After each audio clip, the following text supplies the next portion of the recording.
And I'm proud to be the director that leads this FBI into a new headquarters building that they've needed for decades, saving the taxpayer $3.5 billion and also providing our workforce a safe environment. If you don't know the calamity that is the Hoover Building, I invite each and every one of you to walk around. I'll give you a tour myself, and you can see where the cement falls on the heads of our employees that is only to be saved by netting, just to give you an example. Thank you for support to our mission.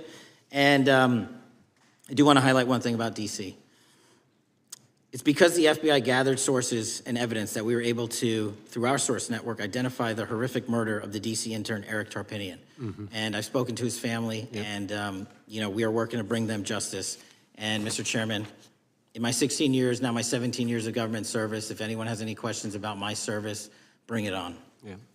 Thank you, Director. We will now proceed under the 5-minute rule. The chair recognizes the gentleman from California, Mr. Eisen. Director, delighted to have you here. You are a breath of fresh air. As you outlined, and I won't repeat it, the accomplishments, you did so with the same resources as your predecessor, roughly. Is that correct? I believe so, yes.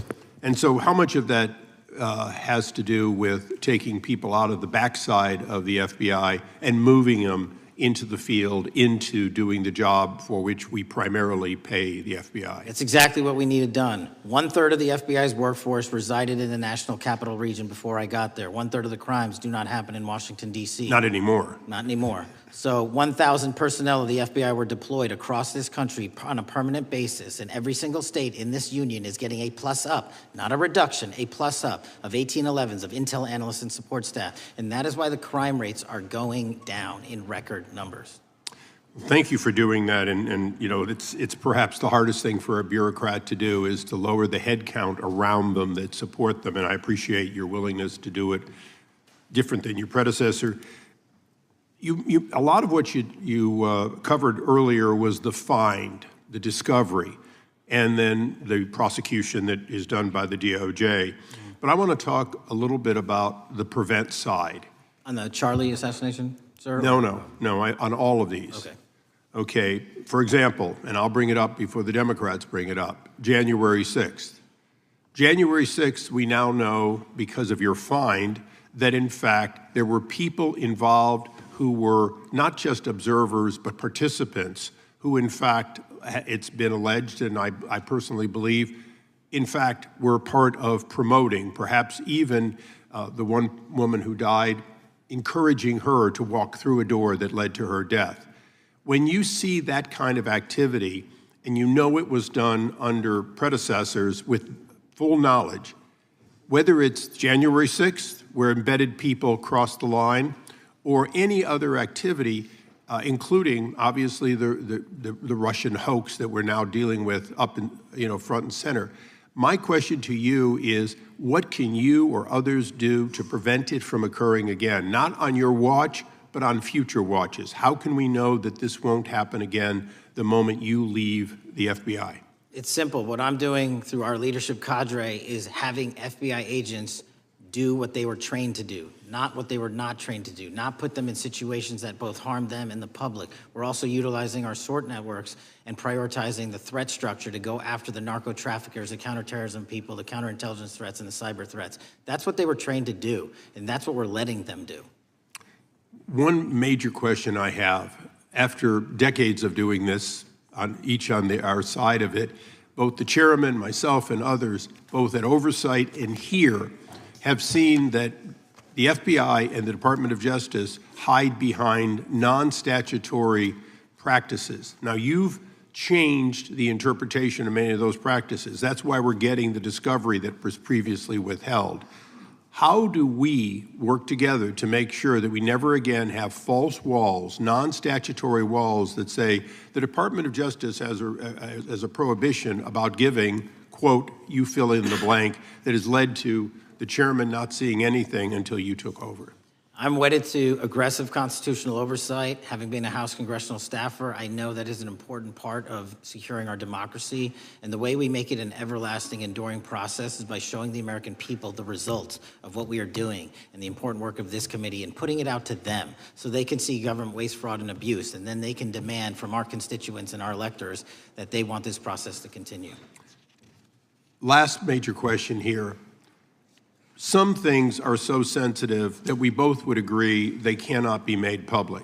Will you commit to this committee, when it is too sensitive to disclose, that you would at least make it available for in-camera review by the chairman and ranking members or others designated? I have done that, and I will continue to do that.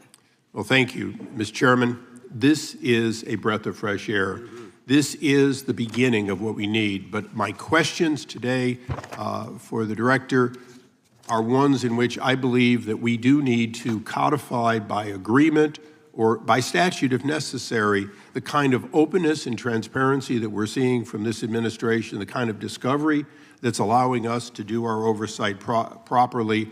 And I would hope that that be the follow-up to this, obviously along with the Attorney General. And I yield back my 4 seconds. Thank you. The gentleman yields back. The gentleman from New York is recognized. Thank you, Mr. Chairman. Welcome, Director Patel. In the wake of the tragic murder of Charlie Kirk, Donald Trump said, quote, "Violence and murder are the tragic consequences of demonizing those with whom you disagree, day after day, year after year, in the most hateful and despicable way possible," close quote. I would note for the record that Donald Trump has famously demonized practically every person he has ever disagreed with, and therefore, using his own logic, he has put their lives at risk. About 2 weeks ago, when I announced my decision not to seek re-election, many people on both sides of the aisle, including the chairman, offered me well wishes and thanked me for my service. Donald Trump, on the other hand, took to Truth Social to call me a, quote, "psychopathic nutjob," among other things.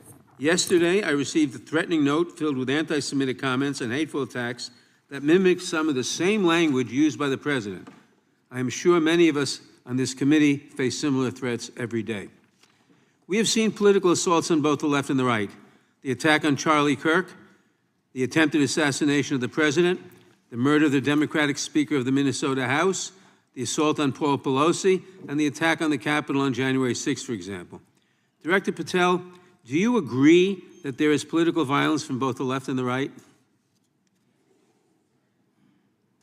There is too much political violence. Do you agree, yes or no, that there's violence? There is too much political violence based on ideologies from either side. From either side, okay. Are you aware of the study by the Cato Institute, a well-known conservative group, that found that 69% of the violence is from the right? I'm not familiar with that study. You're not familiar, okay. I would commend it to you. Are you aware the administration has threatened to use violence as an excuse to crack down on liberty and freedom of speech? Say that again, I'm sorry? Are you aware the administration has threatened to use violence as an excuse to crack down on liberty and freedom of speech? Nobody at the FBI is doing that. I didn't ask you about the FBI, I said the administration. I speak for the FBI. I would like to enter the record an article from today's New York Times titled, "Trump Invokes Kirk's Killing in Justifying Measures to Silence Opponents." In the wake of Charlie Kirk's killing, President Trump and his allies have laid out a broad plan to target liberal groups, monitor speech, revoke visas, and designate certain groups as domestic terrorists. I ask unanimous consent to insert this into the record. Thank you. Politicizing the murder of Charlie King to go after free speech is not a legacy I believe Charlie King would have wanted.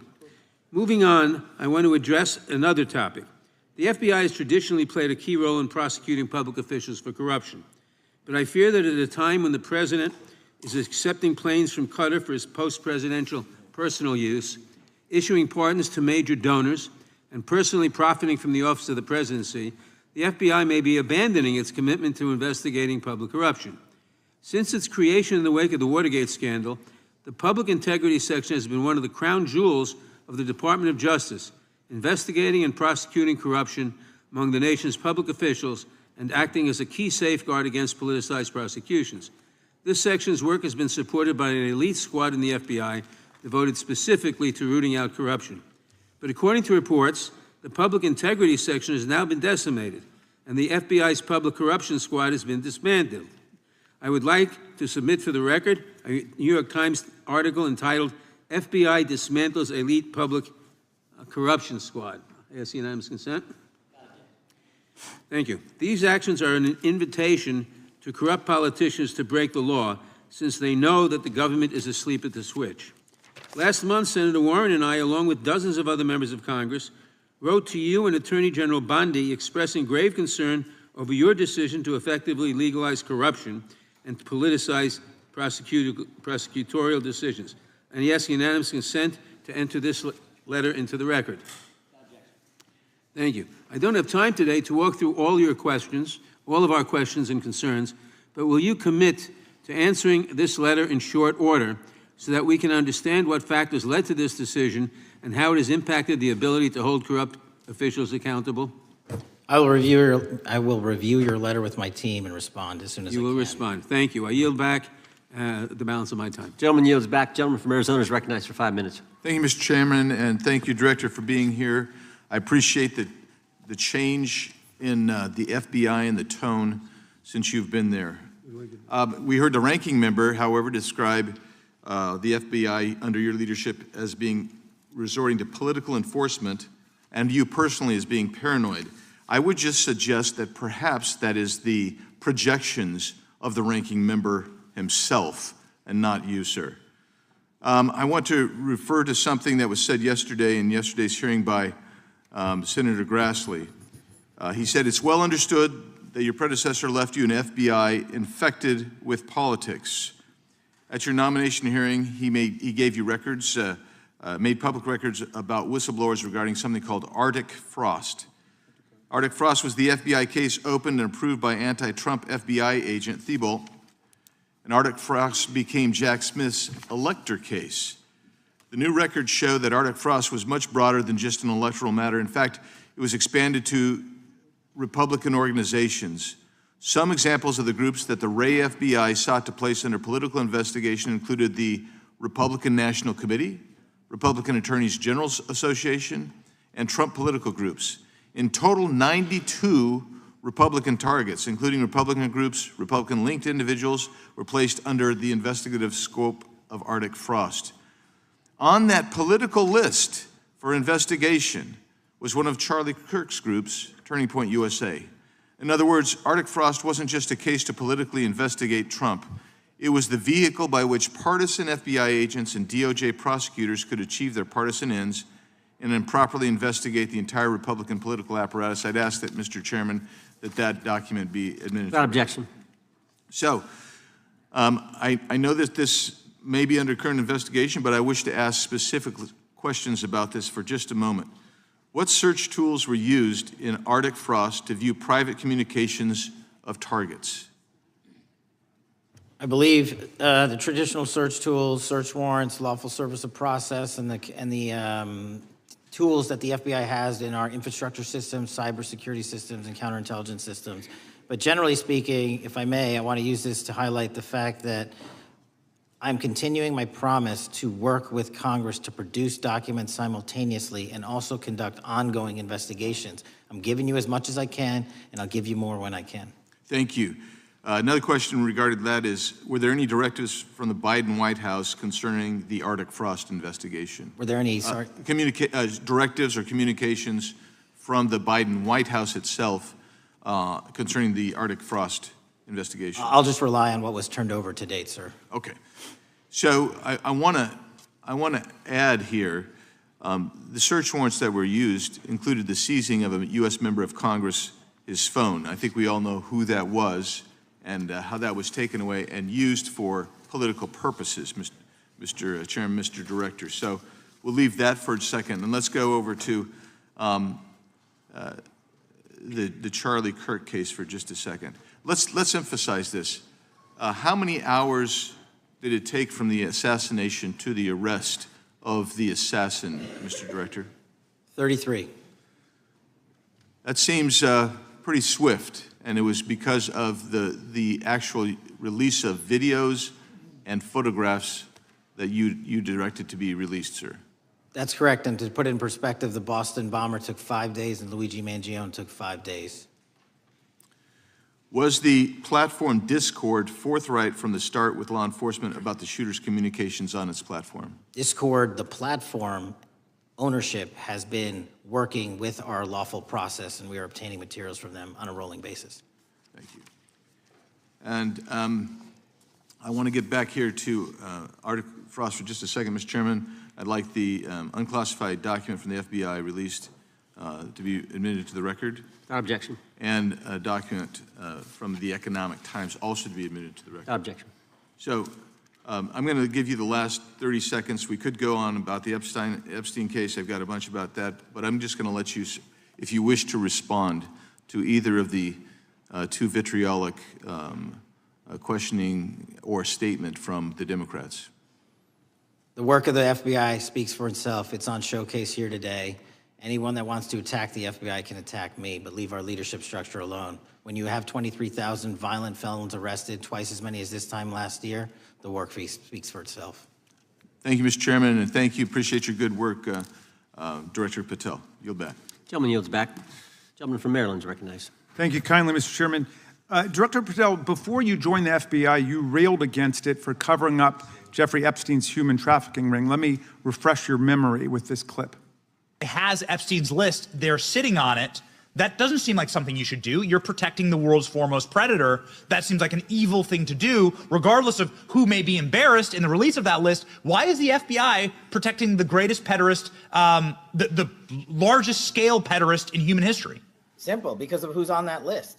So you finished that December 2023 interview with a challenge to the FBI and harsh words for Republicans in Congress for not getting the Epstein files out to the public. You can see this clip. Boy pants, and let us know who the pedophiles are. Put on your big boy pants and let us know who the pedophiles are, you said. You emphasized that the president and FBI director each had complete authority to release Epstein's client list. You said Epstein's black book is under the, quote, direct control of the director of the FBI. Look at this clip. This is way off the topic, but who has Jeffrey Epstein's Black Book? black book? FBI. But who? That is, I mean, there's... Oh, that's under direct control of the director of the FBI. All right, so you were sworn in as director more than 200 days ago. Now the black book is under your direct control. So why haven't you released the names of Epstein's co-conspirators in the rape and sex trafficking of young women and girls? The Rolodex, which is what everybody colloquially refers to as the Black Book, has been released. Oh, no, you're talking about what the journalist got 5 years ago? No, that's not what we're talking about. We're talking about what you were talking about there, That's the Black exactly Book what I under was the direct control of the FBI director. We have released more material than anyone else before. The Biden administration, Obama administration had the exact opportunities to release this material, and they never did. And if you are selling the men and women of the FBI, Why we're not have you going after changed your child position? predators. Hang on, you said we're not going after child predators. 1,500 child predators arrested this year, 35% increase, I'll reclaim my time. 4,700 child victims Mr. Chairman, I'm going to found. reclaim my time if you could instruct the witness. Why have you changed your position? There you were saying it's under the direct control of the FBI director and all of it should be released. Why have you changed your position? Everything that has been lawfully permitted to be released has been released. And as I told you, Really? the investigation was limited. And let me make something crystal clear. I never said Jeffrey Epstein didn't traffic other people, other women, and they're not other victims. This is the investigation we were given from 2006, 7, and 8, and the search warrants from 2006, 7, and 8. That's what we're working with. Well, wait, have you released all of the stuff that the FBI has seized from Epstein's house? The computers, the emails, the file cabinets, the documents? What about the financial records? Have you released all of that? Everything the court has allowed us to release. Which court are you talking about? 3 separate federal courts have come in and said... We're talking about the evidence you've got. It's got nothing to do with what those courts have. Do you have any idea how the law works? Wait. Do you want me to break the law in a federal judge's order? No, to I want you to satisfy follow your own curiosity? word, Director Patel. You said up there it was under the direct control of the FBI director. He had the black book. Everything I have direct control over, we have gone to court. You haven't. Complete your sentence. Everything you have direct control over, you said. Have gone to court, and everything we have direct control Patel, over. complete your and sentence. can You said everything- lawfully release. We're releasing. He'd like to complete his answer. You began the sentence, everything you have direct control over, and then you stopped that sentence. You've released everything that you have direct control over? And I have direct control over and can lawfully release. If you're not familiar with the court orders, that's not my fault. Oh, I'm Go perfectly, look at them. I'm perfectly Go to familiar court. with them. But how did we prosecute Ghislaine Maxwell? She was prosecuted with the investigatory material that was collected from 2001 and 2005. Because of the non-prosecution agreements and the court orders on the investigations and search warrants, we were not able to develop new information. And oh, by the way, Jeffrey Epstein was out for 12 years, and the Obama and Biden administration did nothing to look at his work, his pedophile network. If you want to blame me, that's fine. But now you're blaming the men and women who conducted this great search. Stop that. I'm not blaming anybody other than you. You're not keeping your word. You said that you would release all of the materials under your direct control. Has anyone released more information on Epstein than I have? Has anyone? Much more. Did Comey, did Ray? Much more. Did they? Excuse me. Much more has come out in the days since the American people and Congress have been demanding it, but it's coming out in dribs and drabs. Why don't you just release the entire file as you promised to do? I literally just told you, there are multiple federal court orders. I'm not going to break the law to satisfy your curiosity. You didn't join us when we filed court to release the court orders. You could have. You have lawyers. You could have shown up. You didn't do that. That's a tiny fraction of the material we're talking about. That is not. It is a tiny fraction. How do you know that? Have you seen everything? It's all misdirection. How do you know The time that? of the gentleman has expired. The gentleman from California is recognized. Well, thank you. Mr. Director, just to be clear, how many of the Epstein files were released in the 4 years of the Biden administration? 0. And how many have you released? I don't have the number, but it's got to be thousands of pages of stuff. I was going to ask you to begin whether Americans are safer today than they were 9 months ago, but you cited dramatic increases in criminal arrests since you've taken office, a dramatic decrease in crime that's resulted. Who would have thought that taking criminals off the streets would reduce the crime rate? But somehow we have stumbled upon that new truth. But it begs the question, what was the FBI doing during the 4 years of the Biden administration to see that dramatic an increase in work under your tenure? The simple answer is I'm letting good cops be cops. We're working with our state and local law enforcement. We're energizing our partnerships. We're bringing on more task force officers. When you have more cops in the streets, when you're using ground-based intelligence, when you're not weaponizing law enforcement and focusing on D.C. and focusing on the rest of America, this is what happens. It is not a significant mind shift in terms of how we maneuver the FBI. They've wanted to do this work since they signed up. We're just letting them. And we've seen many prominent Democrats oppose your efforts to restore law and order to the streets of our nation's capital. I mean, all of us here have seen a dramatic change for the better here in Washington, D.C. Why are so many Democrats attacking you for that? Sir, Democrats have been attacking me for a decade, as is the fake news media. They didn't like the fact that I exposed the Russiagate host and the largest weaponization of the FBI, DOJ, in U.S. history. We proved it to be true with congressional oversight. I'm wed to that congressional oversight and will continue to do that work. Christopher Wray repeatedly warned this committee that the Biden open borders policy had produced a significant increase in terrorist threats that he said kept him up at night. A particular concern, he said, was the 2 million gotaways that entered the country during the Biden administration. That's an average of 41,000 every month. What are the monthly gotaway numbers today?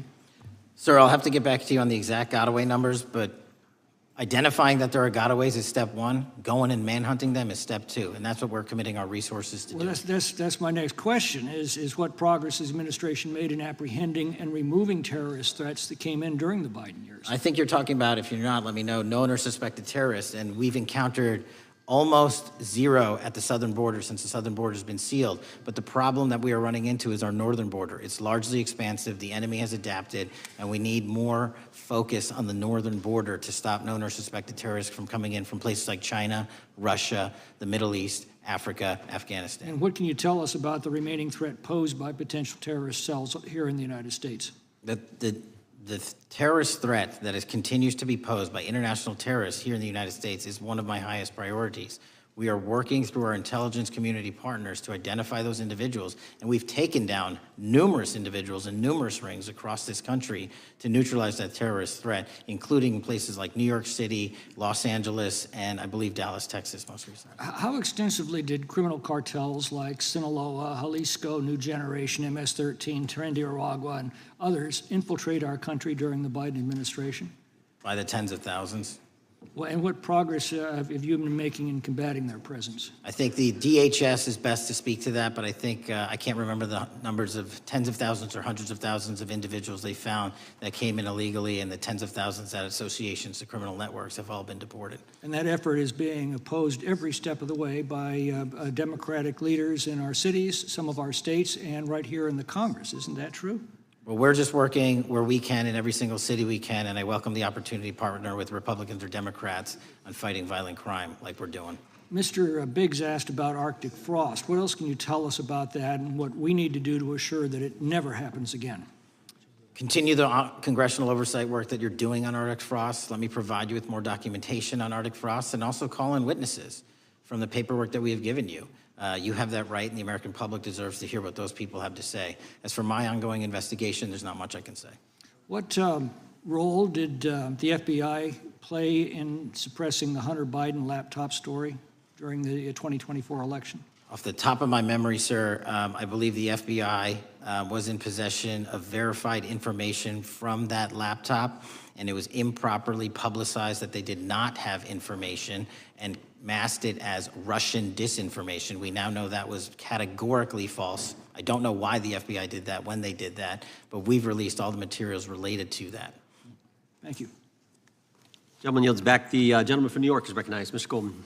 Mr. Patel, does Donald Trump appear anywhere in the Epstein Files? I'm sorry, could you say that again? It's not a complicated question. Does Donald Trump appear anywhere in the Epstein Files? I didn't say it was a complicated question. I just didn't hear you, so my apologies. We have released where President Trump's name's in the Epstein Files and everybody else, and all credible information that we are legally allowed to release has been released. All right, so let's go through that. You're referring to court orders that prohibit you from releasing grand jury testimony under Rule 6E. Is that what you're referring to when you say as the law allows? That's a piece of it. Really? What other evidence do those three court orders you cited prohibit from being released?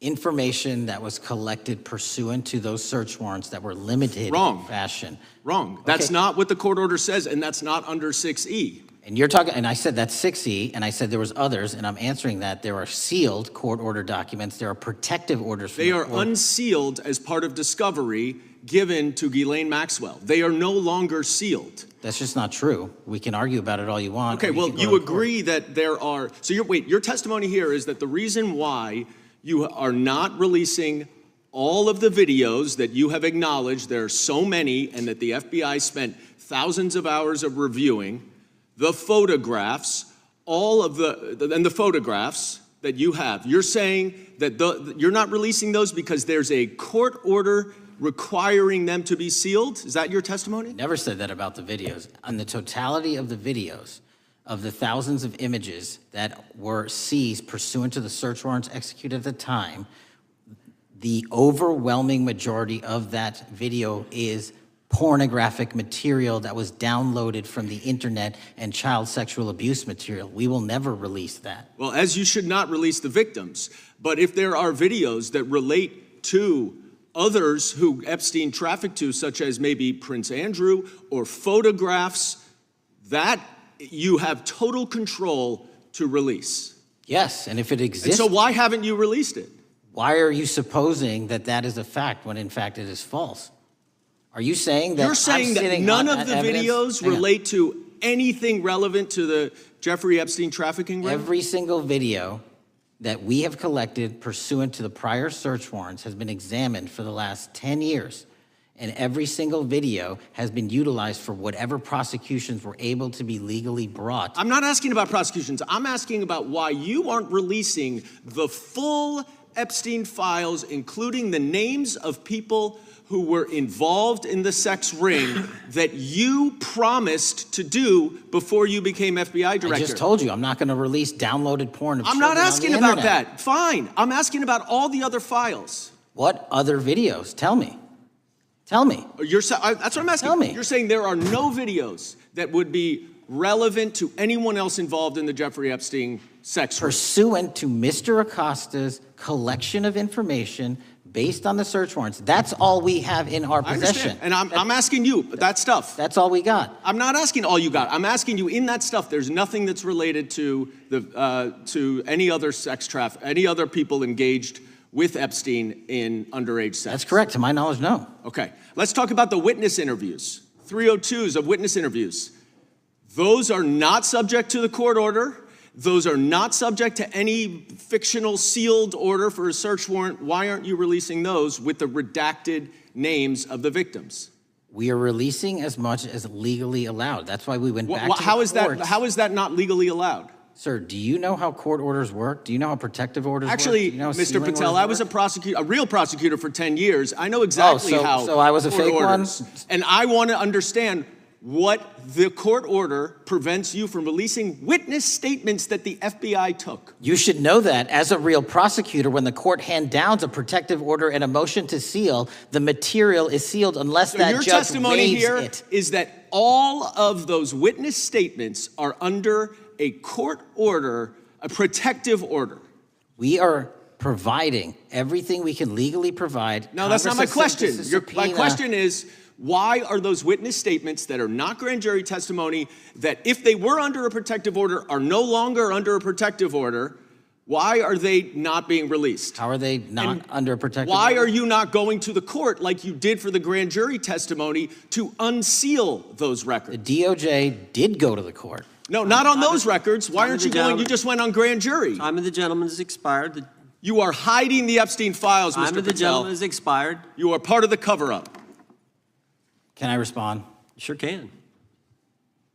Any allegations that I'm a part of a cover-up to protect child sexual trafficking and victims of human trafficking and sexual crimes is patently and categorically false in the work of my So I hope you will talk to them when they have requested to speak with you. Because the victims have requested and you are not responding to them. Director, yes or no, is the FBI still spying on parents at school board meetings? No, sir.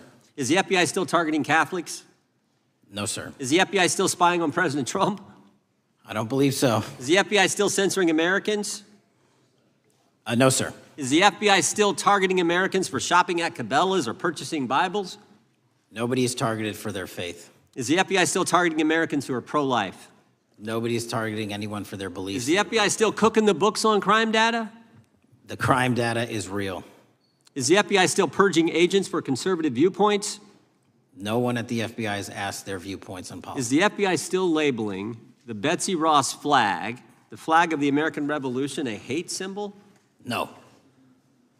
Well, maybe that's why you've been able to, what was the number, 23,000 bad guys you've arrested, a huge increase from the same time period in the previous administration. I think you said 1,400 predators, 4,000 children rescued. Were those the facts? 4,700, 35% increase on children rescued. Yeah. And you got the guy to Abbey Gate. We got the Abbey Gate guy. We had a guy from the 4th District of Ohio who lost his life there serving our country. We appreciate that. Maybe when you're not focused on politics, you can actually do what the FBI is supposed to do. Go get the bad guys, right? That's what the men and women of the FBI do. Director, did John Brennan lie to Congress? Let me just read a couple things, actually, before you answer that. 2 years ago, we had Mr. Brennan in for an interview, and I asked him, how'd you learn about the dossier in December of 2016? Mr. Brennan replied, I received a copy of it from the FBI, and the CIA was very much opposed to having any reference or inclusion of the Steele dossier in the intelligence community assessment. That's what John Brennan told the United States Congress. 7 weeks ago, the Director of National Intelligence told us this: John Brennan lied and denied using the dossier in the intelligence community assessment because he knew it was discredited. CIA officer told the House Intelligence Committee Brennan refused to remove it, and when confronted with the dossier's main flaws, he responded, yes, but doesn't it ring true? John Brennan lied to us? Mr. Chairman, I won't stylize the evidence. What I will say is that the intelligence community assessment, those that created it and any individual involved with it, is an ongoing investigation. There's an investigation into what took place in December and January of December 2016, January 2017, when this whole thing started, this grand conspiracy. That is being investigated, is that right? That has been publicly announced by the department. That's been announced by the department. Did Chris Wray hide documents from this committee? You would know better than me, sir. Well, I think you told us like 700 pieces of information you've given this committee since you've been the director relative to just one incident, the Catholic memorandum from the Richmond field office. I can give you the comparison, sir. Yeah, the Catholic memo, I believe we turned over 750 documents. In Mr. Ray's tenure, I believe they turned over 19 pages. 19 pages. You've given us 700. Why would Chris Wray hide information from this committee? You'd Want have to to hazard a guess? I'm sorry?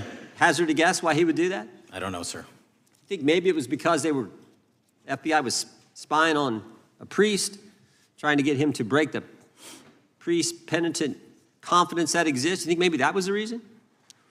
You'd have to ask him, sir. Yeah, we'd love to do that. I want to read a few names here. Arctic Haze, Tropic Vortex, Riding Hood, Foggy Falls, Echoes Fate, Sirens Lure, Genetic Christmas. What are these code names about, Director? You know? Not off the top of my head. Well, Arctic Haze, Tropic Vortex. My understanding, these are code names for leak investigations of classified information from the year 2017. Does that ring a bell? In terms of leak investigations, many of those are classified and many of those are ongoing, Mr. Chairman. But we are working with you to produce documents as we close those investigations or as we declassify them. Let me ask you this question, because this is something I've wondered about, the way the FBI used to work. The way this whole thing so many of these things unfolded. Seems to me you had all these people in government leaking information that then gets reported in the press, there's a story written about it, and then that article is then used to further the investigation and move forward with what they want to do. Did that take place back in 16 and 17? That's the exact scenario that took place in the FISA application for Carter Page and the rest of the Trump campaign. And that is frightening, because that's what the CIA is supposed to do in foreign countries. It's not supposed to happen to Americans, but it did, didn't it, Director? Yes. And not just any Americans, it happened with the President of the United States. Is that accurate? Yes, sir. Yeah, and you were the key guy in helping expose that. And I think our country will be forever grateful for what you did to let the country know that was going on involving Americans, which is not supposed to happen, and not just, again, any American, but the President of the United States. Chair now recognizes the gentlelady from California. Thank you, Mr. Chairman. I'm concerned by reports that FBI agents have been diverted from their important work on crime and anti-terrorism to work on matters that are not critical to our safety. I'd like to play the video, the whole video. Jeffrey clip. Epstein's Black Book? Black Book. FBI. But who? That is, I mean, there's... Oh, that's under direct control of the director of the FBI. So, but the Black Book, it's not just sitting, I mean, that's Hoover power times 10. And to me, that's a thing I think President Trump should run on. On day one, roll out the Black Book. In contrast to that attitude of let it all out, we're getting reports of actions that run contrary to getting everything out and that also involve diversions of FBI resources. For example, an FBI whistleblower reported that you were pressured by the Attorney General to place 1,000 personnel on 24-hour shifts to mine roughly 100,000 Epstein-related records to redact President Trump's name from the files. Bloomberg reported this, that you directed FBI special agents from the New York and Washington field offices to join the Bureau's FOIA employees in Winchester and another building a few miles away, and that while reviewing the Epstein files, FBI personnel identified numerous references to Trump in the documents, and people familiar with the matter said that Trump's name, along with other high-profile individuals, was blacked out. Now, the New York Times reports, and this is a quote, Justice Department officials diverted hundreds of FBI employees and federal prosecutors from their regular duties to go through the documents at least 4 times, including once to flag any references to Mr. Trump and other prominent figures.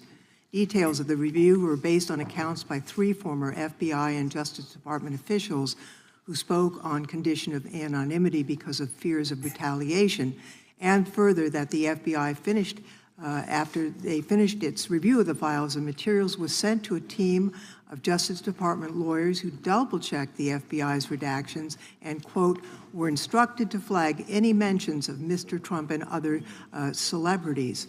Now, I have 3 questions for you, Mr. Patel, about this. First, how many times did President Trump's name appear in the Epstein files? Was it more than 100, more than 1,000? Were the agents who were pulled from their duties to redact the president's name from the Epstein files working on criminal cases or national security cases or child sex trafficking cases? And are the number of agents that have been reported diverted for these purposes, is that accurate? No. No what? You asked if it was accurate. I said it wasn't. So you're saying that none of this happened? No, I'm saying it was inaccurate. Okay. How many times did President Trump appear in the Epstein files? More than 100? More than 1,000?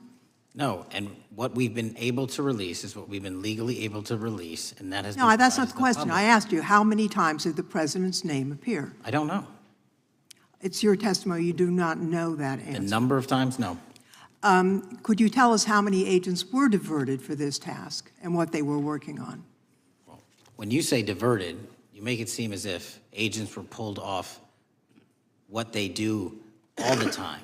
Agents at the FBI masterfully do double duty and triple duty. And because of the public's interest in this case, we flex resources to make sure that we could answer the public's signal demand. So do you want us to look through the material and provide it to you, or you do not want us to do that? So it's Which your, one is it? it's your testimony that no one was diverted from a criminal matter, that this was a top priority to go through these this material to look for Mr. Trump's name. Is that your testimony? That's the highest priority for the FBI? What's one of the most impressive things about the FBI leadership and the careers that are in place is that they make the decisions on who to send where on priorities and make sure the mission needs are not hurt. And that's what happened here. It's shocking to me that the FBI would think that erasing Mr. Trump's name from the Epstein files is a high priority when we have crime, we have national security threats, we have terrorism threats, we have murders such as that occurred, unfortunately, with Mr. Kirk. It's shocking to hear that that's your highest priority. And with that, Mr. Chairman, I yield back. That's literally not what I said. Gentleman yields back. Gentleman from Wisconsin is recognized. Director, is President Trump implicated in any wrongdoing related to Jeffrey Epstein? Based on the entirety of the evidence that we have, absolutely not. The president is not implicated? Correct. Thank you. I want to talk a little bit about China's malign influence here in America. And, you know, we've seen spy balloons traverse the United States. We've seen police stations in communities around America. And sitting in the chair you're in just 2 years ago, there was a sheriff from Cochise County, Arizona, Mark Daniels, that was here, who said that the exponential increase in the amount of fentanyl that is coming into America is directly related to the open borders policies of the previous administration. Do you agree with Sheriff Daniels' characterization? In large part, yes. So since you've been director, has there been a reduction with, I mean, we've talked about how the border is largely secure now, right? The southern border, yes, sir. The southern border is largely secure. Has there been a concomitant reduction or a reduction in the amount of fentanyl that is coming into America? There has been a massive reduction to the tune of, we've seized more than 25% year-to-date this year than the prior year, and that's enough fentanyl to kill 120 million Americans. Does China play a role in this fentanyl that's coming to America? As I stated in my opening, sir, what they do and the companies in China, mainland China, do is produce the precursors and the cutting agents that they send ship overseas through various countries into the Mexican drug cartels who produce it. So they basically are the cooks in terms of the ingredients. Tell us, what is the FBI doing to stop China from delivering death to America? So for the first time in a decade, I actually reached out to my counterpart at the Ministry of Public Security. No one at the FBI had done so, to engage. Ministry of Security, where's that? In mainland China. In mainland China, okay, thank you. To engage in a conversation to say, hey, can we have a certain number of these precursor chemicals listed in China so that they become illegal and illegal to trade. We're also working with our counterparts in places like India and Guatemala because the transshipment routes of the precursors, the Mexican drug cartels have gotten creative, and instead of coming directly to America are going into these countries. And we've had massive success in India and Guatemala, and in those governments, great partnerships in shutting down the ability to ship the precursors into those countries, which are ultimately destined to America. So those people that are working with security agencies have been working with you, is that accurate? Yes, sir. So I want to turn to a couple cases that are at the University of Michigan, where Chinese nationals, on behalf of the Chinese government, smuggled in illicit biological materials, stuff that can harm our agricultural industry. What actions are you taking as we see repeated stories of Chinese nationals doing this in the United States? So just that, sir. This calendar year alone, as I was mentioning, our counterintelligence operations and cases brought against the Chinese are up by, I think, something like 40%. And specifically, the cases in Michigan show two threat streams, not just against our agricultural industry, which is a threat to national security, but they were also bringing in chemical agents in mushrooms. I'm not the exact expert.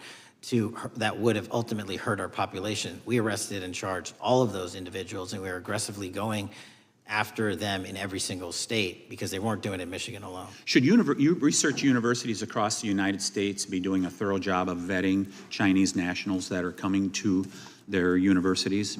They should. Turning to spying in America, you know, we heard the stories about Senator Dianne Feinstein's driver, who was a Chinese spy. We're familiar with Linda Sun, who worked in Governor Hochul's office, Christine Fang in California. What are you doing to find these people who are Chinese spies that are trying to burrow themselves into the politics of America? Because we know it's happening, right? Yes, it is. And what our counterintelligence unit is doing is aggressively seeking the intelligence into where these individuals are working. Then we are utilizing our operational authorities to go in and investigate them either through our human source networks and collecting information through lawful process, online, search warrants, and data so that we can bring proper arrest charges and publicize to the world what they're doing here. And just because we've caught a few doesn't mean we've caught everybody. We've got a lot more to go. I get one more quick question in. The FBI arrested a judge in Wisconsin, Hannah Dugan, for interfering with a federal law enforcement operation. Could you tell us a little bit about that? And is a judge above the law here in the United States of America? Well, no one is, and that case is ongoing. But as you stated, and these allegations that there was an interference in a federal lawfully executed federal law enforcement priority that was interfered with. I yield back, Mr. Chairman. Gentleman yields back. The gentleman from Tennessee is recognized. Thank you, Mr. Chair. Director Patel, I believe you had primary importance in starting Operation Viper in Memphis. Is that correct? Yes, sir. And Operation Viper brought in the FBI, the DEA, the ATF to help the Memphis police in policing the city? That'll be phase two, sir. Phase one was FBI and local law enforcement in Memphis for the last few months. Okay. You did a good job, and the police director and the mayor have told me that has been helpful, the FBI working with the police. And the FBI are trained in law enforcement. They know Miranda rights, they know how to do policing, and they do a good job working with the police. Do you think that the National Guard is necessary to do the work that the FBI is doing now? Thank you. I do think it's necessary to finish it. What we've done is 500 arrests in Memphis and 110 federal indictments. But what we need to do is we've only secured a piece of where the criminal conduct is occurring in Memphis, and we can't work inside perimeters that are not established and safe, and we don't have the manpower to give us the space to fully go into the areas where the criminal activity remains. Well, are you suggesting that the National Guard is going to go into the more heavily crime areas? They're going to establish, like they did in Washington, D.C., perimeters where local law enforcement and the FBI, DEA, ATF, and U.S. Marshals can go into. We can't be going into all these areas knowing that they're extremely volatile and jeopardizing the safety of our agents. Did the National Guard do anything in Washington to help the FBI stay safe from these dangerous elements? They established perimeters. Established perimeter, and the criminals knew about it, so they... It was a visible force, sir, so they kind of saw it. Well, what you did, I commend you for what you did, and I think the FBI coming in, we have a crime problem in Memphis. The FBI has helped, DEA will help, and the ATF will help. I don't think the National Guard's going to help, and what I've seen, they're not trained in law enforcement, are they? No, sir. And so that could be a problem. Who will direct the National Guard in Memphis? Will it be, will they have control over your agents? No, sir, they won't. Who will have control over your agents? You? Well, the SAC and then ultimately the chain of command up to Washington, D.C. will control the FBI, but there's a task force that was put together that is going to be led by an interagency. The heads of U.S. Marshals, DEA, and FBI will be working together with DHS collectively on this. Have you visited Memphis before? Yes, sir, I have. So you know how good a city it is. I love Memphis. A lot of us do. And Memphis is a great city, great history, civil rights museum. Might say something about slavery, but that was the history. It needs to be taught. Blues, Elvis. Beale Street. Beale Street, right, barbecue. And people should come. It's not a troubled city. We've got some crime, but it's not a troubled city. We're not troubled, and we love our city, and we hope that the National Guard doesn't come in and cause people to have questions about Memphis because it's a city they should visit. Let me ask you this about, you said that the homicide rates are coming down to an all-time low? In modern recorded U.S. history, yes, When sir. does modern recorded history start? I think the FBI, and I'll get back to you on this, has stats on that going back about 30 years, sir. Okay, I was thinking back to Ozzie and Harriet, and I didn't think you could beat Ozzie and Harriet's time. Secondly, you mentioned the Epstein case. Did any of the women that were victims, and they came up here and had a press conference and all, did any of them contact your office and ask to give information? To my knowledge, no, sir. If they did, let me ask you first, is there a statute of limitations on sex crimes like that, with sex with a minor, rape? The DOJ is the expert, but I do not believe there's a statute on that, limitations on that. So if there's not a statute of limitations, should you not be interviewing those people who know who raped them and the names and the places and give you that information? That seems like that's a treasure trove of information, and it's a serious, serious, serious number of crimes. Sir, I couldn't agree with you more. We've been very public about asking individuals to come forward with new information, and we would run out every single lead on that. Well, I'm sure the women will come forward, especially today, to be sure that they will get an opportunity, because that seems like something we ought to do.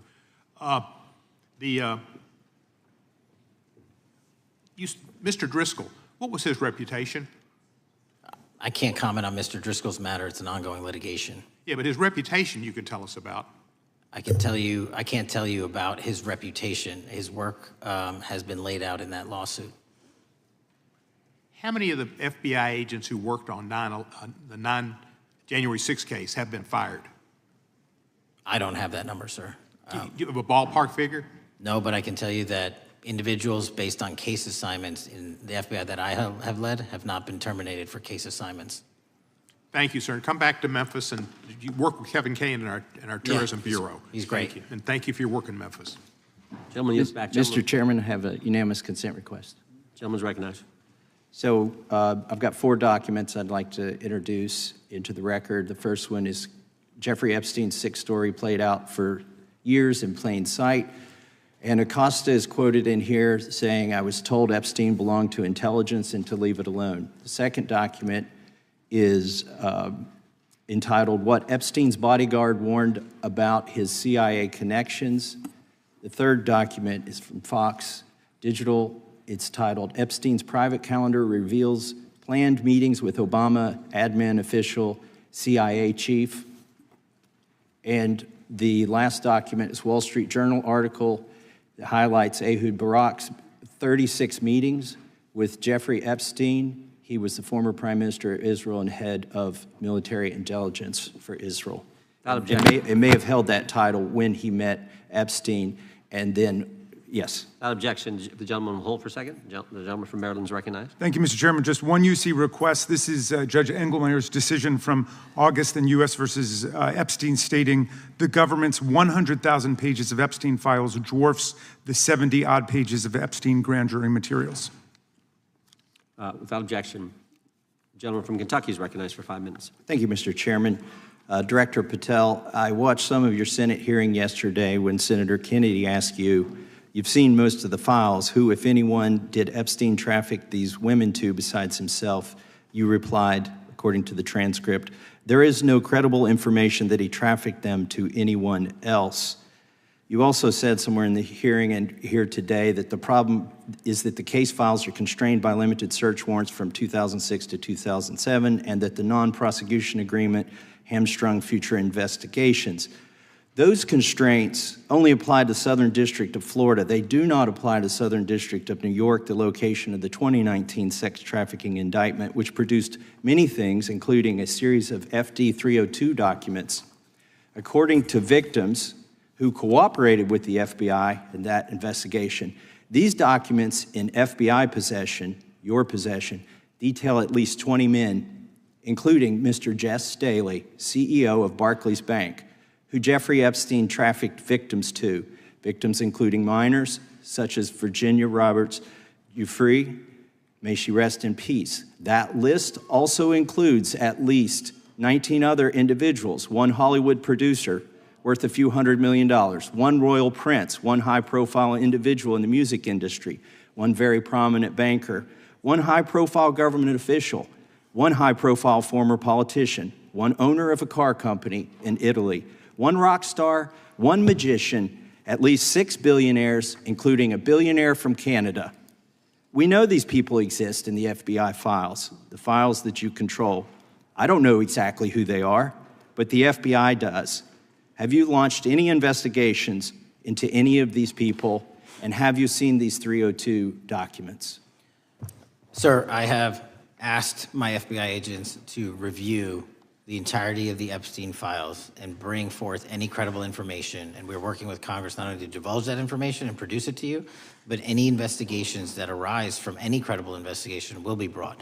There have been no new materials brought to me launching a new indictment. So is the loophole here, or is it your assertion that these victims aren't credible, that the 302s maybe didn't produce credible statements that rise to a probable cause?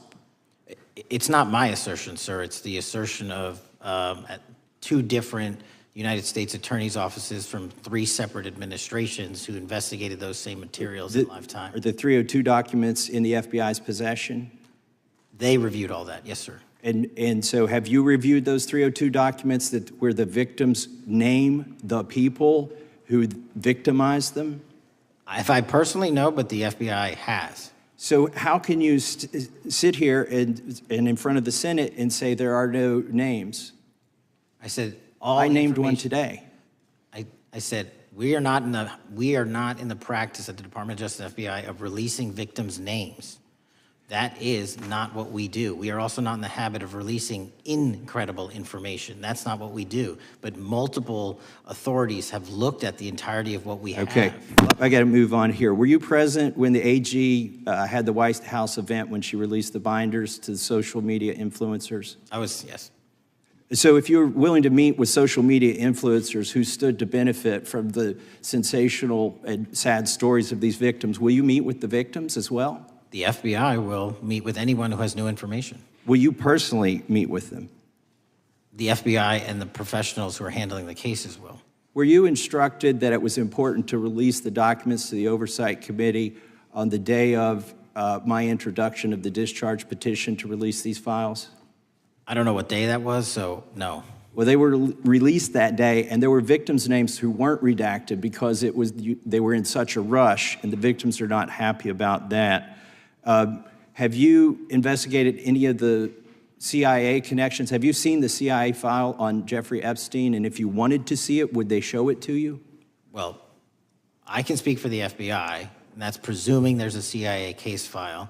And I've reviewed everything that the interagency, not I, the FBI, that was provided to us.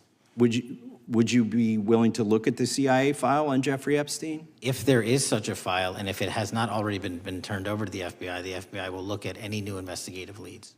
Have you made any progress on the pipe bomb investigation January 6th? And have you made any progress on the motive of the Las Vegas shooter?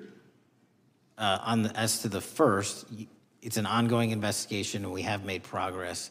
As to the second, sir, I'll have to get back to you. All right, thank you. I yield back. Mr. Chairman, I have a unanimous Gentleman consent yields back. request. Unanimous consent request from the gentleman from New York. I ask unanimous consent to introduce an unsigned memorandum from July 7th, 2025 that says we did not uncover evidence that could predicate an investigation against uncharged third parties with the insignia of the Department of Justice and the FBI. Without objection. Mr. Chairman, I have a Gentleman from Georgia. unanimous consent request. It's a article entitled DOJ Deletes Study Showing Domestic Terrorists Are Most Often Right-Wing. Without objection. Thank you. Gentleman from Georgia is recognized for 5 minutes. Thank you, Mr. Chairman. Director Patel, thank you for being here today. I want to first talk about the significant role that the FBI plays in combating the national security threats posed by our nation's greatest threat, our nation's greatest security threat, China and the Chinese Communist Party. It's a fact that China is America's most significant national security threat, isn't that correct? I would say so, sir. And you would agree with me that China wants to dominate the United States of America? I think that's largely their plan. And they want to dominate the world, both militarily and economically, isn't that correct? I think so. And sir, you've been FBI director for the last, 8 months? 7 months, yes. 7 months, and during that time, have you held any stock in any companies founded in China? I don't believe so. Well, you do own stock in a company known as Elite Depot, don't you? Which one, sorry? Elite Depot. You own stock. I think that's, I'll have to get back to you. I think it's a law firm and it's a company out of Singapore. Okay, well, no, the company out of Singapore, which is owned by Elite Depot, is the Shein Company, which was founded in China, correct? That company operates out of Taiwan. Well, they changed their headquarters from China back in 2022 to Singapore for tax purposes, but it's owned by a Chinese billionaire. I think his name is Charlie Zhu, and you own stock in the company that owns Shein. Which I disclosed during my confirmation process. You certainly did. And now, do you still hold that stock in that Chinese company? Pursuant to the Department of Justice, who reviewed my material that was submitted during my confirmation process, I was able to hold certain stocks, and they made the decision. You still hold the stocks that you have? You still hold on to these Chinese stocks, these stocks in this Chinese company? I disagree that it's a Chinese company, but I was in the DOJ, when you're appointed, makes a call on what you can and can't possess. Well, now, let me ask you this. Chinese companies steal trademarks, they produce counterfeit products and sell them over the internet on platforms such as Shein. They steal intellectual property. They steal data from American companies, and to me it seems inconsistent with your role as FBI director that you would own stock in a company that is based in a country that is the nation's premier national security threat. It's like you are putting your own financial security over the security of the nation. I disagree with that characterization. Well, I think the American people look at it like it's a classic situation of the fox guarding the hen house. If the FBI is charged with investigating espionage, economic espionage by companies controlled by the Chinese Communist Party, and you are the director of the FBI, you've got a conflict of interest. Sir, I would just show if there's any intimation that I'm against. Why are you holding on to this stock? It wasn't a decision I made. And it's valued at up to $5 million as of when you last reported, correct? $5 million in No, stock? I don't follow it. You don't follow it, but you're still making money off of it. I don't have any money off of anything. Well, What I have done, Trump's trade policies directly impact the value of that Chinese stock. Won't you agree with that? which trade policy? I'm not a trade expert. Okay, all right. But I want to tell you Play this. Crazy on me today. Let me ask you this question. Why are you hiding pedophiles? Why are you shielding pedophiles? Why are you protecting pedophiles? That is maybe the most offensive thing you could say to me, given the numbers. Well, you have not released given the Epstein numbers Files of pedophiles. You are aware of the we have Epstein arrested. client list that was published in the 18,000 The gentleman emails has released? expired. The gentleman yields back. Can he answer the question? Can I just respond? Of course, the gentleman can answer the question. Since I took over the FBI, there has been a 33% increase. Sir, all of that started under Christopher Your Wray. time is done, but No, the, it didn't. the witness gets All to of answer that the started question, under and the then we'll go to our previous, next. 33. FBI director, sir, and you're coming in here trying to take credit for something that a previous director instituted and largely brought to conclusion. I take no I think it's credit. been clear that offensive. the director It's offensive. has numbers are so incorrect much also. better than the previous director. It's Dr. Patel, if you want to I take- answer the question. I take no credit. The men and women of the FBI have seen a 33% increase in the number of counterintelligence arrests out of the PRC. And so all of a sudden, with you coming in 7 months ago, and Gentlemen's time has heaven on earth. expired. And on Sir, the pedophile the American public not gonna accusation, go for that. we have arrested 1,500 child predators in the last 7 months. Under That's investigations more than initiated by anybody the prior Appreciate the directorship. director's good work, and we really appreciate that the time of the gentleman has expired. We now go to the gentleman from Texas. I thank the chairman. I thank the FBI director for coming before the committee. I assume the FBI director, Mr.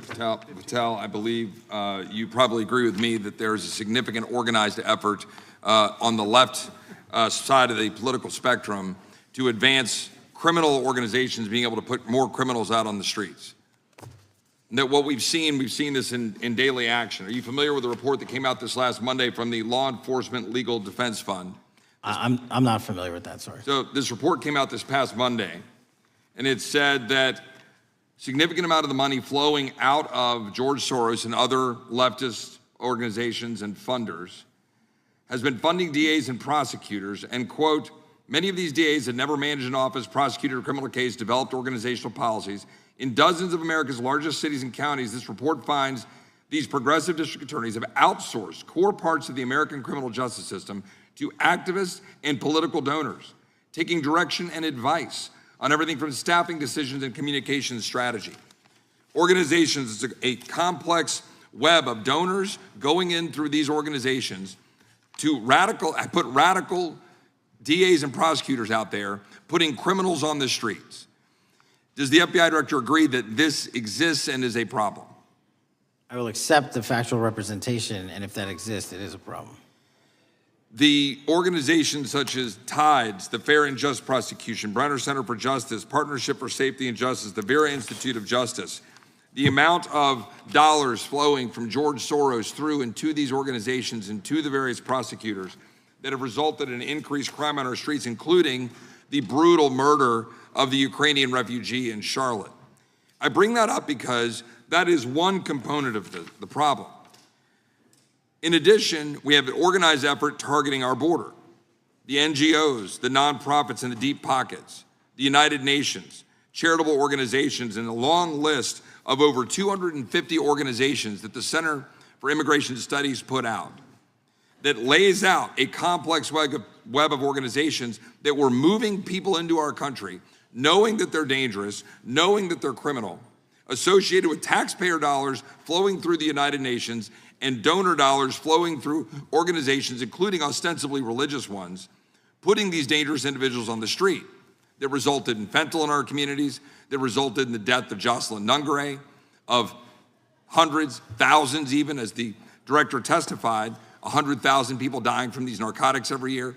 All of this in an organized effort, a complete effort by the radical left to use taxpayer dollars and these dollars to put people on our streets. In addition, the extent to which we've seen now with the Southern Poverty Law Center and their hate map targeting, for example, the Family Research Council, where we had a shooting right here in DC over a decade ago, putting Charlie Kirk, putting a target on TPUSA, Antifa, other radical organizations that are very specifically organized in targeting conservatives and ordinary Americans. Well, how about the organized effort to infiltrate our schools and advance a transgender agenda and advance a radical agenda, perhaps one that we will see exposed further in the individual that actually shot Charlie Kirk. So here's my question. Will you as the director, and are you as the director, pursuing all legal channels to follow the truth wherever it may lead on this organized effort, one? And two, do you agree that Congress should take all action necessary to expose this web of dollars that are flowing to undermine our way of life? I got another minute in my time that I'd like to hear from you on this topic broadly. I'll keep it short. Investigatively speaking, we are doing the following. We are following the money. We are following the money in every organization and every person that is violating the federal code. And it doesn't matter what your background or ideology is, we are following the money. We are using legal process to following that money, issuing subpoenas to follow that money, using grand juries to follow that money. And when we have results to recommend for prosecution to the Department of Justice, we will do that. And we will continue to publicize documents through Congress, yes, when we make these findings. Mr. Chairman, I'd like unanimous consent to insert the record outsourcing justice by the Law Enforcement Legal Defense Fund that I alluded to before. I would ask unanimous consent to add a 2024 list provided by the Center for Immigration Studies on these United Nations and other affiliated groups that are responsible, over 250 of them, for moving individuals into our country in a coordinated effort. I would like a unanimous consent to insert a letter that I sent that currently has 33 members of the United States House of Representatives have signed on it, calling for a special select committee to pursue the organized effort from the radical left to target our way of life and undermine our security by putting criminals on the street and having our borders being wide open and putting us in danger. Without objection. With that, I would yield back. Without objection. Gentleman yields back. Mr. Chairman, I have a couple of unanimous Gentleman's recognized. One is a letter from Senator Tom Cotton, dated last year, urging the U.S. to, quote, ensure that data from U.S. companies is not harvested by the Chinese Communist Party through the purchase of Xi'an software and technology. Without objection. And also a statement by Marco Rubio, then Senator Marco Rubio, which warned our UK allies about, quote, Xi'an's deep ties to the People's Republic of China. Without objection. Also,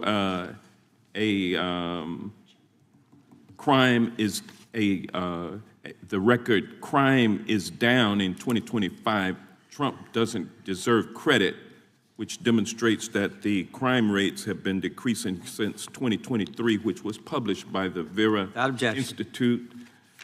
Also, a unanimous consent request to enter into the record a NPR report from July of 2024. GOP vows to make America safe again. Statistics contradict their growing crime claims. Without objection. Also, a report out of the American Presidency Project dated January 17, 2025, record low crime during the Biden-Harris administration. Without objection. Also, Joe Biden is correct that violent crime is near a 50-year low, which was a PolitiFact publication of May 2024. And last but not least, a FBI releases 2024 reported crimes in the nation statistics. These are FBI statistics published on August 5th, 2025, which details decreases in murder, rape, aggravated assault, and robbery in 2024. Without objection. Gentleman from Kentucky is recognized for unanimous consent. Mr. Chairman, I ask unanimous consent to submit two sets of documents. The first is a series of emails from the victims of Jeffrey Epstein. They are making FOIA requests to get their own FBI files and not having any success. So I want to bring attention to that by submitting that to the record. The second document that I want to submit to the record, for the record, I know we don't usually read these. This one's not readable. It's completely redacted for the most part, the first 50 pages.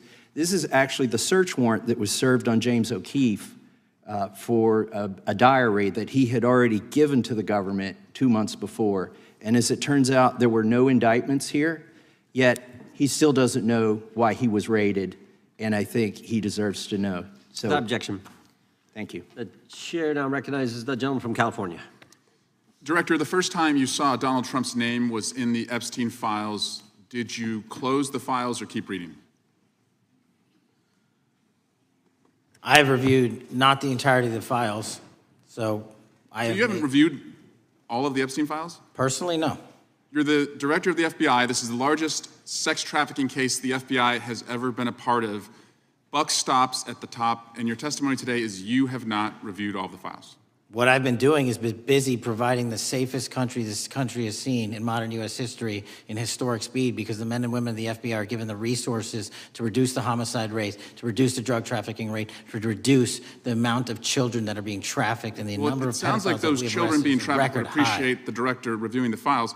You said you don't know the number of times Trump's name appears in the files, so it could at least be 1,000 times. Is that right? The number is a total misleading factor. We have not released number at least anyone's be 1,000 name times? we have not released anyone's Could it name in the at least Epstein be 1,000 files that times? has not been credible. Director, And could it at we have least be 1,000 released times? every piece of legally permissible information. Okay, you can so- characterize the numbers however you want it. Reclaiming my time, Director. It sounds like if you don't know the number, it could at least be 1,000 times. Which It's not. leads me- It's not. Is it at least 500 times? No. Is it at least 100 times? No. Then what's the number? I don't know the number, but it's not that. Do you think it might be your job to know the number? My job is to provide for the safety and security of this country. My job is not to engage in political And that innuendo includes protecting so you can go sexual out to the assault sticks and get your 20-second hit in your fundraising reclaiming my article. time, But Director. keep going, reclaiming your time, because the Director, people of California If are being Trump- if the underserved by president- your If the representation. president is not implicated, why not release everything that involves him? We have released everything, the president and anyone else's side, that is credible and lawfully be able to be released. Your fixation on this matter and baseless accusations that I'm hiding also child Mr. Massey's pedophiles is disgusting. interest. Anyone that says that needs to look at the stats alone. And go back to the state of California, who's receiving the biggest surge in FBI resources through my redeployment, because the cities of Los Angeles, San Diego, and San Reclaiming Francisco my time, need it. Director. Remembering your oath to tell the truth, did you ever tell Donald Trump his name is in the files? I have never spoken to President Trump about the Epstein files. Did you ever tell the Attorney General that Donald Trump's name is in the Epstein files? The Attorney General and I have had numerous discussions about the entirety of the Epstein files and the reviews conducted by our team. Did you tell the Attorney General that Donald Trump's name is in the Epstein files? And we have released where President Trump's name is in the It's a simple attorney's question. file. Did you tell the Attorney General that the President's name is in the Epstein files? During many conversations that the Attorney General and I have had on the matter of Epstein, we have reviewed. The question is painstakingly simple. Who Did you can tell the Attorney General that Donald Trump's name is in the Epstein files? Yes or no? Why don't you try spelling it out Yes if you're going or to mock no, me? Director? Use the alphabet. Yes or no? No? A, B, C, Director, D, E, F? it Don't sounds wanna like do you it? don't want to tell us. Did you tell the Attorney General that Donald Trump's name was in the Epstein files? Why don't you try serving your Director, constituency did by you tell the focusing on Attorney reducing General violent that Donald crime in this Trump's name- country and the number of pedophiles that Director, are legally reclaiming my harbored in time, your Director. sanctuary cities in Director, California? reclaiming I'll my work with time. you on that. Do Regular you wanna order, Mr. work with us Chairman. on that? Director, I reclaiming my belongs to time. the gentleman from California. Did you tell the Attorney General that Donald Trump's name is in the Epstein files? The question has been asked and answered. You've not answered it, and we will take your evasiveness as a consciousness of guilt. Director, did Donald Trump ever say to you, just find and release the entire truth? Don't worry if I'm in it. The instructions from the administration were to release all credible information, and we have done that. Did Donald Trump ever provide information about Jeffrey Epstein as an informant? Donald Trump has not been, and I can only speak for the FBI, an informant of the FBI. So, Director, you've played this cute shell game where you say you can't release everything because the court has said that it legally is not allowed to be released, but the court calls bullshit. Judge Richard Berman said that when you went to the court, quote, information contained in the Epstein grand jury transcripts pales in comparison to Epstein investigation information and materials in the hands of the Department of Justice. So let's move on, Director. You wrote a book called Government Gangsters. You identified 20 individuals in that book. You put me on that list at the top of the list. Thank you. My children find it flattering. 20 of those individuals have been investigated or have had adverse actions.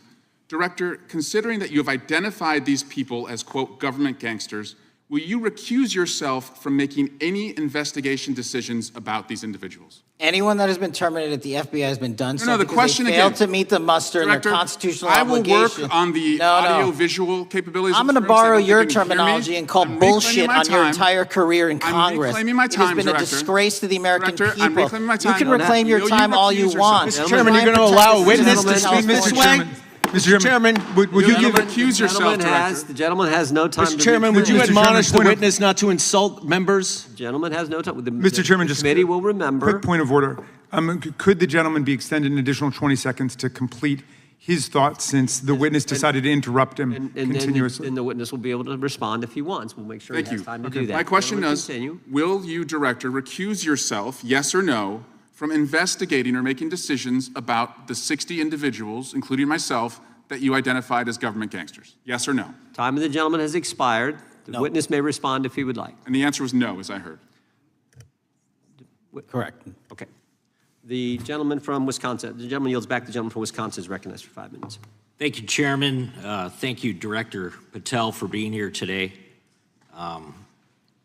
I wanted to talk a little bit about the assassination of Charlie Kirk and the FBI's subsequent investigation. I know it's really sensitive, and you know, you can make the call as to whether or not, obviously, it's something that you can respond to, but I think it's still fresh on many people's minds. I want to congratulate you and Utah law enforcement for the work you did in identifying the suspect and apprehending him. According to public reports, and I think this is what maybe it's, I still have questions about, and maybe the public does. According to public reports, the alleged shooter arrives on the Utah Valley University campus nearly 4 hours before the shooting. Was that your understanding? Is that kind of... I'll let the public reports reflect themselves. I don't have the exact timeline. Okay. So we don't have any idea kind of his prep or how he set up or how he utilized that time when he first showed up on campus? All of those are being currently investigated through our cell phone analysis and through our witness interviews. And the state of Utah has now announced charges seeking the death penalty against his suspects. So we're a little limited in what we can continue to say. Sure, I understand. And the suspect, like you referred to, is then captured on security footage jumping off the roof of the alleged shooting location, the Losey Center. Do we have any idea how the suspect got up on the roof in the first place?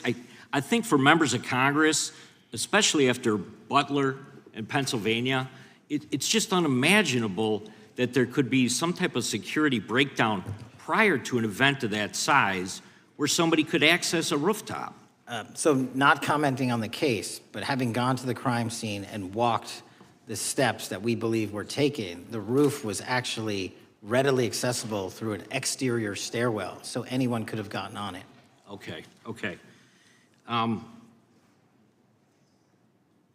The suspect flees on foot to kind of this wooded area where he drops the rifle, wraps it in a towel, and then proceeds to his staged vehicle and basically drives home.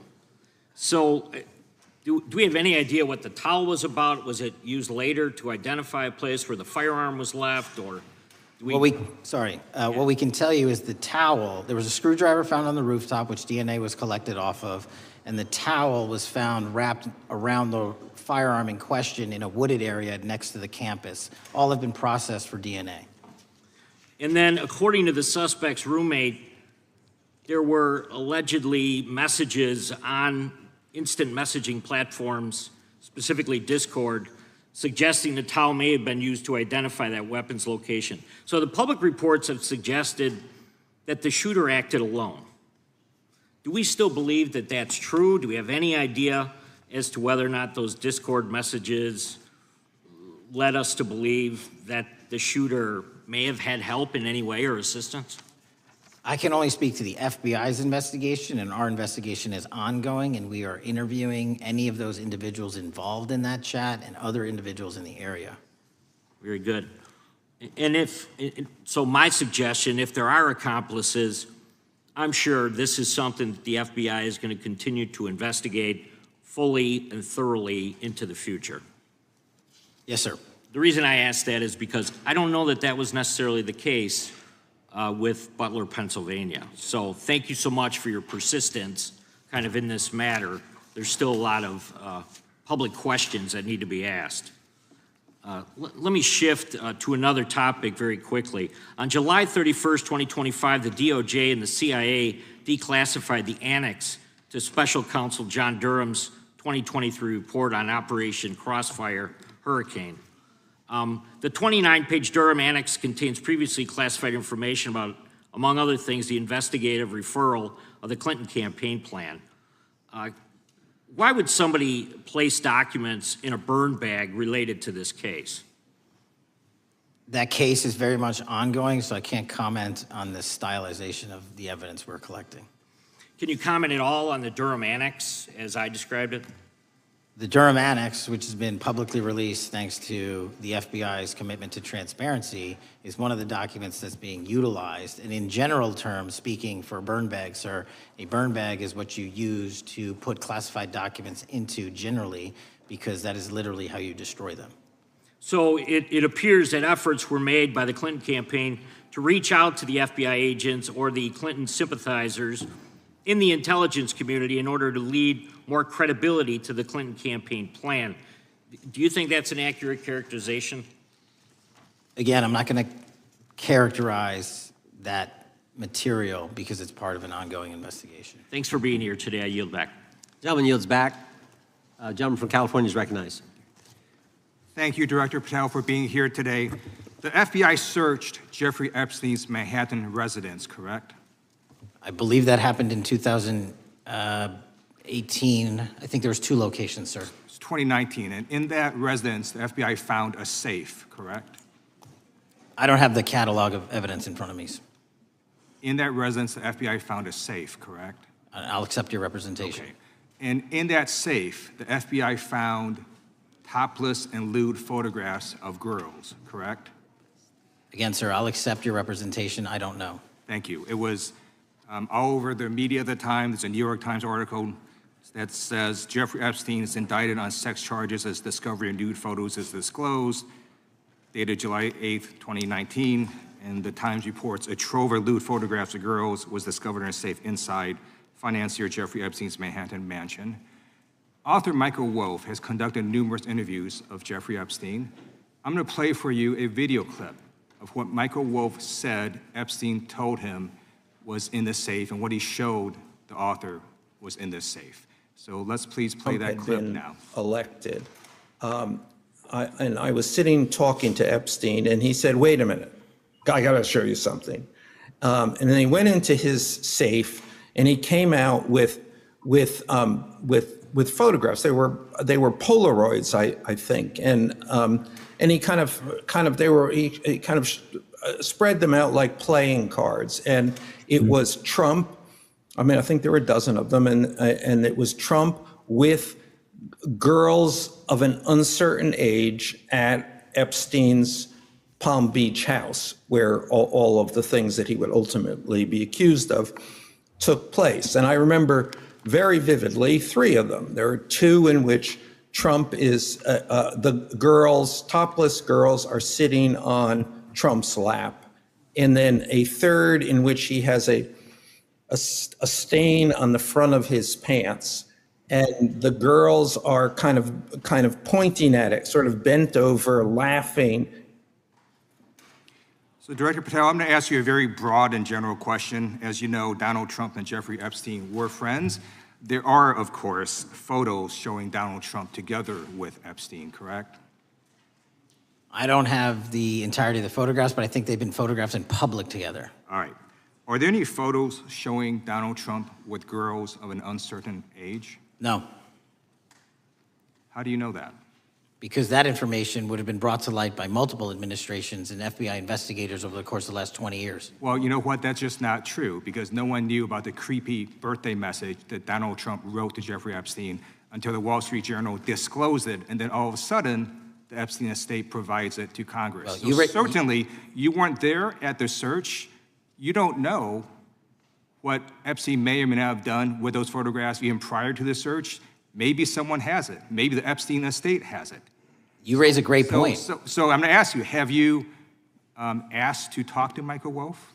You raise a great point. I haven't personally asked to talk to Michael Wolff. Has the FBI asked? But the FBI, I'll get back to you if the FBI specifically so Michael Wolff has has ever. about 100 hours of testimony of Jeffrey Epstein. Wouldn't it be good for the FBI to interview Michael Wolff? I'm not saying they haven't. I just don't know. Has FBI subpoenaed the tapes that Michael Wolff has conducted of Jeffrey Epstein? I don't know.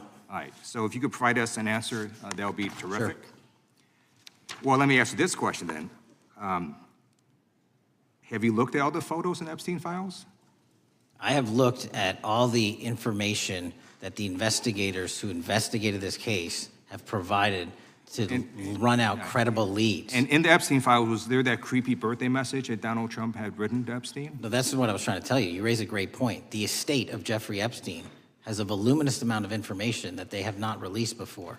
Okay, so that's great. So wouldn't it be great if FBI subpoenaed the estate of Jeffrey Epstein for all that information? The estate is under no obligation to provide that material, even pursuant to a subpoena. That's a great point. Yeah, that's just false. Okay. That's just false. You're the frickin' FBI. You can subpoena the information from the estate, and you better do that. That's literally not how it works. I'm going to move on now and talk about Epstein's client list. You confirmed that it exists. Attorney General Pam Bondi confirmed earlier this year that it exists. So I just want to ask you a simple question. Is Prince Andrew on Epstein's client list? The material related to Prince Andrew has been made public. Is Prince Andrew on the client list? We have released the index of names that were in Jeffrey Epstein's. Is Donald Trump on Epstein's client list? The index has been released, and the index will speak for itself. So I'm just going to say, America, there's a huge red flag. The FBI director could not answer whether Donald Trump was on Epstein's Gentleman's client time has list. expired. I Chair yield now back. recognizes the gentleman from Virginia. Thank you, Mr. Chairman. I want to thank the director for being here and for his work over the last several months, removing the taint of partisanship that has infected the intelligence community over the past several years under the last administration, under the last several directors, standing up for law enforcement, standing up for the brave men and women who work in your agency. But to set the record straight, we have to correct the record. And the record, early days of the first Trump administration saw a dramatic spike in news stories that contained sensitive and sometimes classified details about the FBI's bogus Russia probe, about a leak a day. It's unacceptable that senior FBI officials coordinated to leak classified information to try and harm President Trump. Documents produced to the committee in August of this year revealed that the FBI interviewed a former intelligence committee staffer who gave details on a systematic process through which leaks of classified information were affected by then Chairman, now Senator Adam Schiff. Were these findings escalated within the Bureau's chain of command, and if so, to what level? Sorry, were the findings escalated? Were these findings that were given to us escalated within the Bureau's chain of command, and if so, what level? Did you receive this information? That entire matter is currently under investigation by the people at the FBI that handle leaks of classified information. All right, it's good to know that there is an ongoing investigation. Can you tell me whether these leaks to the media compromised any ongoing FBI investigations during the Trump-Russia probe? I can tell you, generally speaking, the leaks of classified information are detrimental to any work the FBI is doing. Now, former Director James Comey testified before the Senate Judiciary Committee that he had never been an anonymous source, nor authorized anyone to be an anonymous source in news reports about matters relating to the Trump investigation or the Clinton investigation. Was Comey's testimony true? In reference to Director Comey, I'm very limited in what I can say because of what the current status of those matters are with the FBI and the Department of Justice. When I am able to make those public, I will. Can you tell me if there's an ongoing investigation there? Again, without identifying any individuals related to the information you're generally speaking about, there is an ongoing matter that has been under review by the Department and the FBI for some time. Because we know that the documents that we received last month revealed that former Director Comey used Columbia University law professor as a conduit to leak stories to the media that contained classified information. Let me move on to the way that the FISA process was weaponized by past directors. Prior to your confirmation, you raised concerns about government misuse of FISA, including Section 702, stating that FISA was in need of major reform. Specifically, you highlighted that the FISC report that the FBI had conducted 278,000 improper searches of the FISA database. Do you remain concerned about governmental abuse of FISA in Section 702? I'm always concerned, but what we've done since I became FBI director is implement new audit systems. We are nearing 100% review of the 702 query system that you are specifically referring to, and we've also eliminated anyone that has ever touched that database that has in any way made a mistake, whether intentional or not. And we have also identified a system in which those going forward who misuse the 702 system, they don't get 2 strikes. They get 1 and you're done. Okay, I'm glad you mentioned you're continuing to audit because, as you know, in May, the New York Times reported you closed the FBI's Office of Internal Auditing. Can you explain why you decided to close this office? Yeah, because under the new restructuring of the FBI, to save resources, there were 2 different places doing the exact same thing. We have a specific division dedicated to audits. I didn't need another audit system doing the audits again. And so we folded some of those folks with their expertise into our specific division and then took the rest of those folks and are moving them out across the country. Under previous FBI leadership, FBI agents were found to have lied to the FISC. There have been hundreds of thousands of violations of the querying standards. In light of past violations, what action is the FBI taking to ensure that similar abuses do not occur in the future? Exactly what I've outlined. You cannot have access to the 702 query system if you improperly queried that system at all at any time in your career. Okay, at a Senate hearing 2 years ago, your predecessor, Director Wray, testified FBI had previously purchased U.S. phone geolocation data for a specific national security pilot project and further stated that the project had not been active for some time and that the FBI relies on court-authorized process to obtain location data from companies. Does the FBI purchase location data or any other data of Americans from data brokers? I don't believe so, but I'll get back to you. Thank you, that'd be important. I appreciate that. I yield back. Gentleman yields back. Gentleman from Washington's recognized. Thank you, Mr. Chairman. Mr. Patel, before you joined the FBI, you had very strong opinions about what the FBI was hiding regarding Jeffrey Epstein. In a September 2023 interview with Glenn Beck, you said the Black Book is under the, quote, direct control of the director of the FBI. In December 2023, you said, let us know who the pedophiles are. Even for a short time after becoming FBI director, in February of 2025, you tweeted, quote, there will be no cover-ups, no missing documents, no stone left unturned. In June, you told Joe Rogan, quote, we've reviewed all the information, we're gonna give you every single thing we have and can. But then suddenly in July, everything changed. You and Attorney General Pam Bondi released one video and said that there was nothing more to see. Your July memo says you uncovered more than 300 gigabytes of data and physical evidence, but that you had decided no further disclosure would be appropriate or warranted. That is a quote. I think what happened, Mr. Patel, is that suddenly you discovered that Donald Trump's name was all over these files, and you started a giant cover-up. So you are under oath, Mr. Patel. You just testified to Mr. Swalwell that you did not speak to the president about the Epstein files. To your knowledge, did Attorney General Pam Bondi speak to the president about what was in the Epstein files?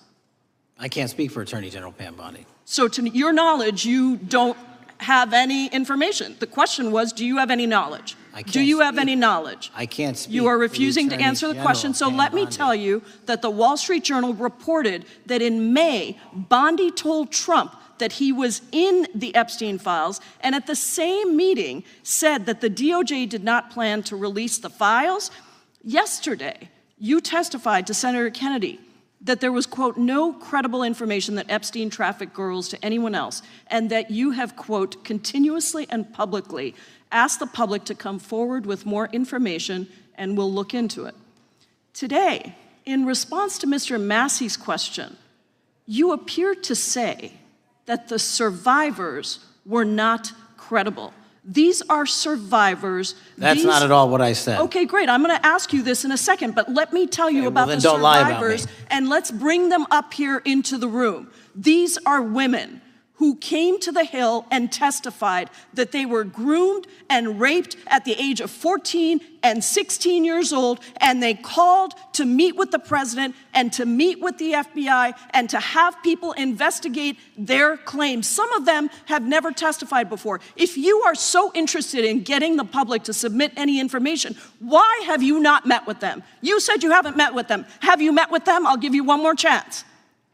My job as the FBI director is to Is invite the all answer yes or investigative no leads. to whether or not you met with these women who were sexually abused and raped?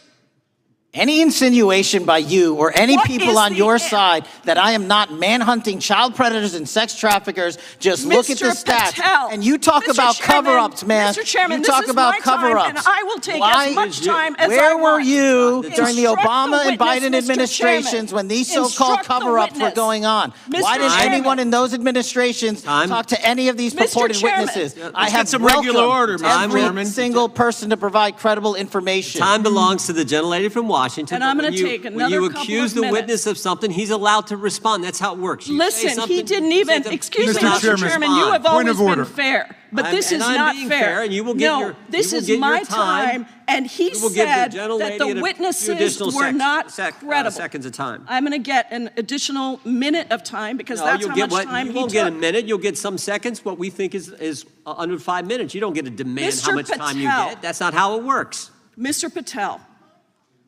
are the victims of the Jeffrey Epstein horrific trafficking ring, are they credible?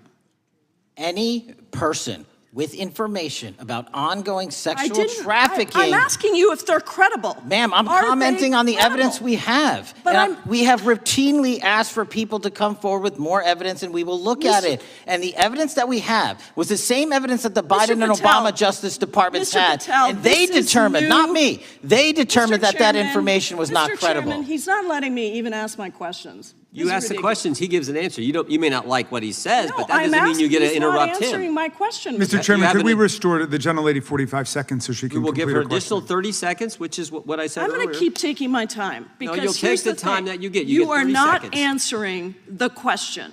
The question is, I have. You just don't like the answer. Are these women credible? It's a yes or no answer. I have answered the question. Well, and what I is keep the telling answer? you, I'm the only FBI director that has welcomed new information in this Okay. case. This You're not- administration is the only one that has welcomed any new information in this Is there case. a yes or no to whether Present the new credible victims are information. credible? Present new Are information. the victims credible or not? I'll tell you what happened in the last Trump Are they administration. credible or not? You can't even Victims say. credibly came forward, and you know what happened? President Trump authorized the indictments of President Jeffrey Trump Epstein, called not them a Biden, hoax. not Obama, President Trump no one called else. the entire thing a Democratic hoax. So I would like to ask The you, gentlelady's if time has you expired. will I gave her meet- the additional if 45 you- seconds she if you requested. will The meet- gentlelady yields back. The gentleman from Mr. New Chairman, Jersey is I would like recognized to for his ask if 5 you would minutes. meet with the women who were sexually time does not belong- abused and raped and groomed time does at not the belong ages to the of gentlelady from 14 Washington. and The time now 16 belongs- years old. Are the you time- going to cover up? No, I'm Are not you gonna- going to I'm continue gonna to recognize cover the up gentleman for from the New Jersey rich for and his 5 minutes. powerful men, including those that might be on this committee? I can yell Or too, are Mr. you Chairman, going but I don't want to yell allow above them this. to The time belongs testify? to the gentleman from New Jersey. I Are you appreciate going the to allow gentlelady them to yielding testify, back. Mr. Patel? Go ahead, Will Mr. you Angelo. allow them to testify to you, Mr. Patel? Mr. Patel, thank you for being here. I know it's been an interesting and difficult 2 days. And I wasn't going to talk about the Epstein thing because there's a lot of other issues that affect the FBI, but I have to say a few words. I've sat here, I've listened to this, I've watched it, and you know, my Democratic colleagues are so concerned now, Mr. Patel, all of a sudden. Where were they last year? Where were they the year before? Where were they the year before that? Where was the last president in any of this? Well, all I know, the only thing I see is a single letter from the ranking member that was sent in 2019 that he didn't like the plea deal, and some people signed on to that. Most of the truth, the real truth, let's be honest, let's be intellectually honest. The real truth is we didn't hear from them at all. anybody of them. Hardly any of them ever mentioned it. Some of them didn't mention it at all until the beginning of this year. Earlier in the year it started. Not one Democrat asked Director Wray. We all remember Director Wray was here. Not once, not twice, multiple times. Nobody asked Director Wray about Epstein before this committee. Nobody was that concerned. Where was the concern for the victims then? Where was the moral righteousness then? Where was the outrage then? Where was the sense of duty then? Where was the desire for accountability then?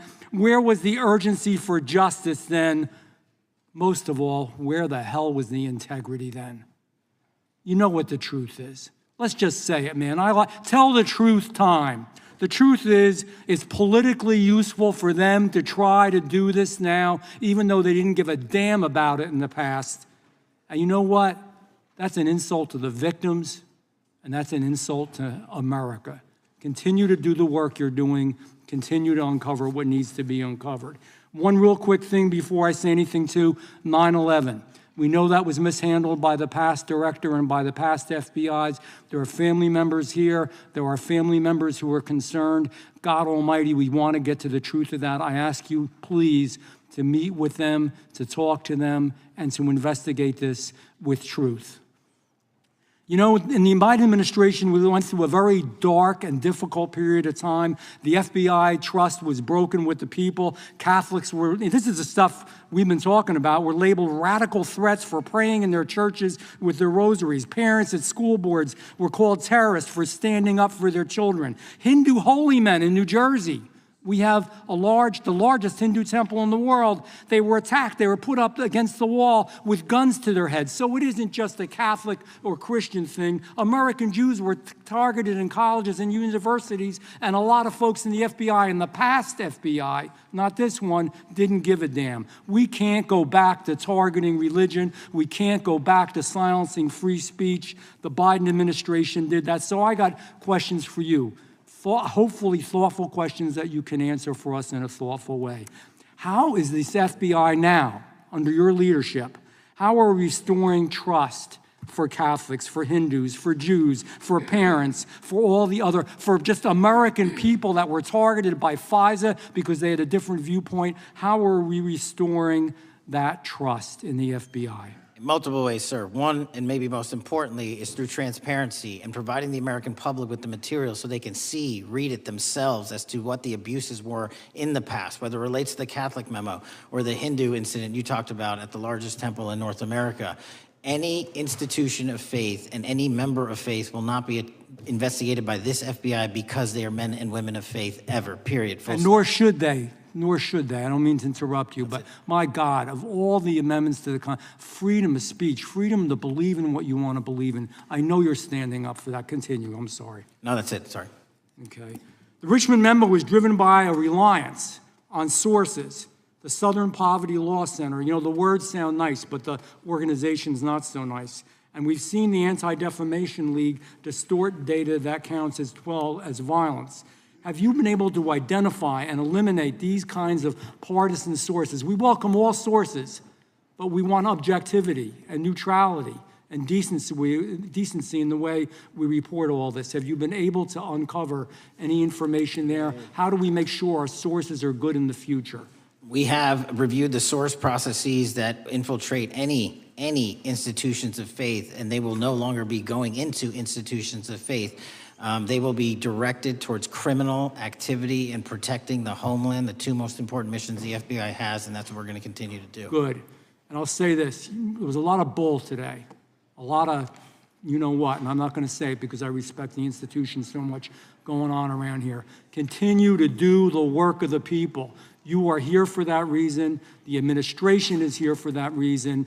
It was weaponized and politicized, the FBI, in the past. I hope to God we never, ever see that again. One of the darkest parts of American history. Thank you, Mr. Patel. I yield back. Mr. Chairman, I have a unanimous consent. Gentleman yields back. The gentleman from New York is recognized for UC. I would like to introduce a CNN article that explains how an alleged top leader of the MS-13 gang was dismissed. His case was dismissed in Brooklyn so that he could be deported back to El Salvador, even though he was charged with murder. Without objection. Mr. Chairman, I have some unanimous consent The lady from requests. Washington is recognized. I ask unanimous consent to enter into the record an article titled "Justice Department Told Trump in May That His Name is Among Many in the Epstein Files." Without objection. I have another one that is a July 2025 article by the New York Times entitled "How a Frantic Scouring of the Epstein Files Consumed the Justice Department," stating that DOJ and FBI employees reviewing the Epstein Files were instructed to flag any mentions of Trump and other celebrities. Without objection. And I have another unanimous consent request to enter into the record an August 2025 article by The Guardian entitled "Ghislaine Maxwell Hinted at Epstein's Ties to Trump Officials. Why Wasn't She Pressed for Names?" stating that Maxwell told Deputy U.S. Attorney Todd Blanche that some of the, quote, cast of characters around Epstein are in Trump's cabinet. Without objection. Chair now recognizes the gentlelady from Pennsylvania. Thank you, Mr. Chairman, and thank you, Mr. Patel, for coming before us to testify today. I am concerned by your repeated claims that you're not able to disclose anything further about the Epstein investigation and files, and that there's no evidence of a broader conspiracy or other people who should be charged, because the American people aren't buying that you've been transparent or that there's nothing further to be seen. In your exchange with my colleague, Mr. Roy, you reiterated something that I heard you say yesterday in your Senate testimony, and that is, under your direction, the FBI will always follow the money. Is that right? The money, did you say? Yes. Yes, you said you'll follow the money. That's great. And just now you said you welcome the opportunity to investigate new evidence. So there has been significant recent reporting just in the last couple of weeks that after Jeffrey Epstein was arrested, 4 major banks flagged more than $1.5 billion in suspicious transactions connected to him that suggested a massive conspiracy related to his child sex trafficking activities. Director Patel, has the FBI reviewed the $1.5 billion in suspicious bank transactions flagged to the government relating to Epstein and his co-conspirators? I know the FBI has reviewed numerous SARs. I don't know the totality of that number. Okay, can you provide us with that number? I'll get back to you. Okay. And have you initiated any new investigation of those bank transactions since, say, September 8th, when the new reporting came out? I'll check with the Treasury Department because they're the lead on that. Okay, so Director Patel, how many individuals or entities has the FBI interviewed, subpoenaed, or compelled to testify? Can you give us those numbers with respect to these bank transactions? Not off the top of my head. I'll have to work with Treasury. Okay. We're concerned, you see, because you say you're going after child predators, but we are. Obviously this is how you follow the money, is if you follow the bank transactions that apparently enabled the child sex trafficking. Would you agree? It's one of the valuable investigative tools is to follow the money. Okay. Have Jeffrey Epstein's victims have asked us to ask you whether or not you've investigated Epstein's lawyers, the lawyers who facilitated those payments. Have you subpoenaed or questioned any of those lawyers? So in 2018 and 19, what I recollect is many, if not every one of those lawyers was part of the investigation. But you weren't there at that time, I wasn't right? there. Okay. So can you get us the names and the numbers of who was investigated then with respect to those lawyers? As long as I'm allowed to release it, absolutely. Okay. Well, if we provide you with subpoenas, I assume you can release it. Is that right? We have a current subpoena, and we're working with Congress to provide it. Okay. You've said that the Acosta investigation had an original sin. Mm-hmm. What do you mean by that?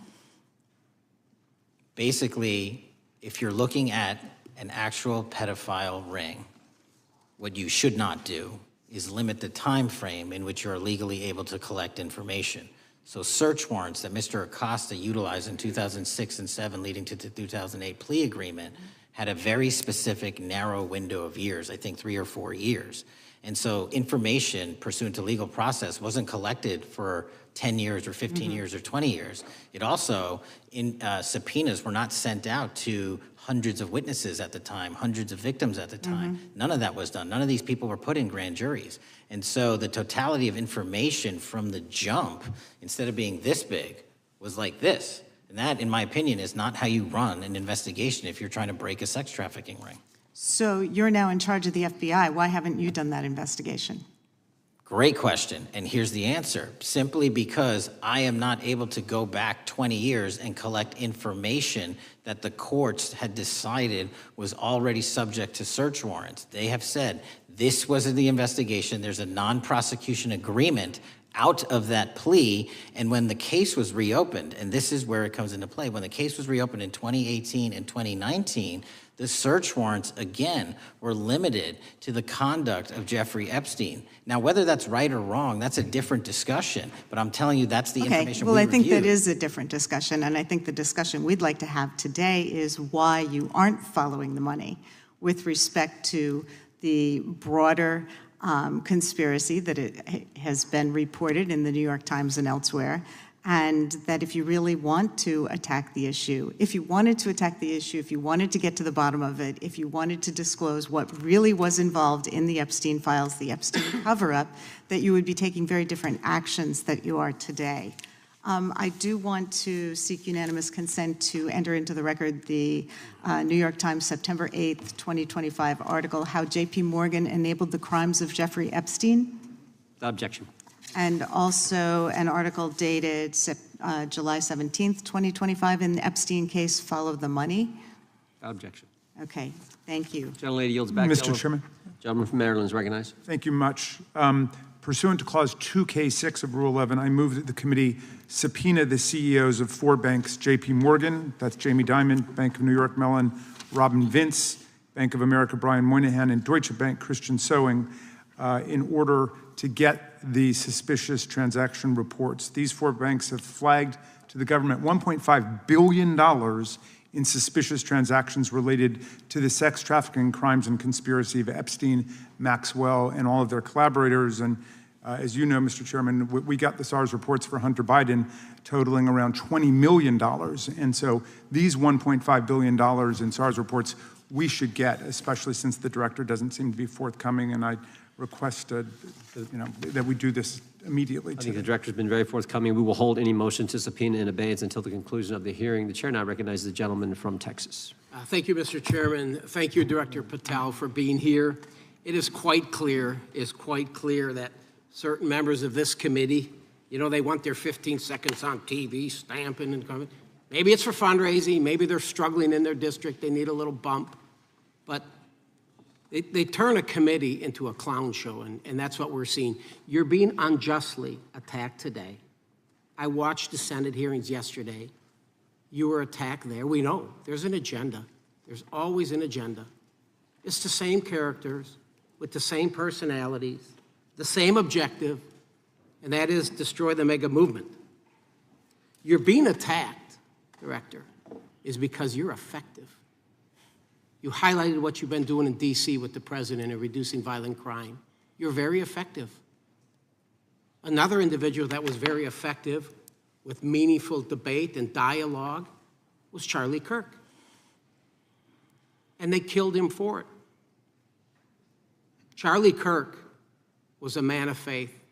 First and foremost, he loved his Lord Jesus. He loved his family. Beautiful wife, beautiful children. Just a remarkable, honorable man that was silenced with this assassin's bullet. I would say if Charlie Kirk lived in the biblical times, he'd have been the 13th disciple. He'd have been the 13th disciple. We have a new committee, if you're not aware, a new select committee regarding January 6th. I'm honored to be on that committee. I'm looking forward to working with other members to expose truth, questioning federal agencies that were involved on January 6th, like the FBI, played a role, but we don't really know, Director, to what extent. We don't know. The January 6th sham committee was not formed by Nancy Pelosi to seek truth. It was nothing about getting to the truth about January 6th. Their sole mission was to damage Donald J. Trump and end his political career. And everybody knows it. That's what the purpose was. You know what's nice, so I kind of get to ask the question, though. How did that work out for you? Donald J. Trump is back in the White House, and America loves him.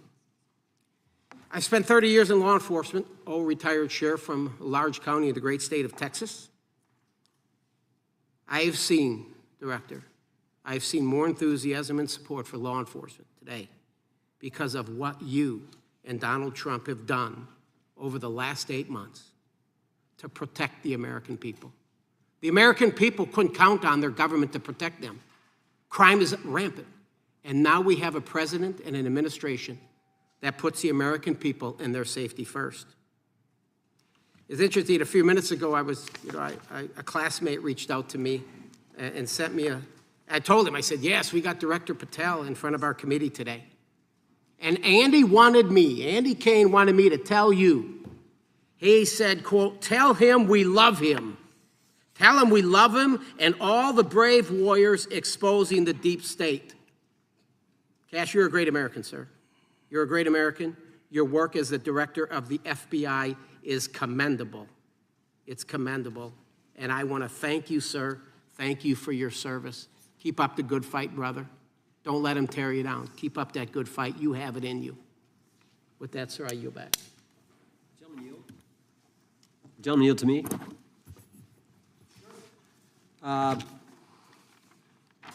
Director Patel, there were 26, the gentleman mentioned the select committee, there were 26 confidential human sources at the Capitol on January 6, 2021. 4 entered the Capitol and thereby broke the law. Do you know if those individuals were being paid by the Ray FBI? So we've provided 600 pages of documents to this committee alone regarding January 6th. That's 600 pages more than any of my predecessors. Yep. Generally speaking, confidential human sources are always paid by the FBI. That's how it works. I can't speak to the specifics on each one and how much they make. And we appreciate it. We've reviewed some of that material, and you've given us a lot of material that we didn't get from Director Ray. That specific question, I think, is important to the American people.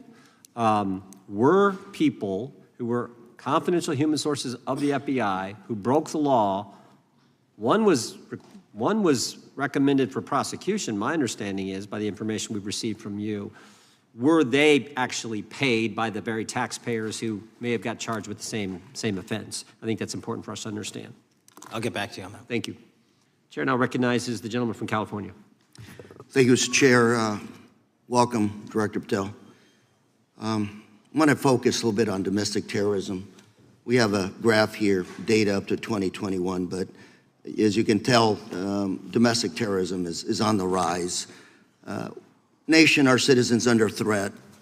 We saw the assassination of Charlie Kirk, 2 assassination attempts on the president, school shooting, Minnesota last month, and closer to home, just a couple of days ago, Huntington Beach, peaceful vigil for Charlie Clark, infiltrated by neo-Nazis who essentially made the local individuals attending that event fear for their safety. All of us know that a lot of these domestic attacks are by lone wolves, but yet they do leave clues, social media or elsewhere. Director Patel, you're it. You're the thin blue line. The FBI, your job to protect our citizens back home from those that would harm us. You have to find the needle in the haystack. Takes a lot of work, a lot of resources. Talking to my local sheriff this morning who said they're concerned. Federal cuts to local grants that help them do the job. Then, of course, let's not forget about other threats that are coming before us, like high-tech fraud. Local senior recently was talking to me about a text she had gotten, a demand by the IRS to send a payment immediately, or the IRS agents were on their way to arrest this individual.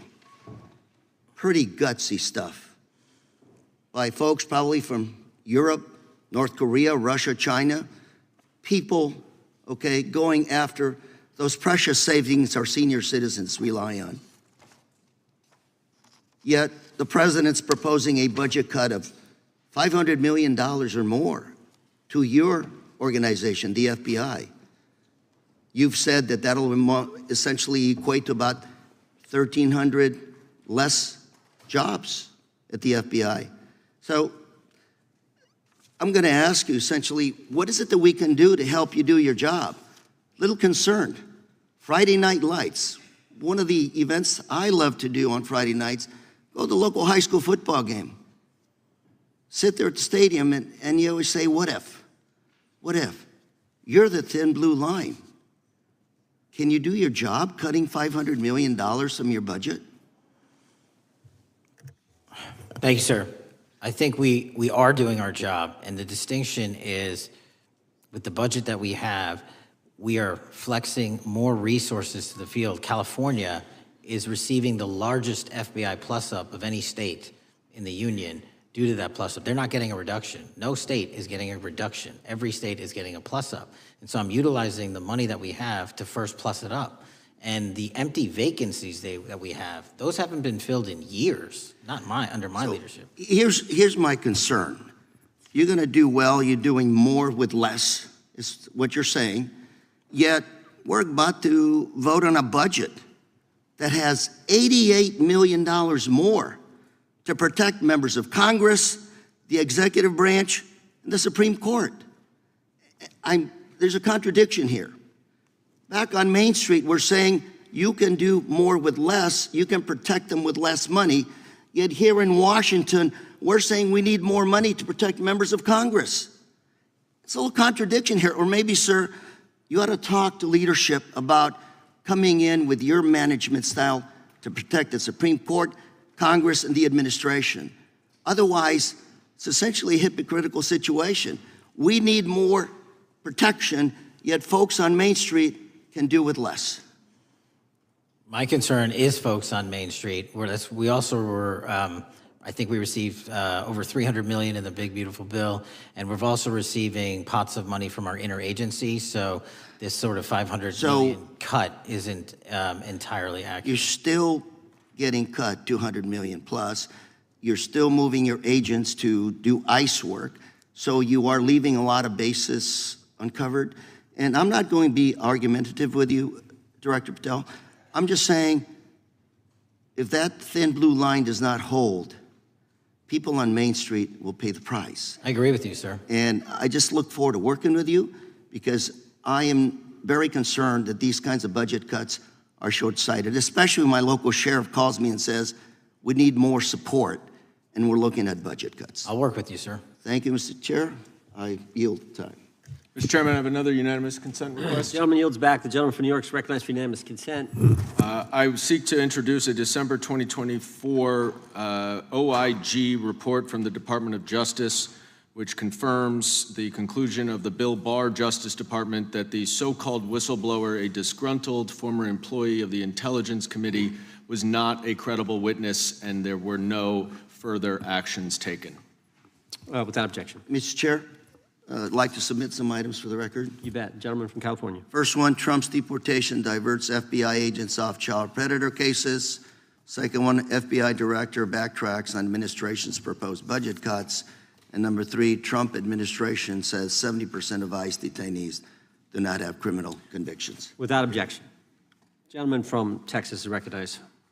Thank you. Director, earlier this year, the committee learned of new documents tied to the Crossfire Hurricane investigation and the Russia collusion hoax against President Trump. Your efforts in declassifying key documents tied to this investigation allowed the committee to acquire thousands of pages that it did not have previously. Did any of your predecessors make any effort to declassify these documents? Not to the extent we have. Did any of your predecessors share or leak any details that were classified at the time? There are ongoing leak investigations across the board at the Bureau related to this. I believe one of those is Mr. Comey, and I thank you for continuing that investigation. Among the declassified documents are the Durham report annex, the Crossfire binder, and the Nellie Orr criminal referral. Could you summarize for those watching what we know about the Russia collusion hoax so far? Well, sir, I think the record will speak that the Russia collusion matter was perpetrated by a political party to go overseas and obtain information from a foreign intelligence asset only to have that information, which was demonstrably false, turned over to the FBI, who walked into a federal FISA secret court and asked for a secret surveillance court order and lied to the federal court, and we know that because someone was convicted of it, and only to surveil the political opponent. So that is a massive scandal. We helped expose it. And in terms of the pages of productions, I provided 1,400 pages of production related to Crossfire Hurricane, and my predecessors have provided 0. I appreciate that, and I appreciate your courage and commitment to declassifying these important documents for our review, and hope that you'll continue with this commitment. Can we expect to see more declassification efforts regarding the Crossfire Hurricane and Russia collusion hoax? Yes. Thank you. I yield the remaining balance of my time to Chairman Jordan. Oh, I thank the gentleman for yielding. And Director, that's when it all started, right? The whole Russia, that's when it all began. And then it was Mueller, then it was impeachment, then it was Jack Smith and Fonnie Willis and Alvin Bragg and you name it. But it all started then. And that's why I think the gentleman from Texas wants to make sure we get all the information there. And I want to go back to when it was changed. We talked about this earlier. I just want to read to you what the CIA officer said to the House Permanent Select Committee on Intelligence, quote, Brennan refused to remove the dossier, and when confronted with the dossier's main flaws, he responded, yes, but doesn't it ring true? So that's what he initially said. And then when he was talking to this committee, he said the CIA was very much opposed to having any reference or inclusion of the Steele dossier in the intelligence community assessment. So on one hand, you got a witness who was there who said he refused to remove it even though he knew it was garbage. And then he's, on the other hand, telling the committee, no, we didn't want anything to do with it. It shouldn't have been a part of the intelligence community assessment, which we know it was. You know it was. You found that. Those are two entirely different stories. I think Mr. Brennan has some explaining to do, frankly, what happened there. And I think you said earlier that this whole thing, and I think you said to Mr. Gooden, this whole thing is being looked at as part of this grand conspiracy to undermine the president, whether it's Comey, Brennan, Clapper, former head of the Intelligence Committee, now senator from, whoever it is, that's all being looked at. Is that accurate? Yes, sir. Well, we appreciate that. And part of what's also being looked at, and I think the gentleman from Wisconsin brought this up earlier, what is a burn bag for, by the way? Generally speaking, the intelligence community obviously utilizes and possesses classified documents, but drafts of those classified documents and even ultimate finished products of those classified documents have to be recorded and or discarded. And if they are discarded, the only way we do that, the hard copies, is we literally put them in burn bags that are identified specifically for that purpose, and there is a very exact courier system in which those burn bags are obtained and the material inside is destroyed. So it's to get rid of the material, right? Yes, sir. And it looks like the annex that Mr. Durham in his investigation had was put into a burn bag by your predecessor, I assume, to be destroyed. Is that accurate? Without getting into the stylization of the evidence, anything that's put in a burn bag is for purposes of destruction. Do you find that interesting that the Durham annex was placed in a burn bag, that you would discover that when you took over as the head of the FBI? We found a lot of information in a lot of burn bags. Well, we appreciate you finding that. We'd like to know a little bit more about that, and we look forward to that information coming forward. And I appreciate the gentleman yielding. With that, we now recognize the gentleman from Colorado. Thank you, Mr. Chairman, for holding this hearing. Thank you, Director Patel, for being here today. I have a couple of questions regarding a terrible shooting that occurred in Colorado, a state, as you may know, that I represent. You've testified previously about, I think, what you would describe as your efforts to provide more information regarding the investigation with respect to the horrific assassination of Mr. Kirk. And so, in that same vein, I'm hoping you can provide this committee and my constituents in Colorado with some clarity. Absolutely. I think, as my colleagues know, in Evergreen, Colorado, Jefferson County, a county that I proudly represent, at Evergreen High School, a shooter ultimately injured. 2 students were praying for their swift recovery. There's an article here from Colorado Public Radio. The title is, quote, FBI was already investigating an account that may have been linked to the Evergreen shooter. You're familiar with the circumstances generally, Director, regarding this terrible tragedy. Yes. So my understanding from the public reporting is that an organization reported to the FBI in July of this year regarding, just reading here from the article, that the FBI opened an assessment into a social media account user whose identity was unknown. and who was discussing the planning of a mass shooting with threats nonspecific in nature. This is the FBI's statement to the press.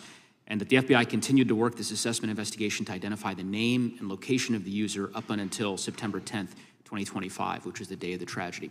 Can you provide us some clarity on what were the impediments to finding, the account user, and maybe describe in greater detail the FBI's work in that regard? Generally speaking, yes, because I know even though the shooter's deceased, the investigation we're not done. Sure. And so the impediments to finding these individuals, and you highlight a great point. We had 2 huge tragedies in the span of days in this country. The school shooting in Evergreen, Colorado being one of them. And proactively going out onto these social media platforms, which are so large, is our biggest impediment. And we need to rely on the service providers. There's actual legislation, I can't remember the name of it, that's up for renewal, which will, and I think at the end of the month, which gives service providers the ability to report that information in from their end without liability. We need that to continue, because while the FBI has so many people and the police are great at doing it, there's just too many platforms to cover down on. Well, I appreciate that, Director Patel, and I think we're certainly, I'm interested in continuing this conversation, because I think the reporting suggests that that there's a pattern, and that ultimately, we want to make sure that law enforcement is able to prevent this kind of tragedy from happening in the future. I have a question. It's not meant as a gotcha question, so it just frame it there. But it is in regards to some reporting around a periodic transaction report that you had filed earlier, this year. So this is in July, pursuant to the ethical obligations as a senior executive official. You remember filing that in July? Yes. Yeah, so in that report, as best as I can surmise, you disclosed that you divested $100,000 or more in a variety of different stocks, which I presume was pursuant to the ethics agreement that you negotiated with the Department of Justice.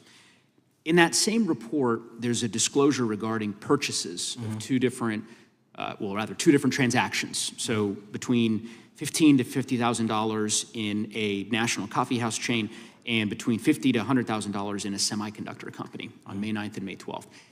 Are those transactions that you're doing personally, or are these through a stockbroker, or are these transactions that you're handling yourself? So how they happen is I submit proposals under DOJ guidance to say, hey, I would like to trade this or that, and they run their review, and the FBI runs a review, and then they come back and say yes or no, and then I make the transaction. Is there a reason that you decided to make the purchases into those 2 companies? Generally speaking, before I got this job, I was, trading stocks, but not a lot like most people, and I just follow certain industries, and I thought they would be a good investment. So the reason why I ask, right, because you had divested in other companies, and I presume that wasn't because there were actual conflicts. It's just that you wanted to avoid an appearance of impropriety. It was both. Both, but not all of the companies were conflicts. Whatever they make divested from. I don't make the call, they make the call. Sure. Yeah. I guess my point would be, the reason why I ask is, why I said it's not a gotcha question, I have for years led an effort here in Congress to try to ban members of Congress, senior executive officials, from trading stocks. And it's bipartisan in nature. We're working really hard to get that done, Republicans and Democrats. And you can understand, I think, given your role, given the nature of the position that you hold as the leader of the largest law enforcement agency in our country, that divesting entirely, not doing day trading now, I think would be something that would be in the interest of the American people. So I just would hope you would consider that, and that moving forward, that perhaps not purchasing stocks in individual companies, I would think would be something that would be worth pursuing. Gentleman's time is... I'm happy to give the witness an opportunity to answer. Thank you. I'll work with you on it. Gentleman from Alabama is recognized. Thank you, Mr. Chairman. Thank you, Director Patel, for being here today. Newly declassified documents confirm that the intelligence community under President Barack Obama knowingly relied on unverified and fraudulent evidence to manufacture a false claim that Russia, in fact, meddled in the 2016 election. Is there more to be done to uncover the depths and origins of the Russian collusion hoax? There is, and we're doing it. Why should Americans still care about that, Director Patel? Everybody wants to talk about a weaponized bureaucracy.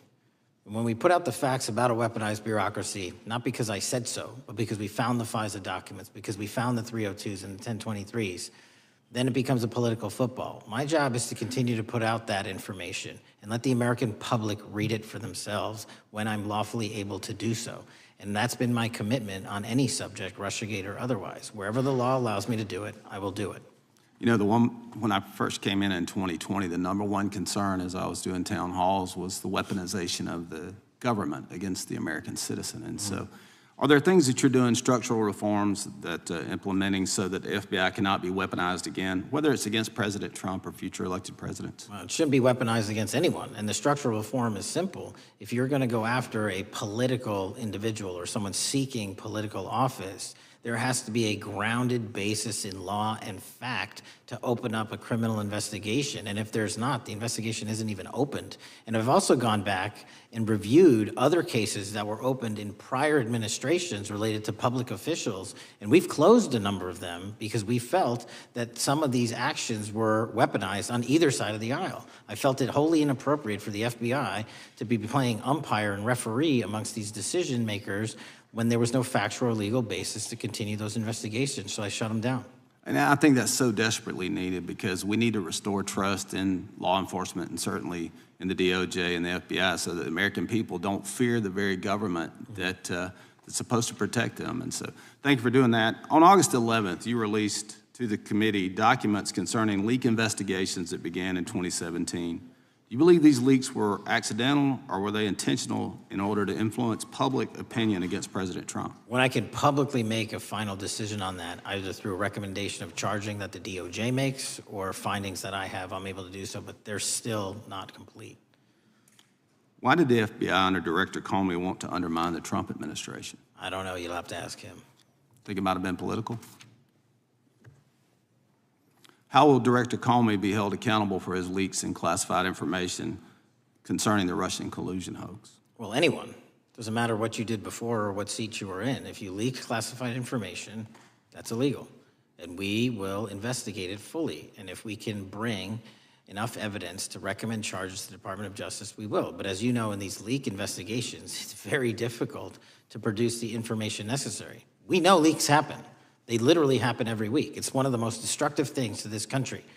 Media receives classified information beneficial to one side or the other. I'm a fan of none of it, and I want to shut all of it down. And we need to bring some real cases to deter individuals from doing that, and that's my focus. What was Comey's role in creating the ICA?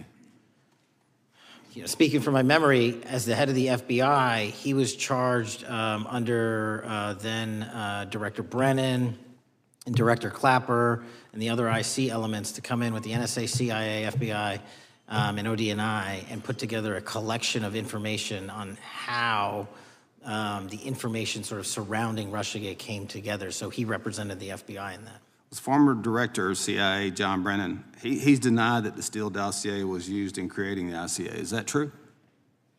Well, it's, without commenting on him, the FISA has been released, and the dossier was in the FISA. It was in 4 FISAs.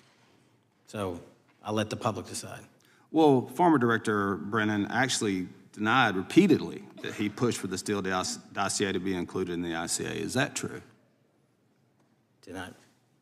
I'll let his testimony speak for itself, but then Deputy Director Andy McCabe also testified to the House Intelligence Committee, which has now been declassified, that were there no Steele dossier, there would have been no FISA. Well, my time's getting close, but let me tell you this, sir, and well, my colleague from Texas said, thank you for the job you're doing. You're making the American people safe. You're restoring trust in these agencies that so many of us had lost trust in. So thank you for the work you're doing. That thin blue line, you're doing a fine job, and we want to let you know we appreciate it. Thank you. God bless you. Lady from California is recognized. Thank you, Mr. Chair, and thank you, Director, for coming here today. And actually, thank you for your response to my colleague from New York who asked you earlier about violent extremism. And you said that there is violent extreme ideology on both sides. And I think you actually alluded to that same statement yesterday in the Senate. So I too have some questions I'd like to ask you. These are not gotcha questions, and just deny, please, what you deem to be false. So Dylan Roof, who followed white supremacist propaganda murdered 9 black parishioners in Charleston in 2015. Do you deny this? I'm sorry. Dylan Ruth? Roof, can you give me some more information? You're head of the FBI, you probably know this. If you don't know, that's fine. You can, You can give me a reminder. I've got a lot in front of me. It was national news. Robert Bowers murdered 11 Jewish worshipers in Pittsburgh in 2018. I do remember that. And it was the deadliest anti-Semitic attack. So do you admit that that happened? I'm not saying the other thing didn't happen. I'm just asking for a little information. Patrick Cruces, who posted a manifesto about a Hispanic invasion, walked into a Walmart in El Paso, Texas in 2019 and began firing. He murdered 23 people that day, and the youngest was 15. Do you admit or deny that that happened? I'll take your presentation as accurate. All right, well, I have to say all of these cases have been adjudicated. As I said, they are not gotcha questions. These incidents were national news. And as director of the FBI, you have access to all of this information. So in 2022, Peyton Grendon walked into a supermarket in a black neighborhood in Buffalo, New York, and started shooting. He murdered 10 people that day. And on September 10th, your friend Charlie Kirk was assassinated. Tyler Robinson has been taken into custody and charged, but also on that day, Desmond Holley, a 16-year-old white male, shot and injured 2 students at a high school in Colorado before killing himself. And according to the Anti-Defamation League, he had a fascination with mass shootings and white supremacy. So do you admit to, deny these facts? Those happened. Okay. Your predecessor, former FBI Director Christopher Wray, said that one of the most dangerous concerns is that racially motivated violent extremism, especially white supremacists, has been the biggest chunk of our domestic terrorism cases and is responsible for the most lethal attacks over the last decade. Do you admit or deny, A, that he said this? I'll let the record reflect that. Whatever he said was what he said. All right, and do you agree? That there is racially motivated crimes being committed in America, yes. Yes, especially white supremacists, which is the biggest chunk of our domestic terrorism. I'm glad that you said this. So last week, President Trump was asked if there were extremists on both the left and the right. He was actually asked this by Fox and Friends, and his exact words were, "I'll tell you something that's going to get me in trouble, but I couldn't care less. The radicals on the right oftentimes are radical because they don't want to see crime. The radicals on the left are the problem, and they're vicious, and they're horrible, and they're politically savvy." Do you agree with the president? I don't speak for the president. The president speaks for himself. Do you agree with the president? I don't. On what matter? On the question that I just asked, do you agree with his statement about the radical left? That there's ideology that's driving violence on both sides? Yes, that's what he acknowledged. No, he didn't. He didn't. But I'm glad that you're saying that and actually creating some separation between you and the president. And I'm glad that you That's literally are not what happened. He said acknowledging both. that there is violent extremism on both sides. What's interesting is that the research arm of the Department of Justice, the National Institute of Justice, do you know what that is? I'm familiar with them. Okay, great. It is the research arm of the Department of Justice, and it published an article in 2024 devoted to domestic radicalization, violent extremism, and terrorism. I have it. It's interesting that it's no longer on the website. It has been scrubbed, but I ask these questions because what makes a strong, qualified director of any business, of any household, of the FBI, what makes a reputable prosecutor is not lapdog loyalty, but a commitment to the creed that evidence is agnostic and that the evidence will lead you to making the right decisions. And your job, no one's job is to like the data or the evidence, it is to collect it. That is how you gain trust. And Mr. Chair, I would like to enter into the record, if I may. White supremacist group stands by racist ideology with unanimous consent. Without objection. Dylan Roof, the radicalization of the alt-right and ritualized racial violence. Without objection. Thank you. Another article, how Robert Bowers went from conservative to white nationalist. I'd like to enter that into the record with me. Without objection. Patrick Cruces believed he was fulfilling Trump's wishes in El Paso attack, his attorneys said. I'd like to enter into the record. Without objection. Buffalo shooting, how far-right killers are radicalized online. I'd like to enter that into the record. Without objection. Evergreen High School shooters' online activity reveals fascination with mass shootings, white supremacy. I'd like to enter that into the record. Without objection.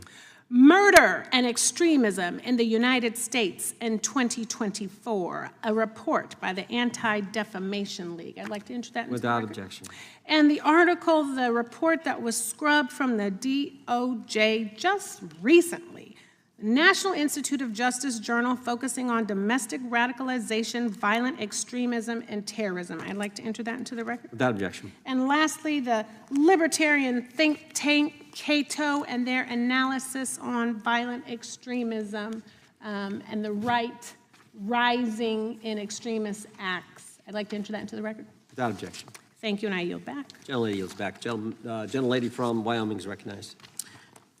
Just very quickly, Director Patel, thank you for being here, for your service to this country, and for the transparency that you have brought to the FBI and for the American people.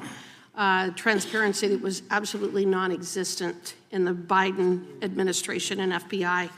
I believe that you might have been asked earlier about whether you had had an opportunity to visit with any of Epstein's legal counsel. Were you asked that question earlier? I think so. Okay. One of the legal counsels or legal fixers for Mr. Epstein was Stacey Plaskett, the Democrat delegate to Congress from the Virgin Islands. So perhaps for those on the other side who are interested in talking to Jeffrey Epstein's attorneys, they could sure visit with one of their own colleagues. I want to focus on something that I think is very important that has not been addressed enough today, and that is related to the consequences of the Biden open border. One consequence of the Biden border crisis is the impact that it continues to have on our tribal communities, with the cartels taking advantage of our open borders, the Mexican drug cartels, by infiltrating our reservations and bringing violence, drugs, murder, trafficking, and more. Last year, when I questioned the Attorney General Garland about what the DOJ was doing to protect these communities, he simply deflected responsibility and said that Congress had not appropriated sufficient resources for them to be able to protect our tribal communities. Mr. Patel, what is the Trump FBI doing to counter the drug cartel infiltration and other violent crime targeting our Native American communities? Thank you. It only took more than half of this proceeding to talk about one of the priorities that the FBI has, which is crimes on tribal lands. Every single crime that we have been talking about, whether it's child predators, human trafficking, narco traffickers, murder, they all happen on tribal lands as well. And I've said since the beginning, it is a priority, which is why we launched Operation Not Forgotten on tribal lands. And I'm the first FBI director to meet with the staff and tribal leaders here in Washington, D.C. and elsewhere, and invited them into my office and headquarters to see them, because I need engagement with tribal leadership, and I need our police and FBI agents to be engaging with tribal leadership. Otherwise, we're not going to break through. We have 1,900 Indian country cases open right now. We've got 600 indictments this year alone. We cannot forget tribal lands. Every single one of those people lives in the United States of America, and it is an absolute priority to protect them and their children just as it is anyone else. So I think it's fair to say that what Mary Garland testified to, that the FBI and DOJ did not have the resources to address that. I think that that was an absolutely false statement. Would you agree with me? It's a decision by him not to do so. That's not my decision.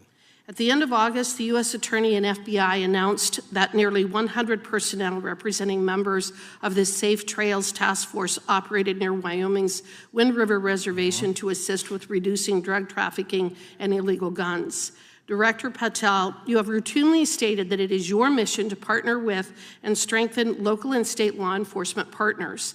How does the task force and other FBI efforts bring tribal law enforcement into this process? The major problem with tribal lands is the sheer tyranny of geography and the amount of coverage that they have on land versus the personnel they have to do it. So what we've done is constantly surge resources to tribal lands across this country on a 30, 60, 90-day rotating basis, reporting back to us saying who needs more. And what we found is that most of these lands can be assisted by our counter-UAS program, our drone capabilities, and we're going to do it because what's happening is the Mexican drug cartels are literally flying overhead, dropping their cargo, their narcotics onto this land where no one's looking, and then it's being disseminated to children, to youth, to adults on that land, and killing them. And we got to stop it before it gets dropped off. Well, and your testimony proves that the Biden administration did not lack the resources to address drug and violent crime in tribal communities or around the United States. It instead expended and wasted these resources investigating parents, Catholics, we now find out Turning Point USA, the RNC, and Republican organizations, rather than protecting our Native Americans by closing the border. Is that fair? I think so. Wonderful, thank you. And I do appreciate the work that you've done in this regard. I was previously the chairman of the subcommittee on Indian and Insular Affairs with the Natural Resources Committee, and safety and security on our reservations and for our tribal members has been one of our priorities, one of my priorities, and I very much appreciate the work that the FBI has done. Let me know if there's anything else I can do to help you, and with that, I yield back. I will, ma'am. Gentlelady yields back. The gentlelady from Georgia is recognized. Thank you, Chairman, and thank you for coming in today, Mr. Patel. In the past few months, the country has experienced a string of horrific, high-profile attacks that have been motivated by racial hatred or political ideology. Shooter attacked the CDC headquarters, firing hundreds of rounds and killing a police officer.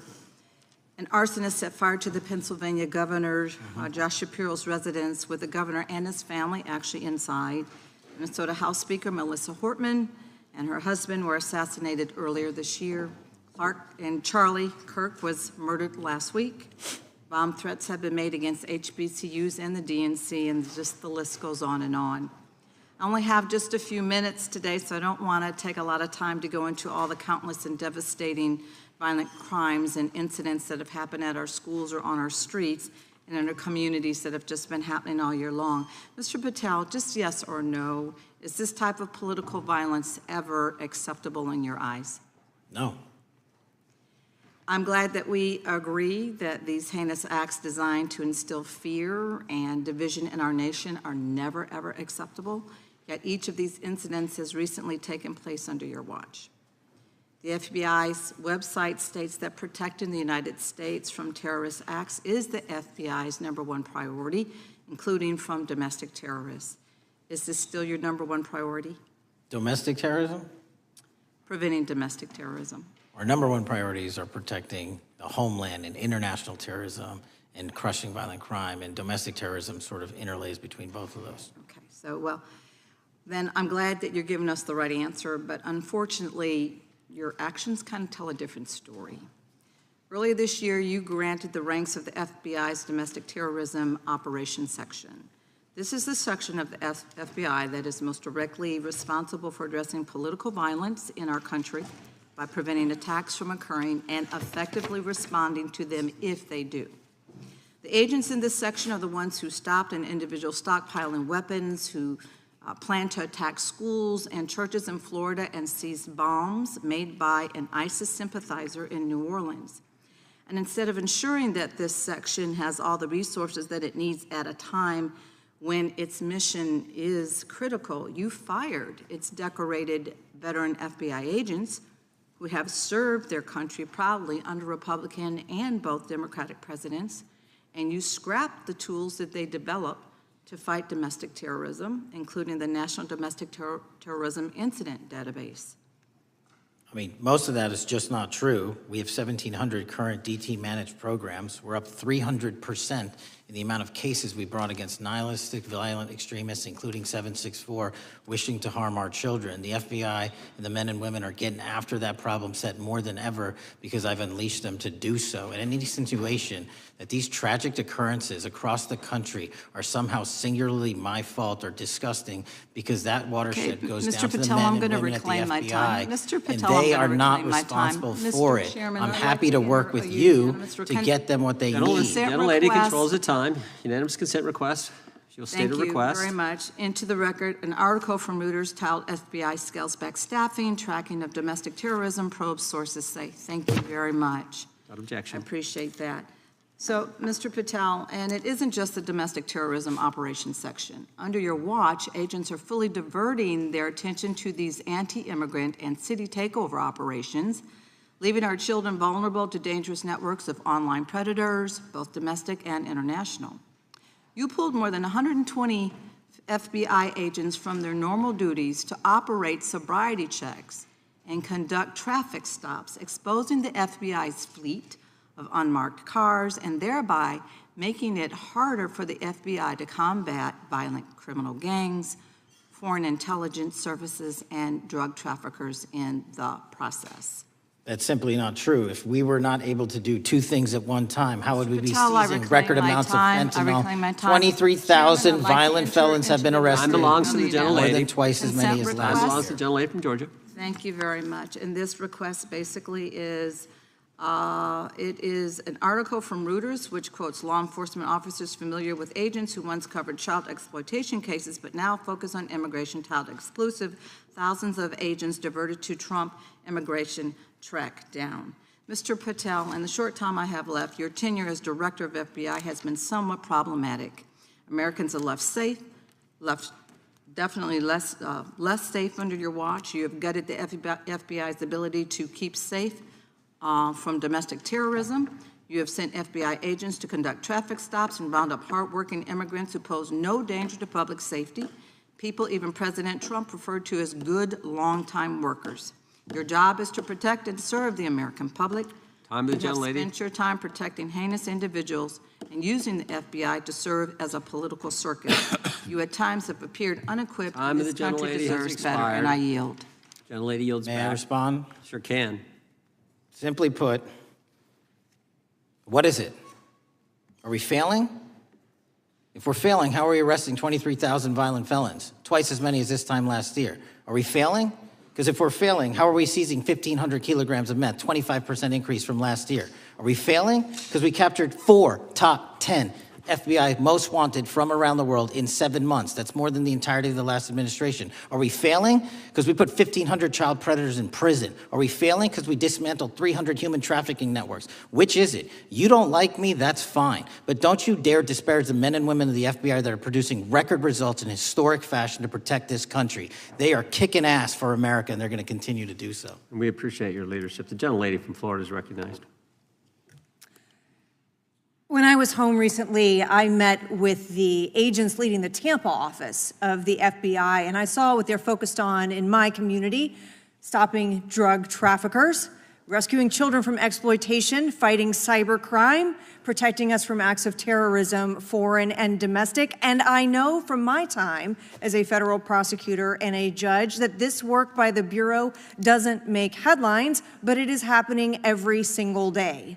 At the top, accountability is necessary, transparency is critical, but today we've seen an effort not just to diminish, but to distort the work of Director Patel and the agents he leads. If we really care about transparency and about truth, then what we owe to the American people is this reality: that thousands of dedicated professionals at the FBI wake up every single day thinking not about themselves, but about this country, and keeping every single one of us and our children safe from harm. And Director Patel, I would like to hear from you the facts about what the FBI is doing and your efforts to fight crime. Director Patel, isn't it correct that since January 20th, 2025, the FBI has made over 25,000 immigration-related arrests, including 350 members of Tren de Aragua and 195 members of MS-13?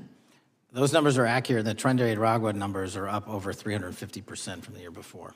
And during that same period, hasn't the FBI seized over 66,000 kilos of cocaine, 6,000 kilos of meth, and 1,500 kilos of fentanyl? Not to be nitpicky, but it's 89,000 kilos of cocaine and 7,300 kilograms of meth. And isn't it also true that the FBI Tampa Division's Panama Express Strike Force specifically seized nearly 67,000 kilos of cocaine valued at more than $1.6 billion from illicit maritime vessels? One of our best operations out of the Port of Tampa, and I was down there in South Florida when Panex did their work. Director Patel, since October 7th, 2023 Hamas attack, the FBI has been a co-leader of the Joint Task Force October 7th. Isn't it correct that this task force is actively working to bring justice for victims and to prevent terrorist infiltration at our borders? Yes, ma'am. Since January 20th, hasn't the FBI arrested 59 foreign intelligence operatives for spying or smuggling dangerous material into the United States? Yes, we have, and that's on track to be more than 25% than ever before. And the FBI has also been leading operations against major cyber threat actors, including those from Russia, China, Iran, and North Korea. Isn't that right? A 17% increase from year to date last year. Director Patel, the FBI's child exploitation task forces continue to investigate predators who target children online and across our communities.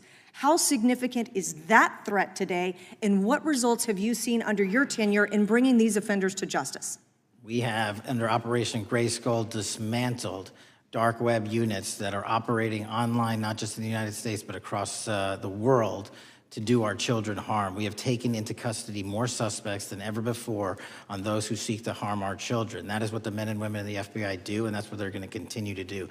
Those are the real results when you let good cops be cops and when you let us get on these platforms and expose them to the public and show them the harms of these predators on these online gaming systems and social media systems. And we need more help from Congress to allow us more authorities to do that work. The FBI laboratory manages the Combined DNA Index System, or CODIS, which compares over 25 million DNA profiles and aids more than 125 investigations each day. Director Patel, why is this important to law enforcement nationwide? All of law enforcement relies on our CJIS operation out of West Virginia. And what that does is allow 19,000 agencies to come in and say, hey, does this guy have a criminal history? Hey, is this an illegal firearm? Do we have a DNA hit like we did in these recent assassinations? That's what the FBI brings to bear, because local and state law enforcement agencies just don't have that capability, and we're doing it 24/7, 365. CJIS does not close for 1 minute. In your testimony, you noted that the FBI has ongoing counterintelligence investigations into China, Iran, and Russia across all 55 field offices. Why is it essential to maintain that scope of coverage, and what success can you point to in disrupting nation-state actors? Our biggest threats involving nation-state actors are the PRC, Russia, and China, and they are up 33%, 83%, and 60% respectively in arrests alone this year. Those nation-state actors wish to do harm in our infrastructure, our critical infrastructure system, our energy, our water supply, and also go after and target individuals and senior citizens and take their money through online pig butchering schemes, which we've exposed in Cambodia by way of the CCP. This is groundbreaking work that the American public should be seeing that their FBI is doing, and I'm happy to have the opportunity to report on it. Thank you, Director Patel. I yield back. Gentlelady yields back. The gentlelady from Mr. Chairman, I have a couple. Unanimous consent? Thank you so much. I appreciate it. In response to Mr. Patel's making the remarks that, that maybe our colleagues are disparaging the men and women of the FBI, I'd like to enter the record 3 unanimous consent requests. One is entitled FBI is using polygraphs to test officials' loyalty. The second is Kash Patel knowingly broke law when firing top officials, lawsuit alleges, published by NBC. And the third is FBI forces out more leaders, including ex-director who fought Trump, demand for January 6 agents' names. Without objection. Thank you. Gentlelady from Vermont's recognized. Thank you, Mr. Chair. Director Patel, thank you for being with us today. Appreciate your time. Let me say at the top, political violence should have no place in this country, and I strongly, unequivocally condemn the killing of Charlie Kirk last week. And this is exactly the kind of case that warrants a swift and thorough investigation by the FBI. What shouldn't be happening, however, is this administration's seeming attempt to exploit Mr. Kirk's death within minutes of this horrible, horrible assassination, dividing us even further without knowing enough about the killer's complicated, confused political ideology and the extent of his motivation. And this week, Vice President Vance claimed that this is, quote, an extremely destructive movement of left-wing extremism, and said that, quote, it's part of the reason why Charlie was killed. He pledged to go after organizations on the left. But Director Patel, it was just 3 months ago that Melissa Hortman, the Minnesota House Speaker, and her husband, Mark, were shot to death in their home in the middle of the night by a self-identified right-wing extremist and Trump supporter. When that assassination happened, the FBI released a written statement denouncing the killings and pledging to hold the killer accountable. And I thank the Bureau for that. It was clear, concise, to the point. But when you compare that statement to the over 50 mentions of the Charlie Kirk killing and just 4 for the Hortmans on accounts affiliated with the FBI and your personal account, it appears to many Americans that you're valuing some lives more than others, and that's painful. And this is what I'm hearing from my constituents, so I just want to convey that to you. And the vice president didn't even call on right-wing organizations to tone down their rhetoric after that horrific killing in Minnesota, and he never once spoke about dismantling conservative institutions. This week, when the president was asked by a reporter about Speaker Hortman, he claimed he didn't even know who she was. One of the most high-profile assassinations of an elected official in recent memory, and the president claims to know nothing about it, hasn't even heard of it. It was absolutely devastating for her colleagues and for her family. And I think we all can agree in this room that we have to stop this political violence. So my first question to you is, Director Patel, what is your plan as director of the FBI to turn down the temperature, especially in light of the fact that it seems like members of the administration are reacting to political violence based on party affiliation? What's your plan? I can only speak for myself and the Of course. FBI. And what we are doing is, I think I mentioned earlier, we're following the money, because whatever attack you are describing, and they are all despicable, equally so, people need money to operate. People need money to conduct these attacks, to conduct these investigations. And so what we are doing is finding the people that supported this infrastructure system, because even when you say there's a lone, quote unquote, lone wolf actor, he's not truly a lone wolf actor. Something happened along the way. I agree. And so can I just because we have such little time, are you making a commitment right now to follow where the evidence goes in investigating whether it's violence on the left or the right? Because over the last 10 years, when you look at the ideology, I want to follow up on what my colleague from California said. When you look at the data, you look at the Anti-Defamation League data, 96% of ideological motivated killings were committed by the right wing. When you look at the Institute of Justice report that she cited, it's 5 times the number that 5 times the number of far-left extremist incidents are perpetrated by far right. And it's been reported, and she mentioned this, that as of September 12th, 2025, just 2 days after Charlie Kirk's killing, that the DOJ removed that report from the DOJ website. That's why Americans are concerned that there seems to be a separate system of justice, that if you are a Republican and you are attacked, you will get the full weight and authority of the FBI and this administration. But if you are somebody serving in the Minnesota State Legislature and you are assassinated in your home, that the response is different. And I think to ignore the threats from the right or try to do a both and when there are multiple instances when it's overwhelmingly coming from the right, this is a disservice, because Americans want to know that whoever they are, whatever their political affiliation, that the response is going to be the same, and it is going to be done with the same diligence. And I'm wondering if you will commit to me right now that you will be a voice right now standing up to those voices in the administration that are adding to the violent rhetoric right now. That's what I'm asking you. Will you commit to this? Time of the gentlelady has expired. The gentleman can respond. My voice will be through the investigations that the FBI conducts, and we will conduct them all lawfully and equally.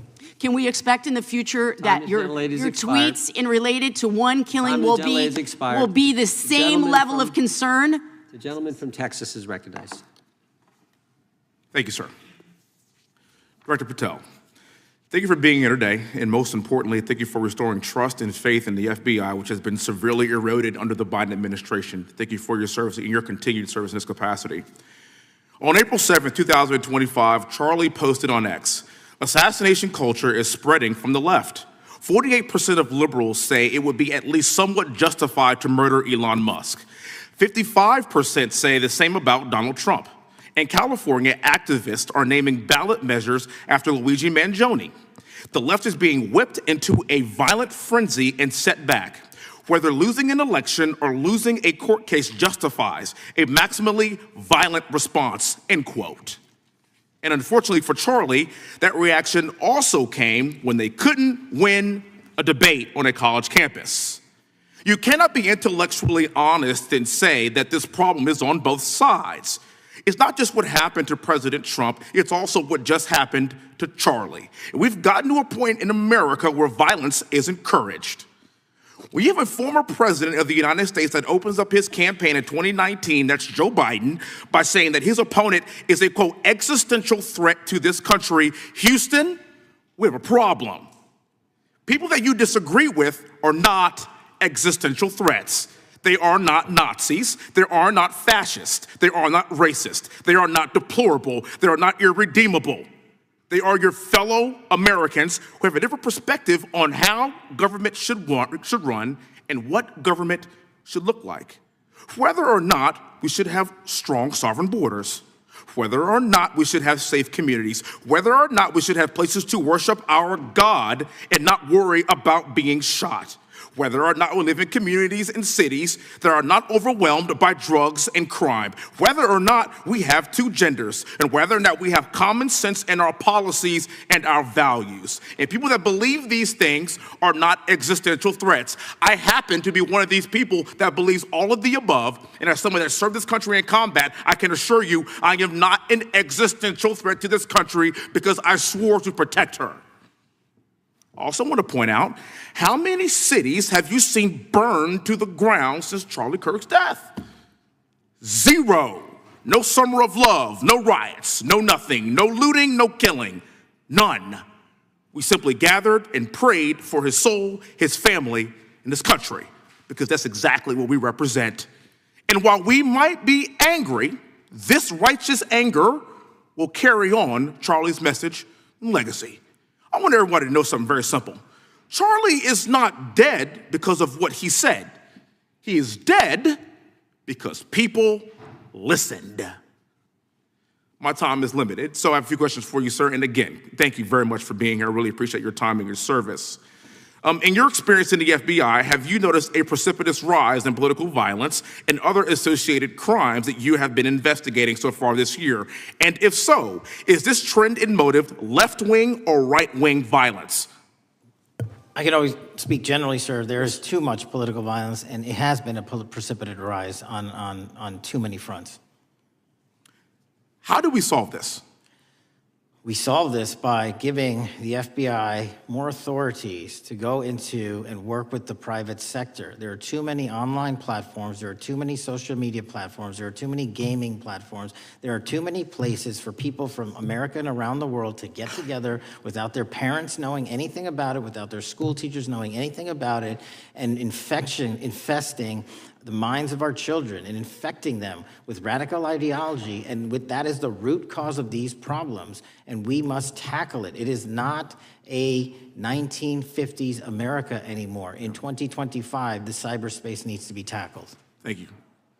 Switching gears, when your predecessor sat right there in that seat a couple of years, last year in a committee hearing, I asked him a very detailed question about Matthew Thomas Crooks, the shooter responsible for the assassination attempt on President Trump's life.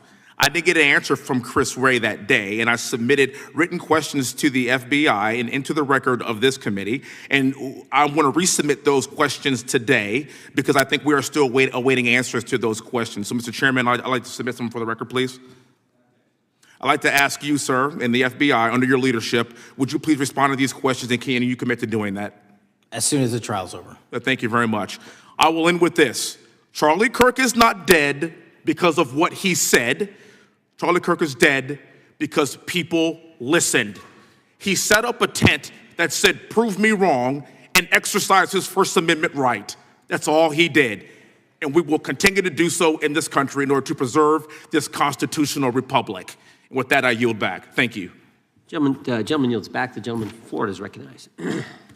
Thank you, Mr. Chairman. Before I begin, I want to caution my colleagues on, one-sided violence in this country. We just heard that there were no riots on the right. We're literally sitting in the building where there was a giant riot by supporters of the president, the right. We also heard that only leftists, have said that Trump is a Nazi. In 2016, the current vice president of the United States said, Trump is either a cynical asshole or he's America's Hitler. And so this is the problem.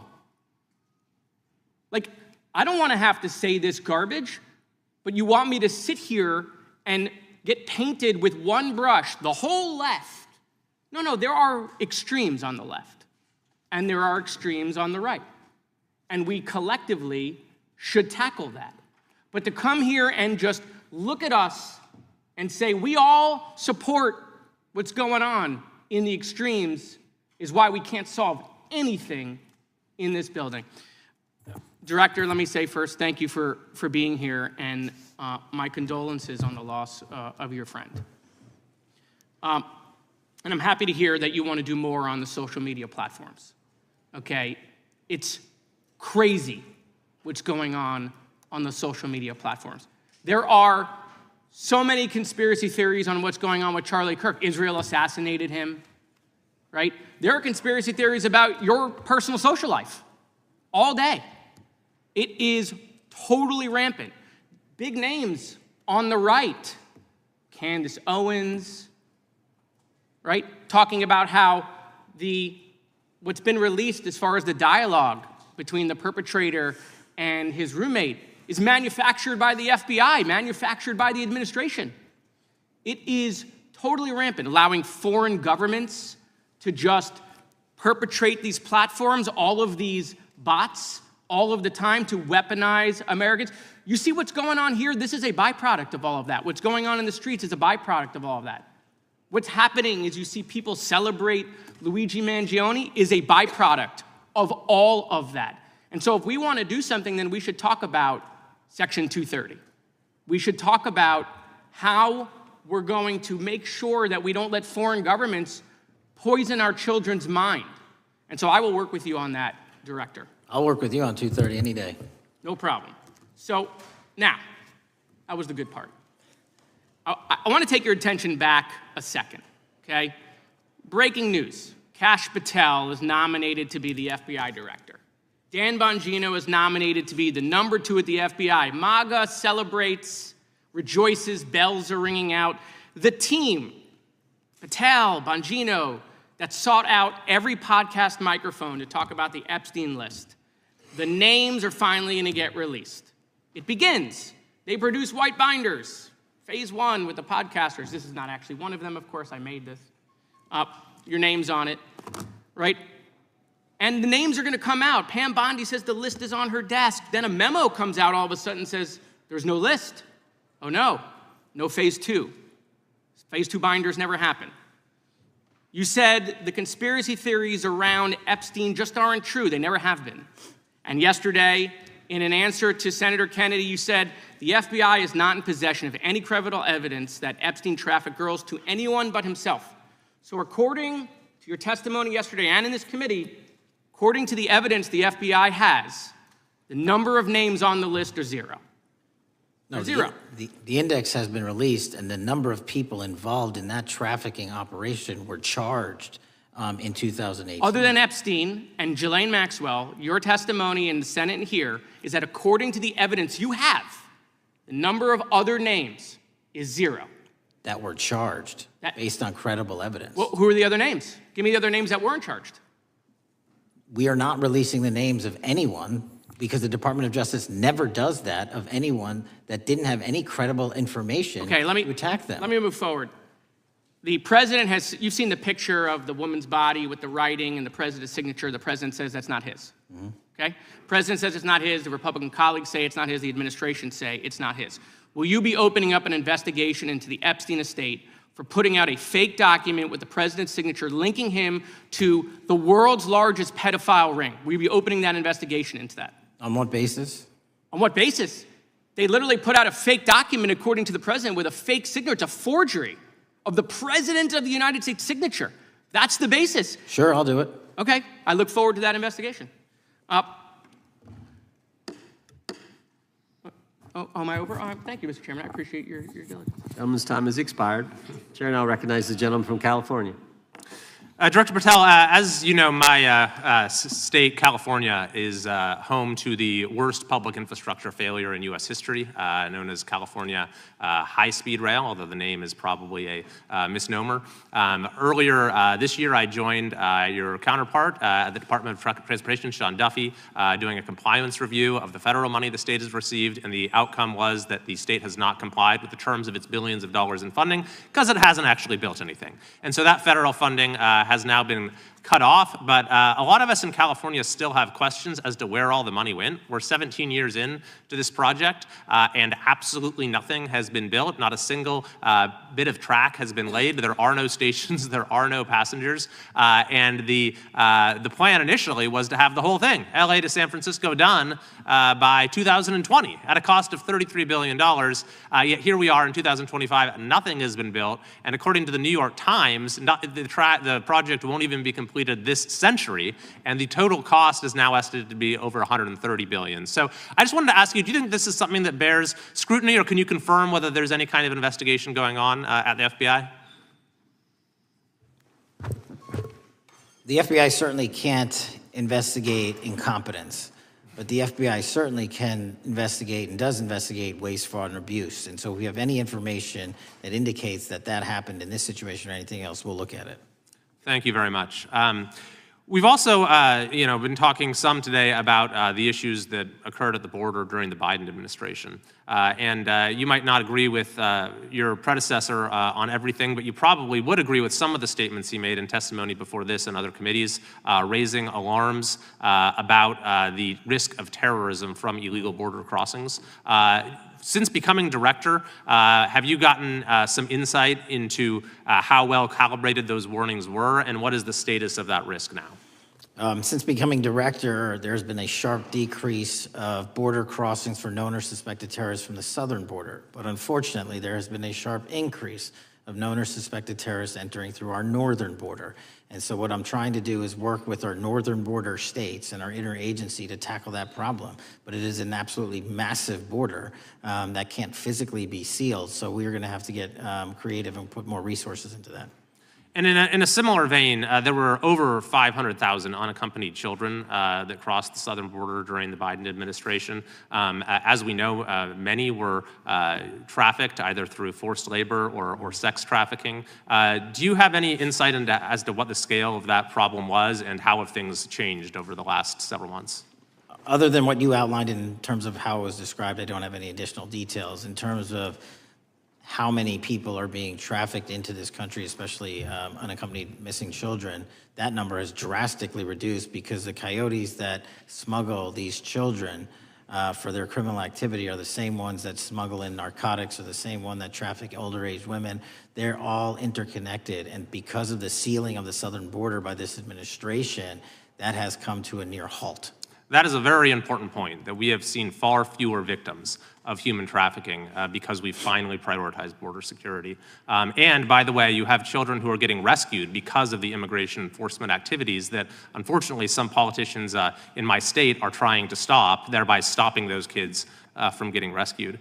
We've seen, of course, a substantial reduction in crime here in Washington, D.C. since the FBI and the National Guard got involved. I'm kind of asking you to state the obvious here, but what is the mechanism there? Why have we seen a reduction of crime when D.C. has had such a huge crime problem for years, and then almost overnight we see such a big difference? Because of the dedication and resources from President Trump's administration to utilize all federal, state, and local assets in a heavily crime-ridden area.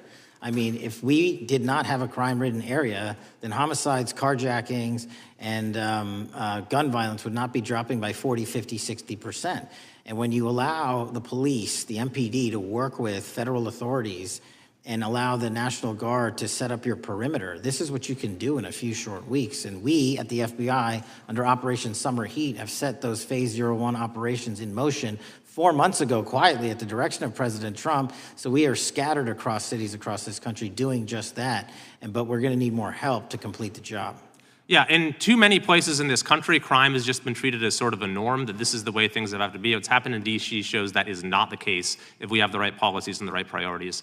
Finally, you know, this is tragically the second time in as many years that we've had an FBI director here following either an assassination or an assassination attempt. And so since there's been some time now since from the attempted assassination on President Trump at Butler, would you say that the public's understanding of what took place on that day is fairly consistent with all of the facts as you know them, or do you believe there's still material facts that have not been made public or are not fully understood by the public? No, I think it's fairly consistent. Thank you.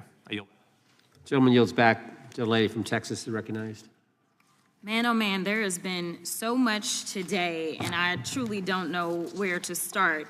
So I'm just going to make sure that we start off with a few facts.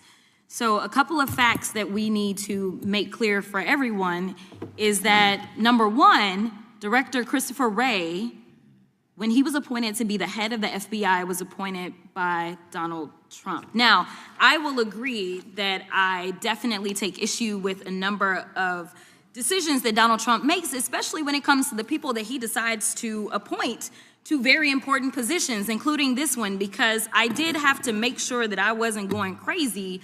But when I say that you are the least qualified FBI director in the history of the FBI, that is real, because you are the only one that never even served with the FBI prior to joining, yet we are supposed to believe that That's you are false. the greatest thing since sliced bread. I didn't ask you a question. Now, what I want to go false. through is to talk about why you are a failure and why, honestly, we just need to tell you bye-bye. I know that you got a little upset and you put on your show for your boss because it seems like you're trying to save your job when it came to talking to Senator Booker yesterday. But let's go through some of your failures. So before you were even confirmed, and I think one of my colleague from Georgia, pointed out that you were already targeting career officials so that you could direct illegal firings. Mind you, these cases that you were so upset about, which are the ones tied to Trump, the cases came through his handpicked FBI director. And frankly, when people sit around and say things like, oh, you know, we're happy because now we feel safe. I don't know who feels safe in this country except for the white supremacists, because I specifically as a black woman definitely don't feel safe. And frankly, my colleagues have been real nice to you today, and I applaud them, but I don't have the same demeanor because I know that multiple colleagues on this side of the aisle have faced death threats. In fact, somebody tried to kill one of my colleagues. And frankly, I don't know if this FBI or under your leadership, if those people would have been caught. I don't have any confidence in you. And if we start talking about the reasons that I lack confidence, we could start with you not just wanting to acknowledge some simple facts. Simple facts like the vast majority of the threats are coming from right-wing extremism. And I know my colleagues have tried to stress this, but I decided that I would maybe do it in a different way. Number one, I have a couple of UCs. Ken Buck, one of multiple Republicans receiving death threats for voting against Jim Jordan as House Speaker. Without objection. Another one, Republican lawmaker says she received death threats after voting against Jim Jordan in Speaker's race. Without objection. In addition, there was another one from another colleague who now is leaving Congress because they said that they were calling his wife anonymously and threatening her life to the extent that she ended up sleeping with a firearm.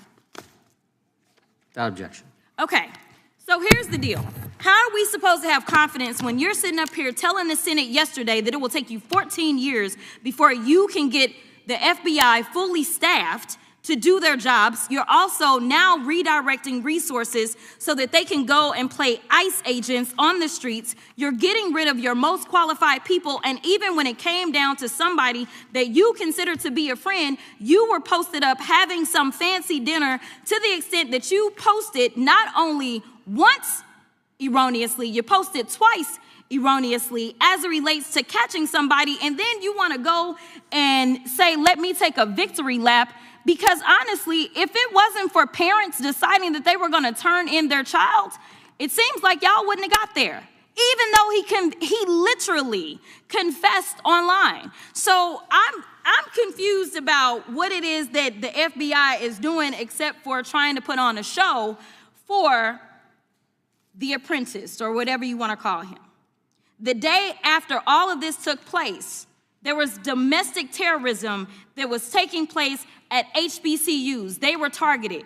Yet I didn't hear anything from the FBI about what was going on. And again, black people kept saying, how did we end up in this? Because the numbers are so very clear that white supremacy is a problem. And honestly, I've not heard anything out of you today that makes me believe that you're gonna do anything about the white supremacy problem. The one that is leading to children being killed, children being shot, as well as members of their community as they're worshiping in their churches. The time of the gentlelady has expired. If the gentleman would like to respond to any of that. Well, I mean, I'll respond. Kash Patel, as I said when I introduced him, public defender, former prosecutor, top staffer on the House Intelligence Committee, Deputy Director of National Intelligence with the National Security Council, Chief of Staff at the Department of Defense, and FBI Director. I think that's a pretty good resume for the guy who's now running the top law enforcement agency in our country. And we've seen all the stats that he's given to the committee on how much better they're doing at getting the bad guys than the previous guy was doing. With that, I recognize the gentleman from South Carolina. Thank you, Mr. Chairman. Director Patel, I think you're witnessing some auditions, clickbait auditions for the Academy Award for my Democratic colleagues. We'll see how they fare as they're on MSNBC later on today. But do you care, before I launch into my line of questioning, to respond to Ms. Crockett from Texas on that very elaborate and theatric display? Here's what I've learned in my government service. I don't give a damn what they say about me as long as I'm succeeding in the mission. We're succeeding in the mission because the men and women of the FBI have never been empowered to do more work and to hit the streets harder than by President Trump's authorities and resources he's given us. And so all I care about is that we are capturing more child predators than ever before, taking more drugs off the streets than ever before, that we are capturing murderers at a significantly historic rate, and we're delivering this country the lowest murder rate in recorded history. That are facts that you cannot dispute. But you can come at me all you want. I don't care. Thank you, Director, for that, and we appreciate your service. We appreciate the results speak for themselves, I think, pretty plainly, and your commitment not only to results, but to transparency, so we do appreciate that. Director, who was John Durham? He was a former federal prosecutor, United States attorney, and ultimately appointed special counsel in the first Trump administration. Correct, and there was a document that he released in his findings called the Durham Report. What was the Durham Report briefly, and what were the findings very briefly? It was every special counsel that's appointed produces a report to the Attorney General. Special counsel's Durham Report largely focused on Crossfire Hurricane and included extensive summary findings in classified and unclassified manner, and we released the classified version, finally declassifying it for the American public in this committee. Correct, and you released that in July of this year. I think so. Yes, sir. Isn't it true that in the classified Durham annex, as it's referred to, that in 2016 the Obama administration obtained intelligence information from a source contained in two separate memoranda, one in January of 2016 and one in March? The two memoranda described confidential conversations between DNC Chair Debbie Wasserman Schultz and two individuals from the Soros Open Society Foundation. Isn't that true? As written in the report, I'll let it speak for itself. In the Durham Annex in January of 2016, the memorandum noted in part that President Barack Obama intended to scuttle the FBI's investigation into Hillary Clinton's private email server and mishandling of highly classified information during her time as Secretary of State. Isn't that found in the report? I believe so. Isn't it also found in the report that in March of 2016, the memorandum also included references to the same Obama effort to shut down the Clinton investigation, but additionally outlined a plan to falsely connect Trump to Russia? Isn't that in the Durham Annex? I think it's in more than the Durham Report, but yes. The memo also stated in part that, quote, the Democrat Party's opposition is focused on discrediting Trump, among other things.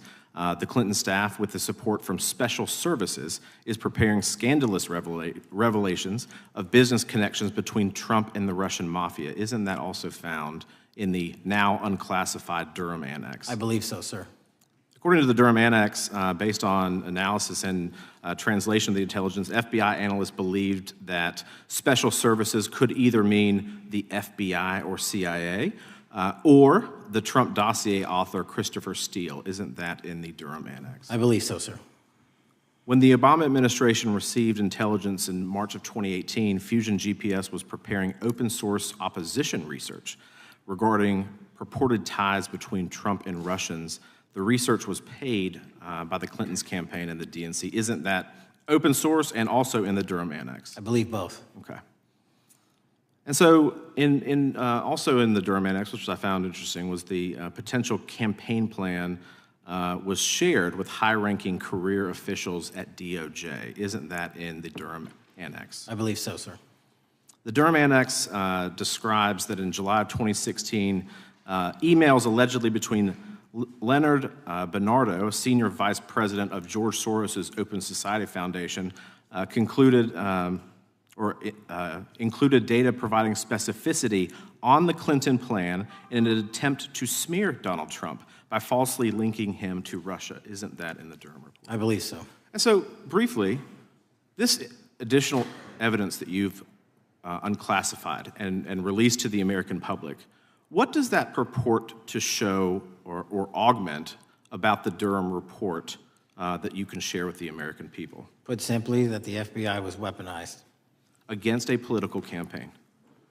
Yes, sir. Thank you for that, Mr. Chairman. I yield back. Gentleman yields back. The I have UCs. gentlelady from Texas recognized for unanimous consent. Yes. First one is Russia's ghostwriter hacker group takes aim at German election. This is from Politico. Objection. The next one is Director of National Intelligence, 30 days until election 2024, which specifically states that our assessments about activities and goals of Russia, Iran, and China are unchanged from earlier election security updates, and that they were meddling. Without objection. And I've got three more. The last three are that how Russia is using artificial intelligence to interfere in elections. Moscow's attempts to interfere in U.S. and other elections are nothing new, though their tactics and strategy are constantly evolving. Without objection. The next one is Russian interference coming soon to an election near you. Russia pursues a systemic strategy of undermining elections and influencing public opinion in the West. EU and NATO countries must recognize that Moscow often acts through agents within their own borders and build resilience to such interference. And what's the source? This one is CarnegieEndowment.org. Okay, without objection. Thank you. The gentlelady from North Carolina is recognized. Thank you, Mr. Chairman. And Director Patel, I'm glad that I'm going a little out of order here because I'm going to pursue some of the things that you were just talking to Mr. Fry about and remind you about your confirmation hearing. At your confirmation hearing in January, you said under oath, and I quote, "There will be no politicization at the FBI. There will be no retributive actions taken by the FBI should I be confirmed." And in your written response to the Senate questionnaire, you said, I quote, "Personnel decisions shall be based on performance and adherence to the law. And every FBI employee will be held to the absolute same standard, and no one will be terminated for case assignments." So I want to just go through a couple scenarios with you to get a sense of whether you think these are examples of politicization of the FBI or making decisions based on the performance and adherence to the law. So, first question.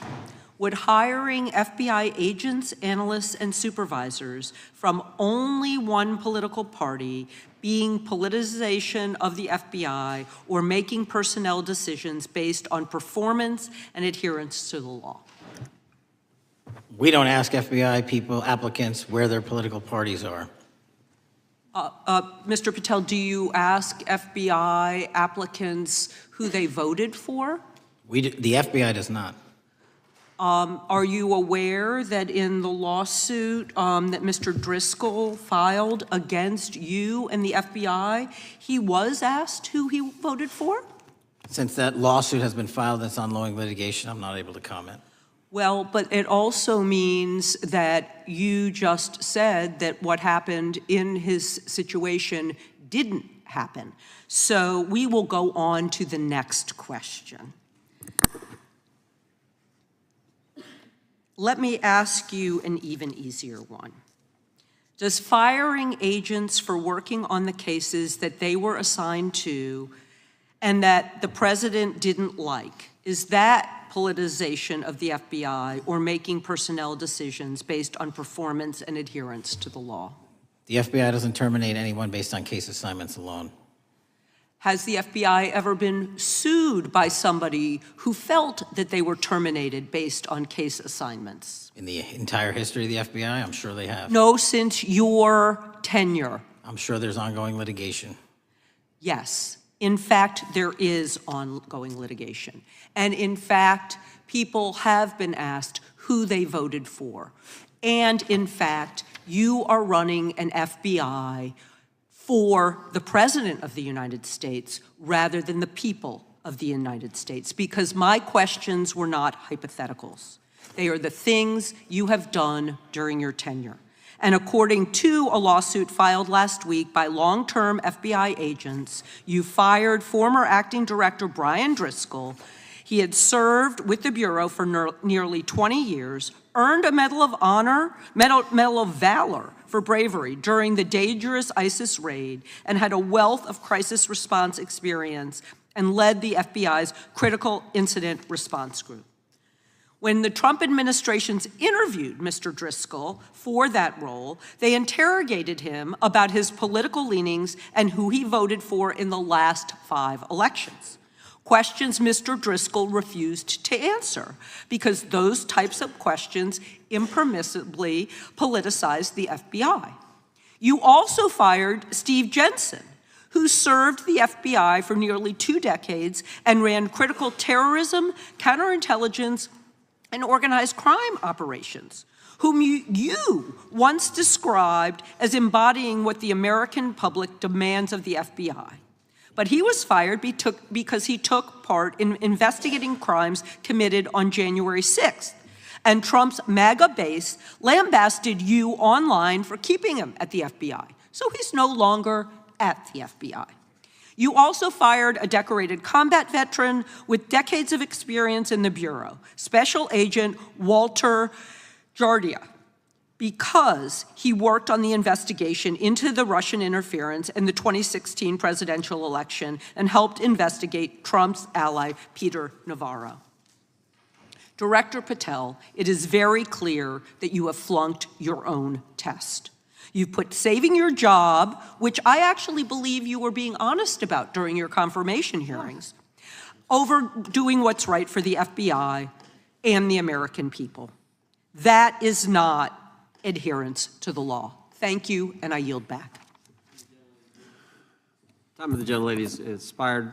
The chair now recognizes the gentleman from North Carolina. Thank you, Mr. Chairman. Director Patel, it's great to have this opportunity. Thank you for being here. Thank you for your service. And I've got to say, one of the most disheartening components of the previous administration, when I was working with local law enforcement all over the state of North Carolina, all over the country, people rightfully did not really care about the inner workings of Washington, D.C. The FBI had previously been the paramount, the sterling, the top of the top law enforcement agency. They wanted their FBI to fight crime. Whatever small town, city, whatever it may be, FBI was expected to deliver for the American people. And then reports started to come out, in addition to the likes of McCabe, Comey, Clapper, Strzok, Page, that the FBI was targeting Christian nonprofits. They were targeting parents for protesting radical gender theory at their schools. They targeted Catholics, churches, pro-life organizations. And the FBI was really bruised in just modern-day America. And your focus on getting the FBI back to the streets, fighting criminals, locking up bad guys, whether they're violent criminals, whether they're sex predators, whatever they may be. That is restoring the reputation of the FBI, and I thank you for that. In regards to the perceptions, I want to be very clear here.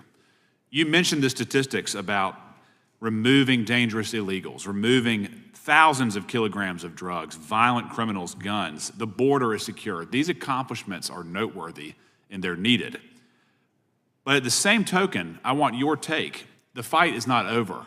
Isn't that correct? When we look at what happened in the previous administration, the number of illegal alien criminals that made their way into this country of every type, they're embedded, they're here, and it's going to take a sustained effort to win this battle. That's the critical component, sustained effort. And that's the critical component when you look at what happened in Washington, D.C. We're not here for 4 seconds in terms of safeguarding Washington, D.C. Yep. It's a sustained initiative. We're taking it to Memphis and wherever we decide else. And so we are going to continue the mission till it's done. In regards to offloading some of the agents from Washington, D.C. to the states, to the people, can you just explain how tactically that is a force multiplier in the law enforcement community around the country? Yeah. It's pretty simple. You don't even have to be in law enforcement to know that. If you put cops with other cops, they're going to do cop work. That's right. And what was needed in the communities out there was more cops. What was not needed in the bloated bureaucracy of Washington, D.C. was a third of the FBI's workforce, because a third of the crime does not happen in the Washington, D.C. NCR area. And so the results speak for themselves. Our state and local partners, I've always said this, are our biggest ally, our greatest ally and partner, and we cannot do the work without them, but we got to send our guys to them. That's right. And in regards to the last 4 years, the open border policies, whether it's terrorism, drug trafficking, human trafficking, violent crime, massive amounts of organized retail theft, and other types of criminal behavior, can you describe, just so anyone who's listening here can talk about, how serious the levels of criminality have become in the United States? Well, unfortunately, in order to have these record-breaking numbers of arrests and seizures, you tragically had to have a record-breaking explosion in violent crime, and it doesn't happen overnight. And it came in from all corners of the earth and from all platforms, including social media. And that's the root cause of all of these evils. And in order to clean it up, it's not going to happen overnight. But the men and women of the FBI, what they did in these 7 months, everybody should be talking about it. Every single district in this dais is safer now, today, than it has ever been because of that work. And in regards to the ongoing political climate, Director Patel, how do sanctuary policies that are still being implemented and defended in certain states, cities, and counties, how do they help or hurt your efforts to make America safer? Well, if you are harboring criminals, you are harboring our ability to keep our communities safe. It's that simple. If you have a fugitive warrant for a violent felony offense, and we are not able to procure you because of policies or rules that don't allow us to go get them. And time again, we have heard all too many illegal immigrants who should not have been here, murdering women, murdering children, giving drugs to our youth, and raping our children, and that is unacceptable. Straightly put, can you separate immigration enforcement with fighting crime? They're intertwined. Thank you. In regards to policies like cashless bail, how does that help or hurt your efforts? Criminals know that there are certain jurisdictions where if they shoot someone, they'll be out the door within the next hour to do it again.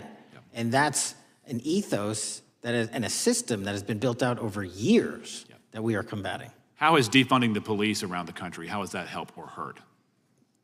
As long as I'm in this seat, we're not defunding any cops. Good. Thank you, Director. I yield back. Gentleman yields back. Mr. Garcia is recognized. Thank you, Chairman Jordan, and welcome again, Director Patel. As members of the Judiciary Committee, we have a responsibility to conduct oversight of the FBI and assess whether or not you're doing a good job in a responsible and impartial manner, or whether you're just a henchman for Donald Trump who's weaponizing the Bureau at the expense of public safety. As Congressman Kirk tenure, is the Bureau's expanded role in low-level, non-criminal immigration enforcement. I have a report here from the conservative Cato Institute. They've obtained ICE documents showing that over 2,500 FBI personnel are now working on immigration enforcement. A yes or no question. Did you sign off on this? 2,500 FBI employees are not currently working on immigration enforcement. Did you sign off on this? On the Cato report? On the 2,500 personnel, FBI personnel that have been reported to now be working on immigration enforcement. I couldn't have signed off on it because it's not happening. You can call it whatever you want, but the reality is that over 2,000 personnel individuals are now working at ICE instead of their jobs. I want to follow up on something that Senator Durbin asked you about yesterday. This article from MSNBC reports that nearly every agent on Baltimore's domestic terrorism unit, who was, by the way, investigating the 764 network of child predators, was diverted to work on immigration enforcement full-time. That forced them to, and I quote him, walk away from investigations of a network of violent predators that targets and exploits children online. Yes or no? Were you aware that this happened, and did you sign off on it? The premise is false.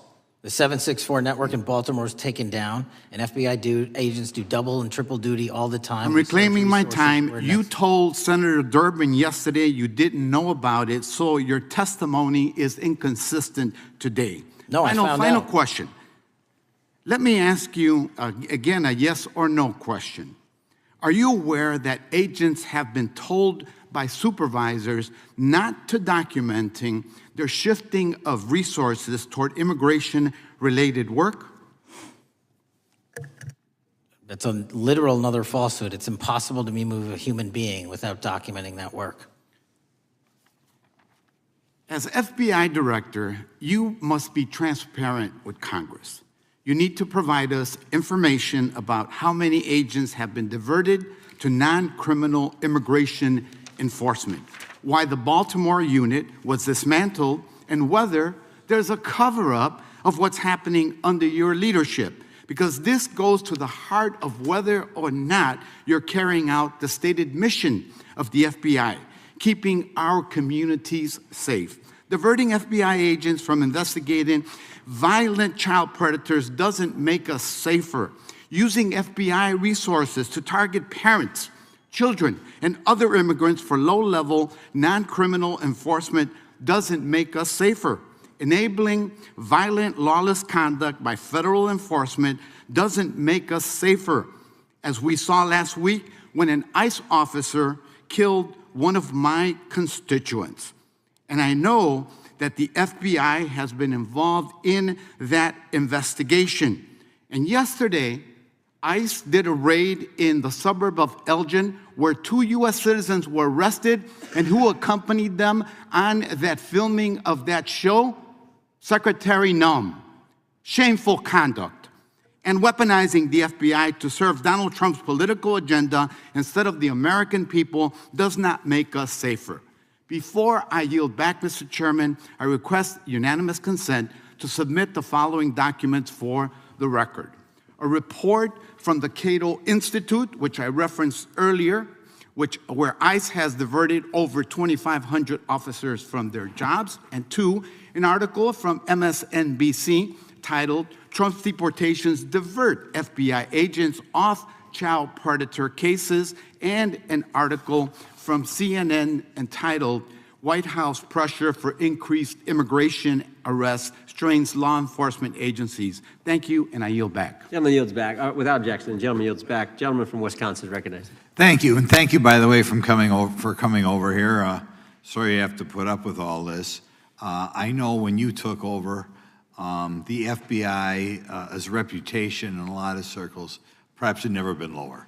I mean, part of that is brazen involvement in political activity, the Foreign Influence Task Force, you know, getting involved and trying to suppress news stories in the New York Post, Crossfire Hurricane, coming up with bogus stories to try to flip the 2016 election, FBI downplaying the stories of Hillary Clinton's emails in the 2016 election.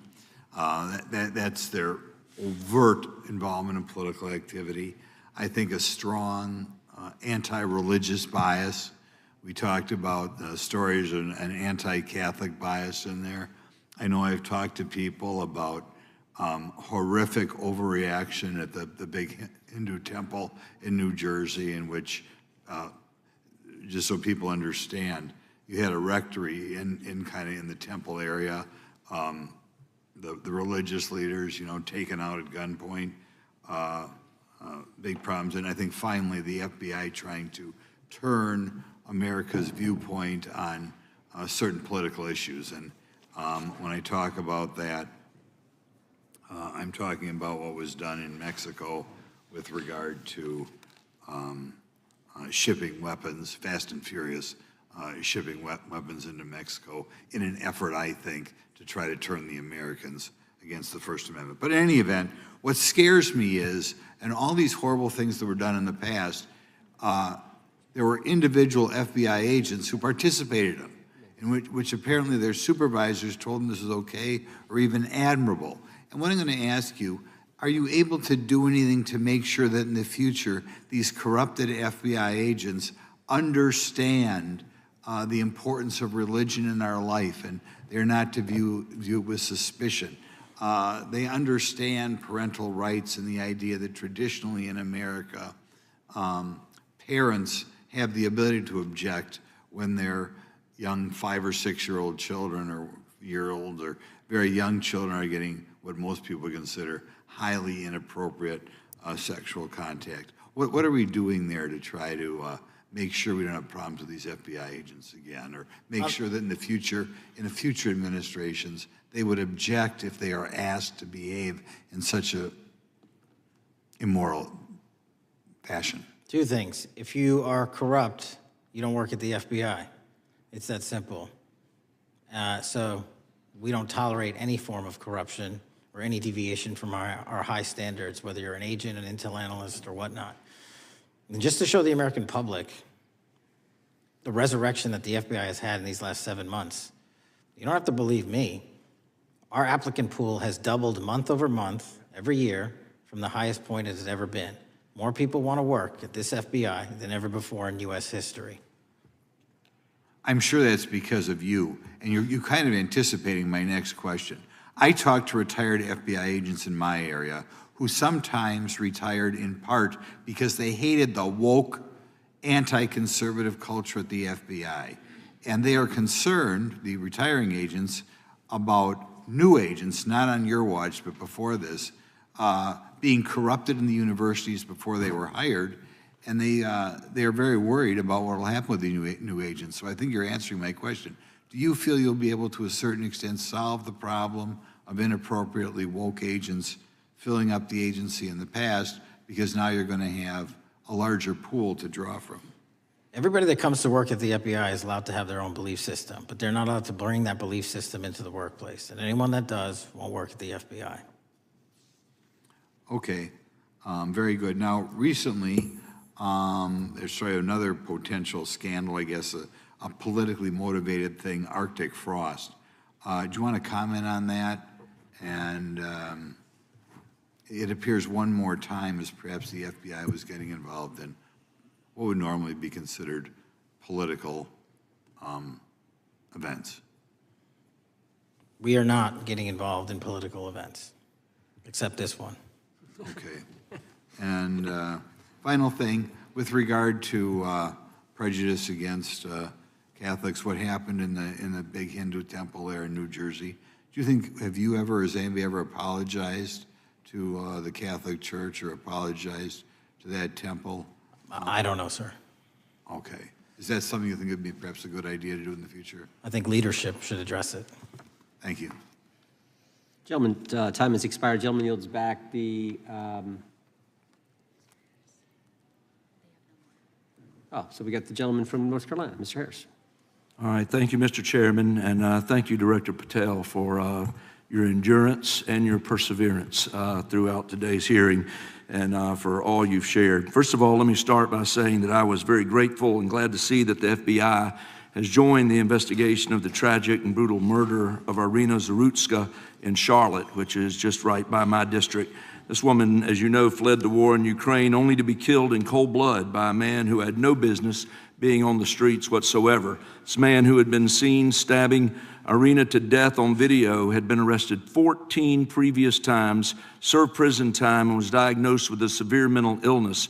In response to the previous offense, the magistrate over his case released him to roam the streets with a $0 bond and a simple written promise to appear in court.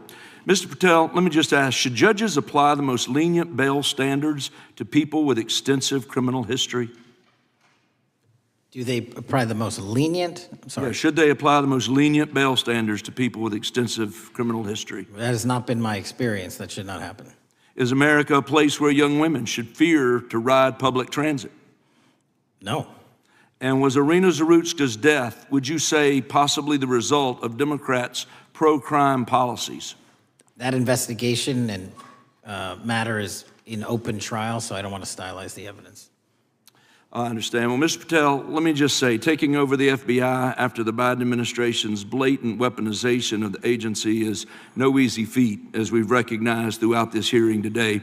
For 4 years, we witnessed the Biden administration targeting regular Americans rather than violent criminals. For example, the Biden administration's FBI spent its time and resources going after churches and Christians. We know that the FBI used an undercover agent to collect information about a parishioner. We know that the FBI investigated and surveilled a Catholic priest. And all of this was in response to First Amendment protected activity. Mr. Patel, I want to ask you, should the FBI use its resources to spy on Catholics? Never.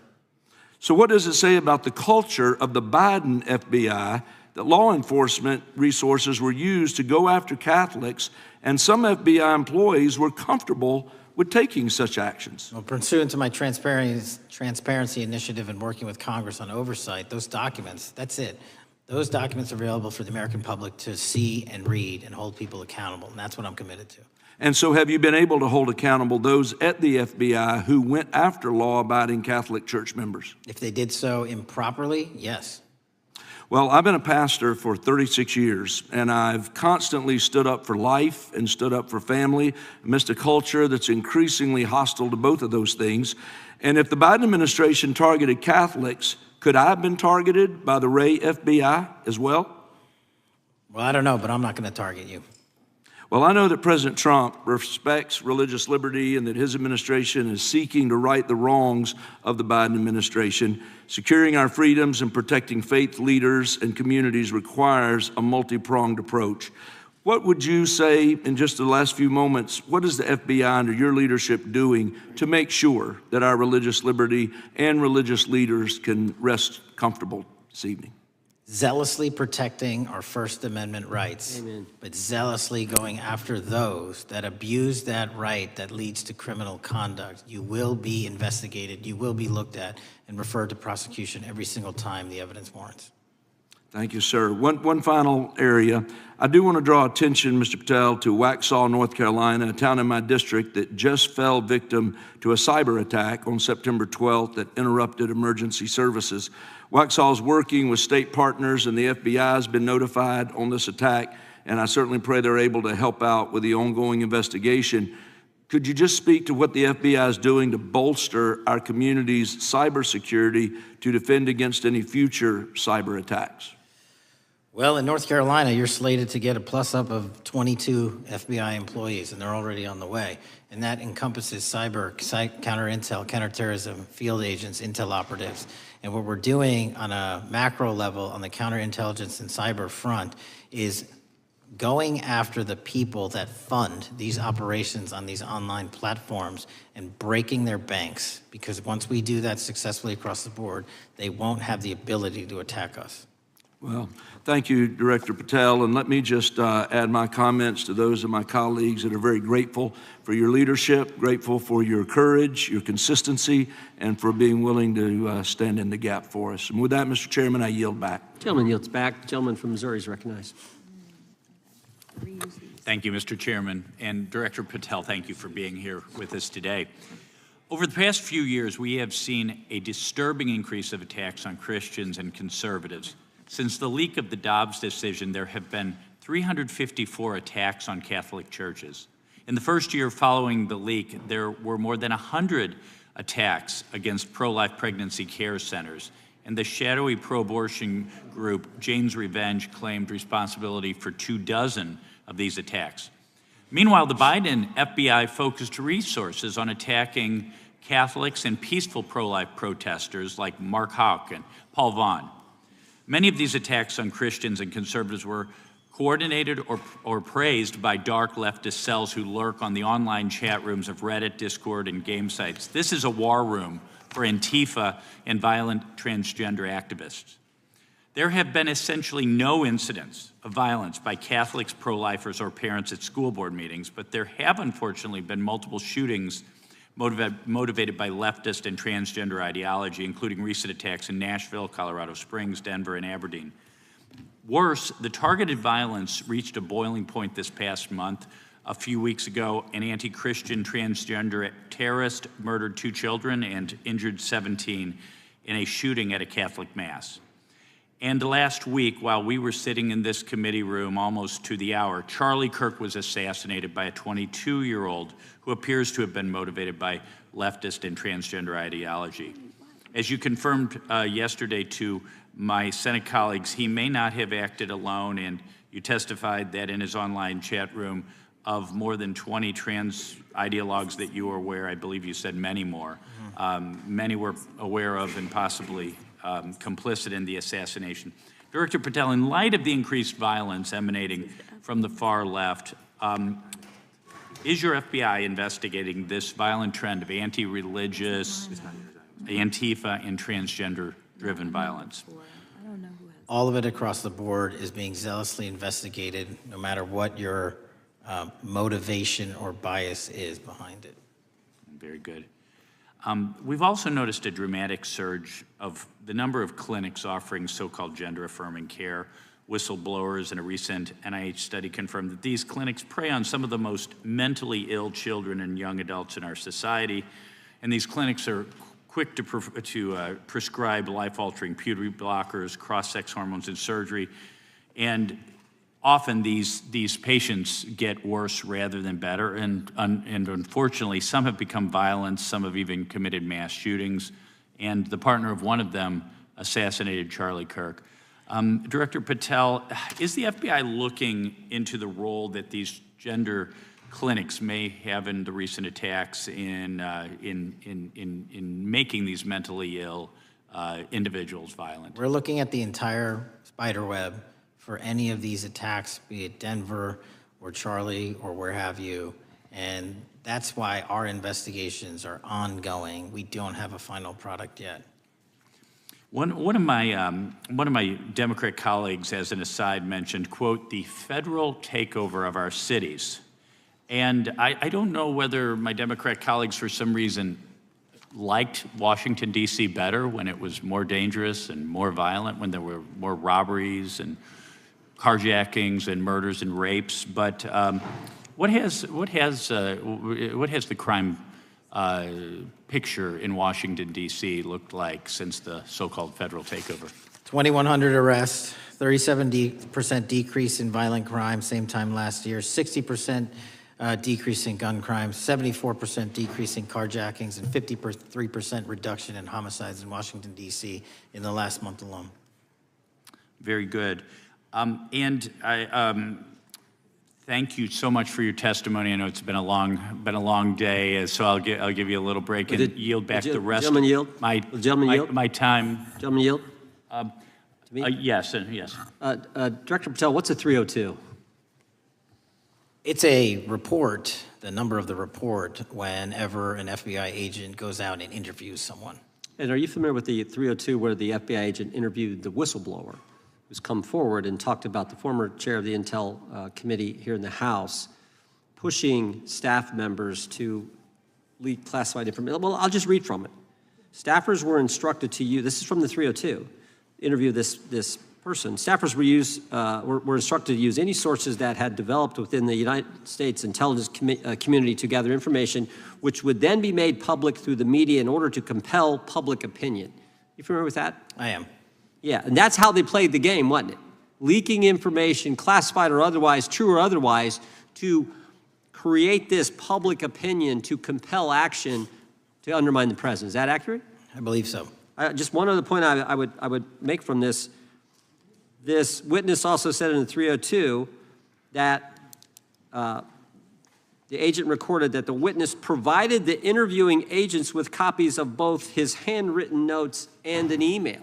So he gave them the stuff he wrote, and at the actual time this was taking place. That's all in the 302, right? Yes, sir. All right. Mr. Chairman. Mr. Chairman. Gentleman from Missouri. Mr. Chairman, I would like to submit for the record an article from The Hill, Massive Crime Drop in D.C., City Sees Zero Murder Week, dated August 25th, 2025. And I'd also like to submit for the record an article from the New York Times dated April 18th, 2025. Man who set fire on Shapiro's mansion cited treatment of Palestinians, police say. Yeah, thank you. Without objection. I have Gentlelady from UC. Texas and then Pennsylvania. Thank you so much. My first UC is the FBIAA letter to Congress on summary terminations, where it states denying fundamental due process and summarily dismissing special agents will only make it harder to protect our nation. These actions distract agents from their work, foster fear that their assignments could cost them their careers either now or under the next administration, and increase the risk of criminal and national security threats by undermining unity and morale within the Bureau. Without objection. The next one is a CNN article. FBI agents are again pulled from their day jobs to address a Trump priority. It states, morale is the worst I've seen, said one law enforcement source. The Bureau is becoming unrecognizable. Lots of people are weighing really difficult decisions right now. Without objection. Gentlelady from Pennsylvania is recognized. Thank you, Mr. Chair. I'd request unanimous consent to introduce into the record a September 16th, 2025 article in the New Republic entitled DOJ Quietly Deletes Study on Politics of Domestic Terrorists. The Justice Department has taken down a study that proves Republicans' entire narrative wrong about left-wing violence. Without objection. Thank you. Gentleman from Washington is recognized. Thank you, Mr. Chair, and thank you, Director, for being here. I think without question we can say that Donald Trump has been tougher on crime and tougher on international terrorism than any president in American history. I imagine that brings you a lot of satisfaction and pride as director of America's foremost law enforcement agency. Recently, President Trump conducted very strategic and important strikes on Iran's nuclear apparatus in that country. We also know that there are concerns of significant Iranian sleeper terrorist cells here in the U.S., perhaps exacerbated by the open border during the Biden administration. What can you tell Congress and the American people about what the FBI is doing to safeguard us from potential terrorist attack by Iranian cells? So our counterterrorism division, which is fully stocked up, watches for reflections in the intelligence streams that our intelligence community collects and produces, and works hand in glove with our partners at the CIA and elsewhere to make sure that any threat, even if it's hearsay, double hearsay, triple hearsay, or totally incredible, is not only fully run down, but we also take our duties to notify and give defensive briefings to those who are mentioned in those intelligence reports to make sure that we do both our notification obligation and our investigatory obligation. Thank you. The FBI is also the foremost counterintelligence apparatus here in the U.S. We know the U.S. faces a more complex threat of global, more complex array of global threats than any time perhaps World War II or even superseding that time. As America continues to be under attack from various intelligence agencies globally, what can you tell us about the counterintelligence operations of the FBI as a core function? This is why the CIA mission is so important to the FBI, because as you said, no one else can do it. No one else has the authorities to do it. And even if they did, they don't have the capabilities to do it. And the CIA mission has to be headquartered in Washington, but have far-reaching capabilities because we have to face against our adversaries in the DPRK, in Russia, China, Iran, and elsewhere. And in order to do that, we have to have dedicated intelligence professionals on those target sets. And since I become director, I've demanded not only a dismantling and disruption of networks, but a public display of how we're doing it so the world knows that our adversary is A, attacking us, and B, we're stopping them. And that's why you've seen these dramatic increases in counterintelligence arrest in the PRC by 33%, in Russia 83%, in Iran 60%. We are showing the world that they are trying to engage in espionage activities against us, and we are holding them accountable publicly. And there's been increasing concern about the Maduro regime of Venezuela, both their potential support of terrorist activity, criminal drug networks, and potential espionage entities here within the U.S. What can you tell us about your activities regarding the Maduro regime of Venezuela? Generally speaking, one of the largest transshipment points and shipment points for narcotics out of South America, Colombia, obviously, and also Venezuela, is being utilized heavily by the narco traffickers to send up cocaine, meth, and fentanyl, and excuse me, all the other illegal narcotics through the island chains in the Caribbean Ocean and ultimately for America. So there has to be more work done in the region to stop those navigable waterways from being traversed with drugs bound for America. And finally, Mr. Director, what is the one thing that Congress could most do in terms of passing a law to best support the FBI in making America safer and more secure? Get us more authorities to get online, to get onto social media companies, gaming platforms, have legal access, and also have private partnerships with the FBI of those companies and allow them to report into us on a daily basis. There is no human being or AI system on earth that can go out there and cover down on the threat in those theaters. And so we need the assistance, and we need more authorities, and we need the private sector to double down. Well, thank you very much for all you're doing, all the men and women of the FBI are doing to keep us safe, and I yield back. Gentleman yields back. Got a UC request from the gentleman from Arizona. Thank you, Mr. Chairman. I have an article titled, FBI Flooded with Record Number of New Agent Applications Kash Patel's First Month. The FBI saw 5,577 new agent applications in March and more than 10,000 since January. Without objection. The gentleman from Kansas is recognized. Thank you, Mr. Chairman, and Director, thank you for being here. I have listened carefully to all the discussion in this hearing. I've reached two top-line conclusions. First, I am glad I don't have your job. And second, I am glad you do. Thank you for being willing to step up and serve in this role. I'd like to plow a little bit of ground that we've not spent a lot of time on so far and explore. You mentioned, and I'm well aware of your strong commitment to partnering with state and local law enforcement authorities. Obviously, one of the missions is in the counter-drug space. Another is in the forensic laboratory space, where both you and a lot of local and state agencies cooperate in terms of evidence analysis. From the state side, programs such as the HIDA programs, very, very important in counter-drug, such as the Coverdell grants, very, very important in maintaining state laboratory capacities. Would I be correct in concluding that if we are able to maintain robust funding for those types of programs, including both Coverdell and HIDA, that would contribute to the safety of the United States and to your mission? Absolutely. Director, you have talked a little bit about some of the counter-drug work that you've been doing. One thing we haven't talked about yet, the President, in one of his first actions upon taking office back in January, designated a number of the cartels as foreign terrorist organizations. That's not just a paper transaction. I believe the list has been expanded since those first actions. In terms of America's military engagement with the cartels abroad, in terms of our intelligence engagement with them abroad, that designation has had real meaning and has affected some of the thinking and approaches of our military and our intelligence community. Can you talk a bit about how that designation might be affecting or should be affecting the FBI's approach to dealing with the domestic activities of the cartels? The simple way to analogize it is after 9/11 and the manhunt for the foreign terrorist organizations overseas in places like Afghanistan and Iraq, the FBI received certain authorities to go out there and dedicate a mission to go after them both lawfully and investigatorially and collect evidence and provide it to our agency partners.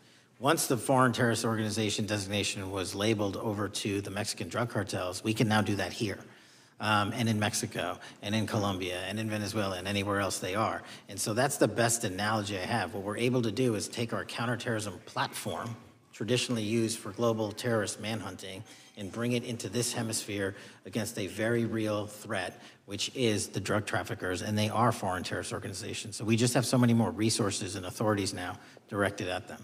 So, for example, Director, in the regions, from the vantage point of local law enforcement, there are structures that have historically handled those partnerships separately. HIDTA, for example, is an example on the drug trafficking side. The JTTFs are an example on the terrorism side.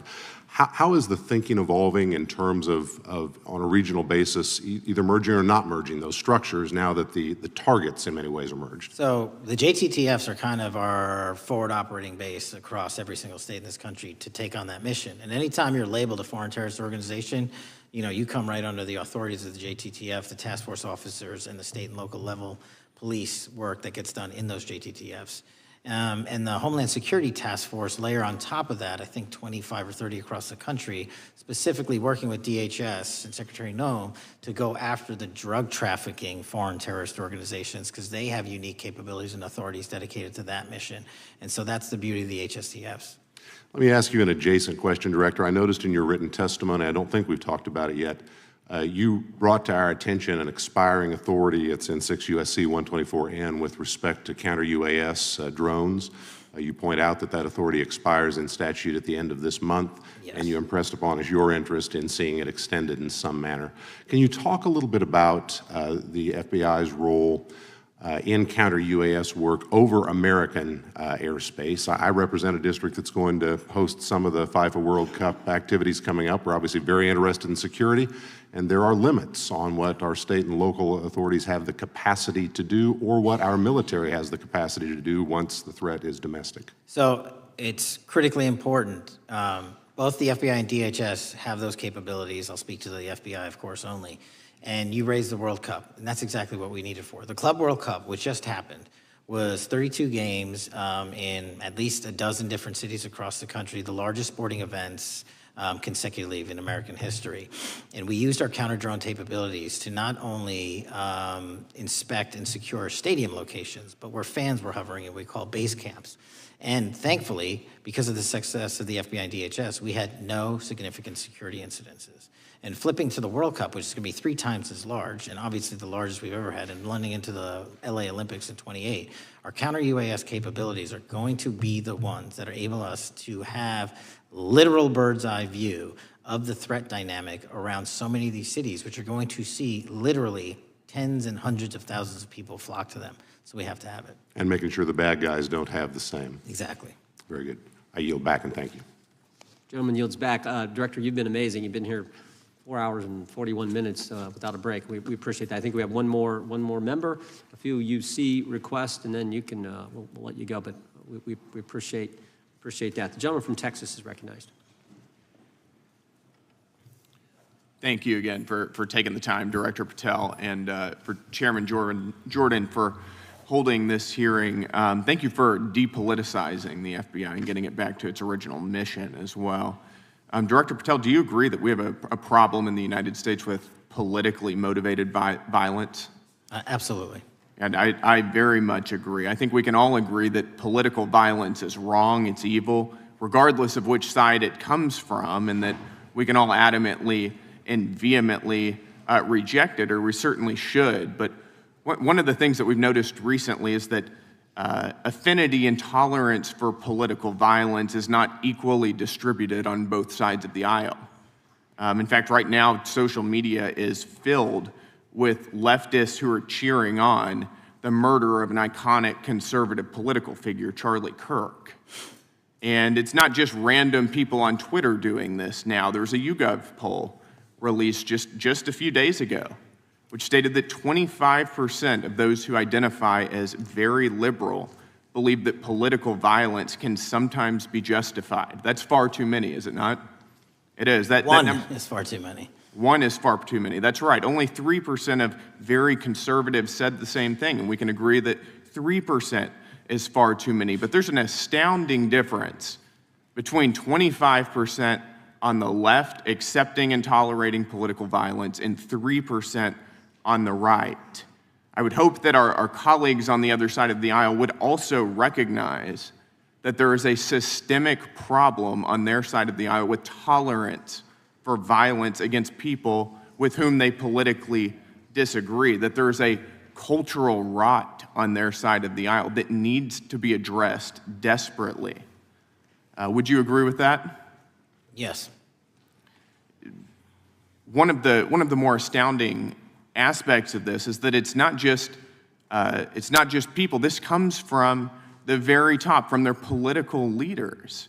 Just a few days ago, a member of Congress of this body, Ilhan Omar, shared a video on her social media account about Charlie Kirk's murder, and I'll quote what it said. It said, "Charlie Kirk was Dr. Frankenstein, and his monster shot him through the neck." In other words, Charlie had it coming to him. The words that he said naturally led to his assassination. I mean, that is a reprehensible thing for a member of Congress to say, to suggest, to promote in any capacity. And there are people across this country who are losing their jobs for far less than this. And that, by the way, is a just response to acceptance and tolerance of political violence. It's amazing to me that the political left today, who were the originators and the cheerleaders of cancel culture, now have the backbone to attack conservatives for defending their assassinated friend. But there's a key difference here. Democrats want to silence conservatives for speaking obvious, self-evident ontological truths like that men aren't women and men can't get pregnant. That seems pretty basic. That seems like a basic truth that we should all be able to agree on. Republicans, by contrast, are recognizing that a constitutional republic depends on the free and open exchange of ideas that we can debate without violence, and that assassinating a political rival is evil, it's wrong, and it should not be glorified or promoted or justified in any way, including in the way that Congresswoman Ilhan Omar did.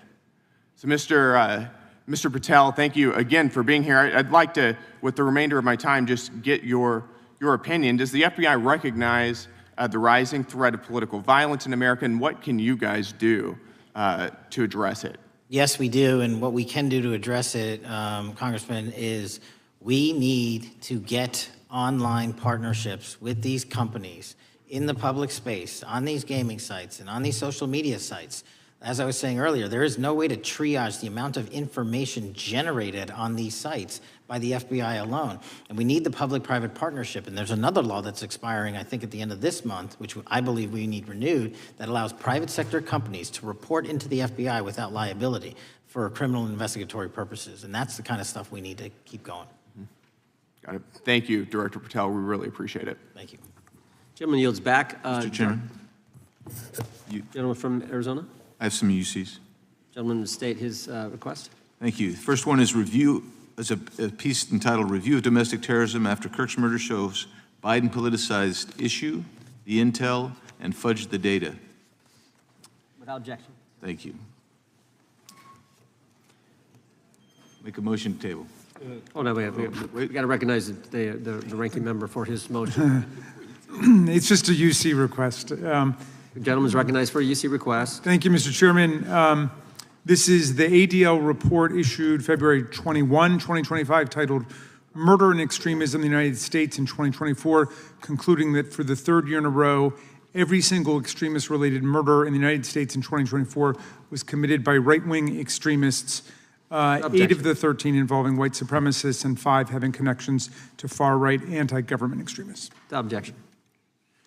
Gentlelady from Pennsylvania is recognized for unanimous consent. Yes, thank you. I have a couple articles here.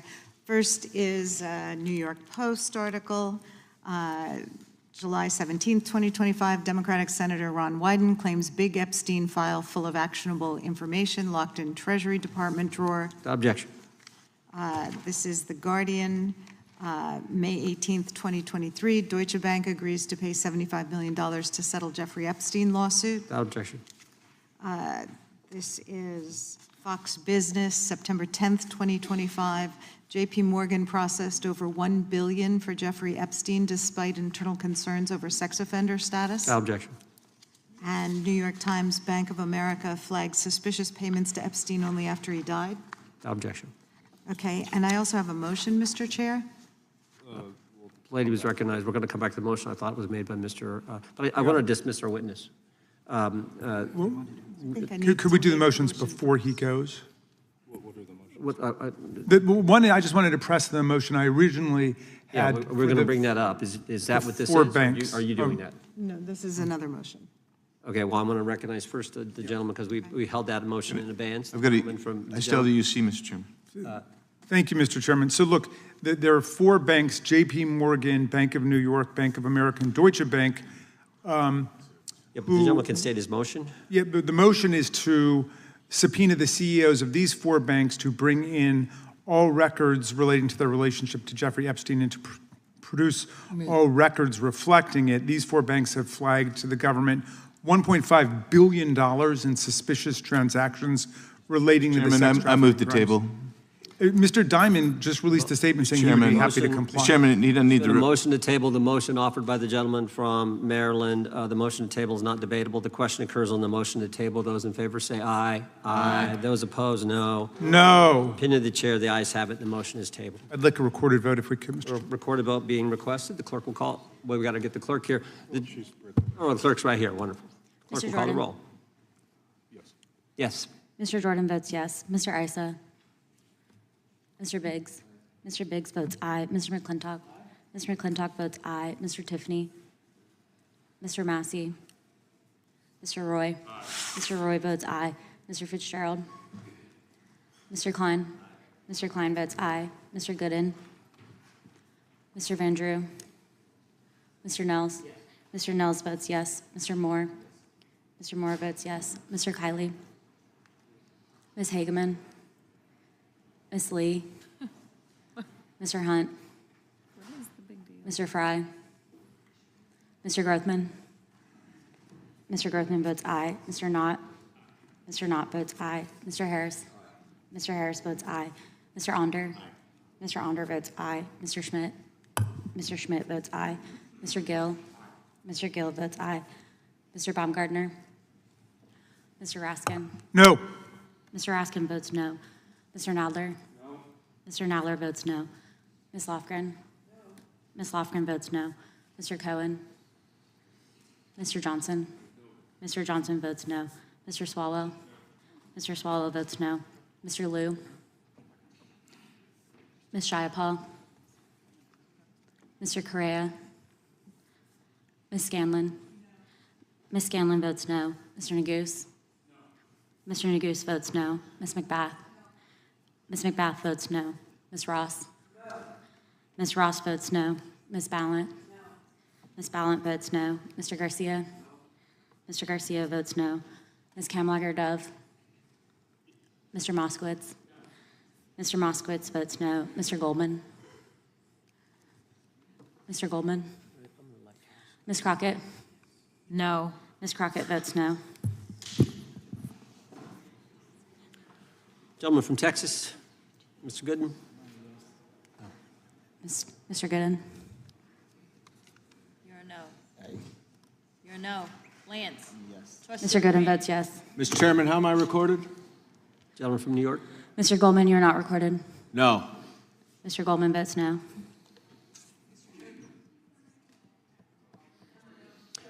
Gentlelady from Washington. Ms. Jayapal votes no. Gentleman from California. Gentlelady from California.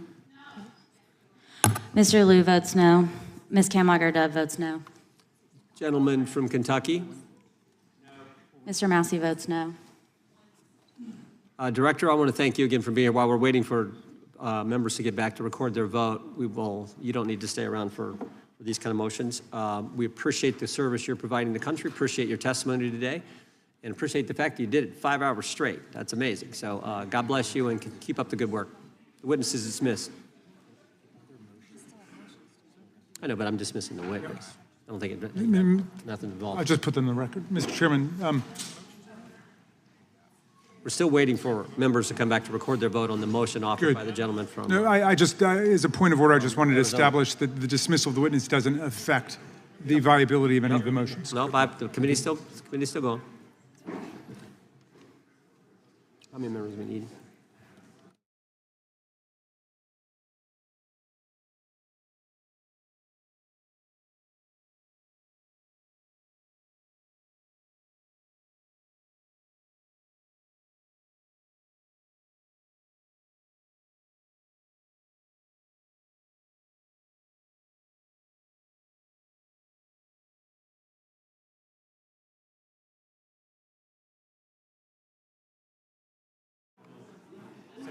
Madam Clerk, point of order. What is the current vote? Point of order. The vote is open. We will be waiting for members to get back to record their vote. Gentleman from Wisconsin is recognized. Mr. Fitzgerald votes aye. Gentleman from California is recognized. Mr. Kiley votes aye. The gentleman from California, I think, Mr. Chairman, is seeking to be recognized. Mr. Correa. Mr. Correa votes no.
Mr. Chairman, point of order.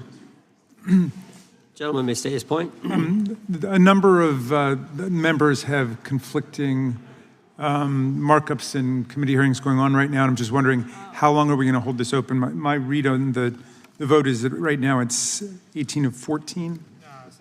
17? It's 1916. 19 to 16? We're going to give members an opportunity. As you point out, as the ranking member points out, members have numerous obligations, different committees going on, but we want to give everyone an opportunity to record their vote, and that's why we're waiting. Mr. Chair, point of order. We'll state a point of order. Couldn't we just be debating instead of sitting here waiting? There's a motion on the table. There was a motion offered by the ranking member, a motion to table offered by a member, and that's what's on the table right Mr. now. Vendry, you are not recorded. Mr. Vendry votes yes. Right.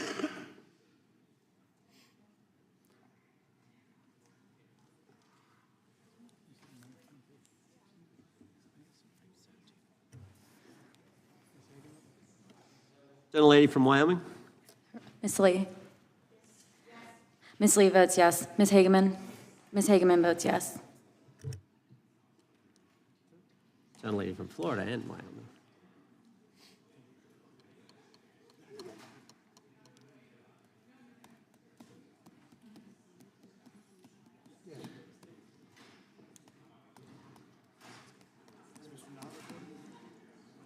Mr. Knott, you're recorded as yes. Gentleman from Wisconsin. Mr. Tiffany. Mr. Tiffany votes aye. Clerk will report. Mr. Chairman, there are 20 ayes and 19 noes. The ayes have it. The motion is tabled. The gentlelady is recognized from Pennsylvania. Thank you, Mr. For what purpose? I have a motion. Gentlelady may State the motion. Okay. Pursuant to Clause 2K6 of Rule 11, I move that the committee subpoena U.S. Treasury Secretary Bessent to produce or otherwise make available to the committee all suspicious activity reports in the possession of the Treasury Department, identifying the roughly $1.5 billion in Gentleman from suspicious transactions. California is recognized. I move to lay the motion on the table. The motion is not debatable. I didn't finish. She hadn't completed the motion. Is it proper to cut it off before it's completed, Mr. Chairman? Finish your last sentence there. The gentlelady can finish. Okay, so we're asking them to identify the roughly $1.5 billion in suspicious transactions related to the sex trafficking crimes of Epstein, Maxwell, and their co-conspirators. And as we know, Mr. Patel said that the Treasury might have that The motion information. on the table. Yep. The motion is not debatable. The question occurs on the motion to table. Those in favor say aye. Aye. Those opposed, no. No. I request a recorded vote. Recorded vote being requested. The clerk will call the roll. Mr. Jordan? Yes. Mr. Jordan votes yes. Mr. Issa? Yes. Mr. Issa votes yes. Mr. Biggs? Mr. Biggs votes aye. Mr. McClintock? Mr. McClintock votes aye. Mr. Tiffany? Mr. Tiffany votes aye. Mr. Massey? Mr. Massey votes no. Mr. Roy? Mr. Roy votes aye. Mr. Fitzgerald? Mr. Fitzgerald votes aye. Mr. Klein? Mr. Klein votes aye. Mr. Gooden? Mr. Gooden votes aye. Mr. Van Drew? Yes. Mr. Van Drew votes yes. Mr. Nels? Mr. Nels votes yes. Mr. Moore? Mr. Moore votes yes. Mr. Kiley? Mr. Kiley votes aye. Ms. Hageman? Ms. Hageman votes aye. Ms. Lee? Ms. Lee votes aye. Mr. Hunt? Mr. Fry? Mr. Fry votes aye. Mr. Grothman? Mr. Grothman votes aye. Mr. Knott? Mr. Knott votes aye. Mr. Harris? Mr. Harris votes aye. Mr. Onder? Mr. Onder votes aye. Mr. Schmidt? Mr. Schmidt votes aye. Mr. Gill?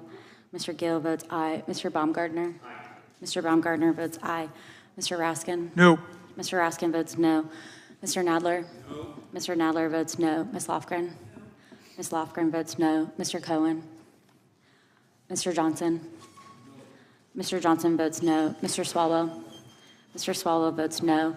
Mr. Liu? Ms. Jayapal? Mr. Correa? Ms. Scanlon? No. Ms. Scanlon votes no. Mr. Neguse? Ms. McBath? Ms. Ross? Ms. Ross votes no. Ms. Ballant? Ms. Ballant votes no. Mr. Garcia? Mr. Garcia votes no. Ms. Kamlager-Dove? Mr. Moskowitz? Mr. Goldman? Mr. Goldman votes no. Ms. Crockett? No. Ms. Crockett votes no.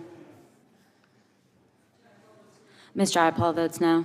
Gentlelady from California. Ms. Kamlager-Dove is not recorded. Ms. Kamlager-Dove votes no. Gentleman from California. Mr. Liu, you are not recorded. Mr. Liu votes no. Mr. Moskowitz? Mr. Moskowitz votes no.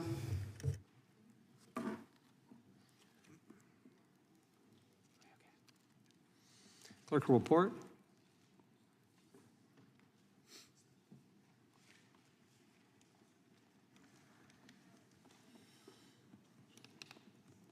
Mr. Chairman, there are 23 ayes and 16 noes. Motion to table carries. Mr. Chairman, I have a motion. Gentleman can state his motion, is recognized to state his motion. Great. I hope that champion of free speech, Mr. McClintock, lets me read it. Mr. Chairman, pursuant to Clause 2K6 of Rule 11, I move that the committee subpoena Deputy FBI Director Dan Bongino to produce and testify what the director is unwilling to discuss and share with Congress, the files related to Jeffrey Epstein, including witness interview records, including FBI Forms 302, search warrant materials, records relating to the initiation of investigations, records relating to financial transactions and payments, evidence collected from wiretaps. The FBI director said today that they've already released these documents. Bongino has reportedly considered resigning from his position over the refusal to release the full Epstein files. I'm delighted to Perhaps there'll see be that more my forthcoming. colleague can read, and I move to lay his motion on the table. Motion is not debatable. The question occurs on the motion to table. Those in favor will say aye. Aye. Those opposed, no. No. Opinion of the chair, the ayes have it, and the motion is tabled. I also can call for a vote, Mr. Chairman, recorded vote. Recorded vote being requested. The clerk will report, or will, excuse me, call the roll. Mr. Jordan? Yes. Mr. Jordan votes yes. Mr. Issa? Yes. Mr. Issa votes yes. Mr. Biggs votes aye. Mr. McClintock votes aye. Mr. Tiffany? Mr. Massey votes no. Mr. Roy votes aye. Mr. Fitzgerald?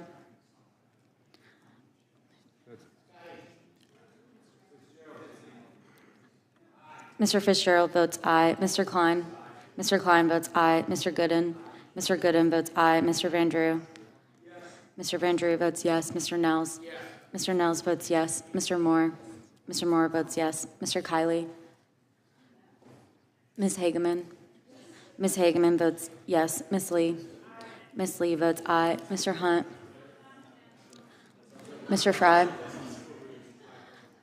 votes aye. Mr. Grothman votes aye. Mr. Knott votes aye. Mr. Harris? Mr. Onder votes aye. Mr. Schmidt votes aye. Mr. Gill votes aye. Mr. Baumgartner votes aye. Mr. Raskin? No. Mr. Raskin votes no. Mr. Nadler votes no. Ms. Lofgren votes no. Mr. Cohen? Mr. Johnson votes no. Mr. Swalwell votes no. Mr. Liu votes no. Ms. Jayapal votes no. Mr. Correa? Ms. Scanlon votes no. Mr. Neguse? Ms. McBath? Ms. Ross votes no. Ms. Ballant votes no. Mr. Garcia votes no. Ms. Kamlager-Dove votes no. Mr. Moskowitz votes no. Mr. Goldman votes no. Ms. Crockett? No. Ms. Crockett votes no. Gentleman from Wisconsin. Mr. Tiffany votes aye.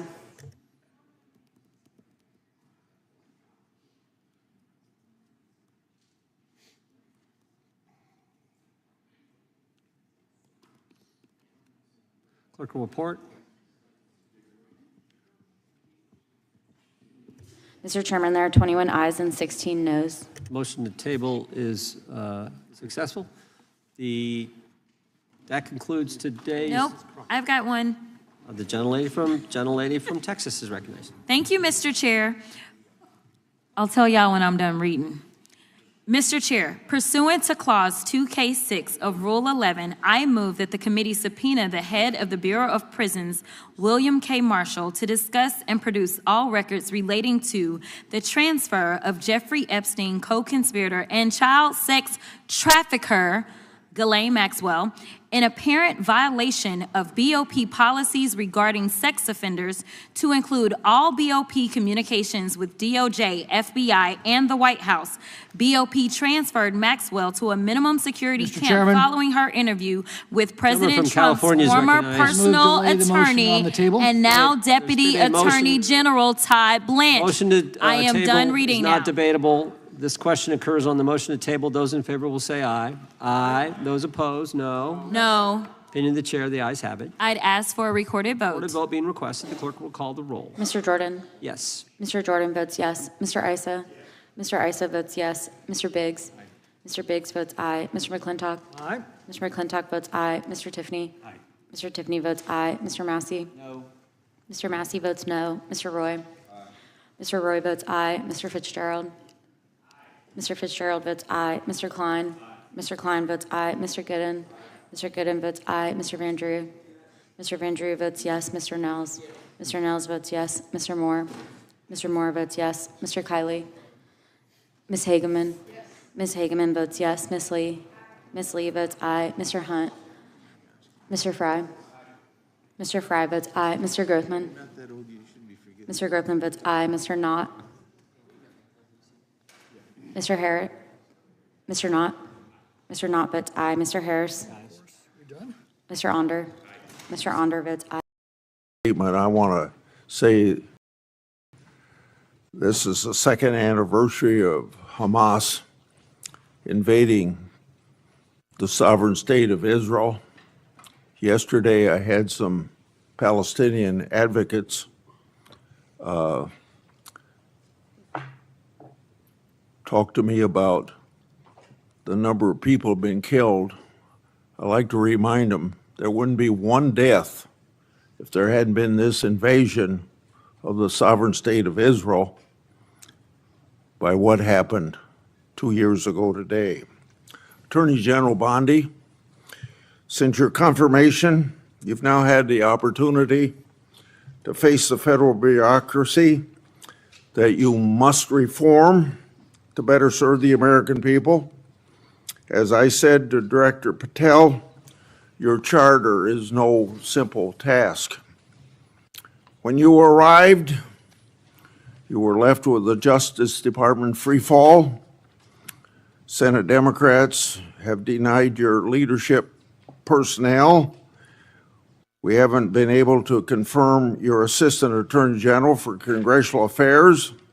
It's now been 7 months. All the while, Democrats complain that they can't get answers from the Office of Ledge Affairs. They have blocked the confirmation of that person. Since your confirmation, you've taken steps to institute needed reforms.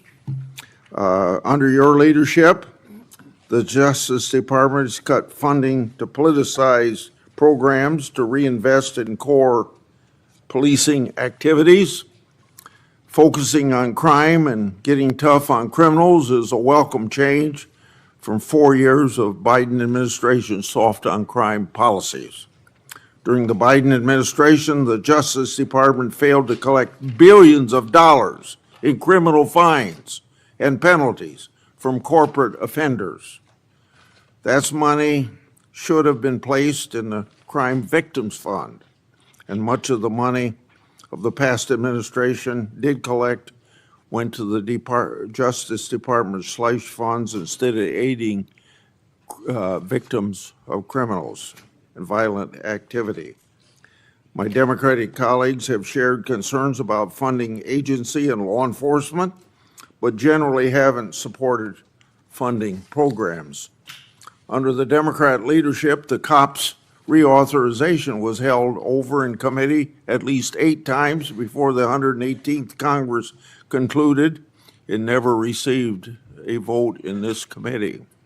More recently, Democrats have refused to support fundamental Justice Department programs like Protect Safe Neighborhoods, and last week, Democrats again blocked most of the Police Week bills from passing the Senate, even though they passed out of this committee unanimously.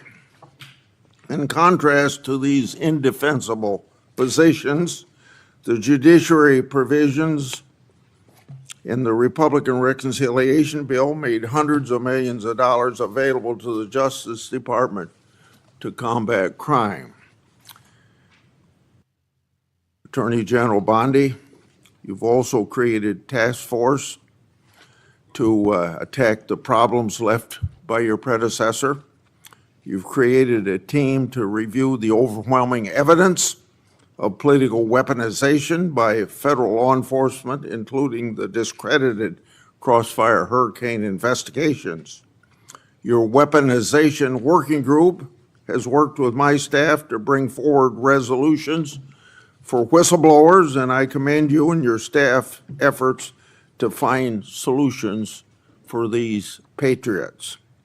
I understand the task force to eradicate anti-Christian bias has done an investigation in how the Biden administration weaponized the government against people of faith. I look forward to your next report on that subject.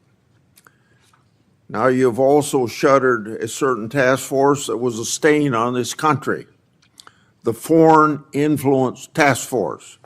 Democrats have cried about closing this misleadingly named unit. The task force was involved in undermining my and Senator Johnson's Biden family investigation. Instead of rooting out foreign influence, the task force became a political weapon. And speaking of political weapons, I'm now going to address examples of political weaponization in the previous administration. Most recently, I and Senator Johnson made public information relating to Arctic frost, expansive targeting of Republicans, and on Monday, just yesterday, because of our investigative work, the FBI disclosed that the Biden administration used Arctic frost to target Republican senators, including several senators on this very committee. This is an outrage, an unconstitutional breach, and ought to be immediately addressed by you and Director Patel. It's also a clear example of why the Justice Department has had to fire personnel who you hear Democrats defending. While on the taxpayer's dime, these now fired employees not only weaponized law enforcement, but some of them also retaliated against patriotic whistleblowers. These are indefensible acts. Now I've obtained additional weaponization records thanks to brave whistleblowers that predate Arctic frost. I've obtained documents created by then Supervisory Special Agent Tebow, dated March 2, 2017. The title of this document is quote unquote Trump, and it appears to relate to matters different than Crossfire Hurricane. This document discusses a rumor at FBI headquarters that the FBI's Washington field office was leaning towards opening a case on the Trump campaign. Tebow noted they weren't close to opening an investigation, but did say this, quote, "What are we doing? Aggressively seeking out open source information, human intelligence info that could predicate a case," end of quote. You see, less than 2 months into the Trump's first presidency, the partisan Comey FBI was very hard at work trying to manufacture another case against Trump. Tebow and the FBI eventually got their wish in April 2022 with the opening of Arctic frost. This was a political fishing expedition to get Trump at all costs, just like Crossfire Hurricane. And of course, it's a disgrace to the taxpayers. Whistleblowers have provided me with another document. This document is a 2017 case, updated, also drafted by then Supervisor Special Agent Tebow. This is a case update for CR-15, the now disbanded and discredited public corruption squad at FBI's Washington field office, which says, quote, McAuliffe case, Steve Sullivan, Chief Financial Officer of Teneo, was interviewed in New York City. Info provided seemed to confirm Teneo was used as a pass-through for Doug Band to pay former President of the United States, end of quote. Doug Band was deputy assistant to then President Clinton and continued to work for him in post-presidency. Therefore, it's pretty clear that the reference to the President of the United States is Bill Clinton. The document further notes additional interviews the FBI planned to conduct as part of the case. This information confirms there was an FBI case on McAuliffe, and it indicates the Clintons and their associates were relevant to it.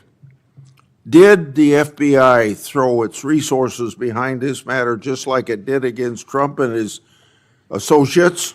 A legitimate question. Or did they sweep it under the rug? A legitimate question. So, General Bondi, I'd like to have you provide me with all the records relating to these matters for further verification. Lastly, whistleblowers have provided me additional records related to the Biden FBI political conduct against Peter Navarro. The first document is a request for physical surveillance on Navarro the day the FBI arrested him. The second document is a timeline of that surveillance. When Navarro, the FBI didn't arrest him at his house, which was literally right next to the FBI headquarters. Instead, they surveilled him and his fiancée all morning, starting at his home, following them to the airport, and then arrested him in public at the Reagan airport.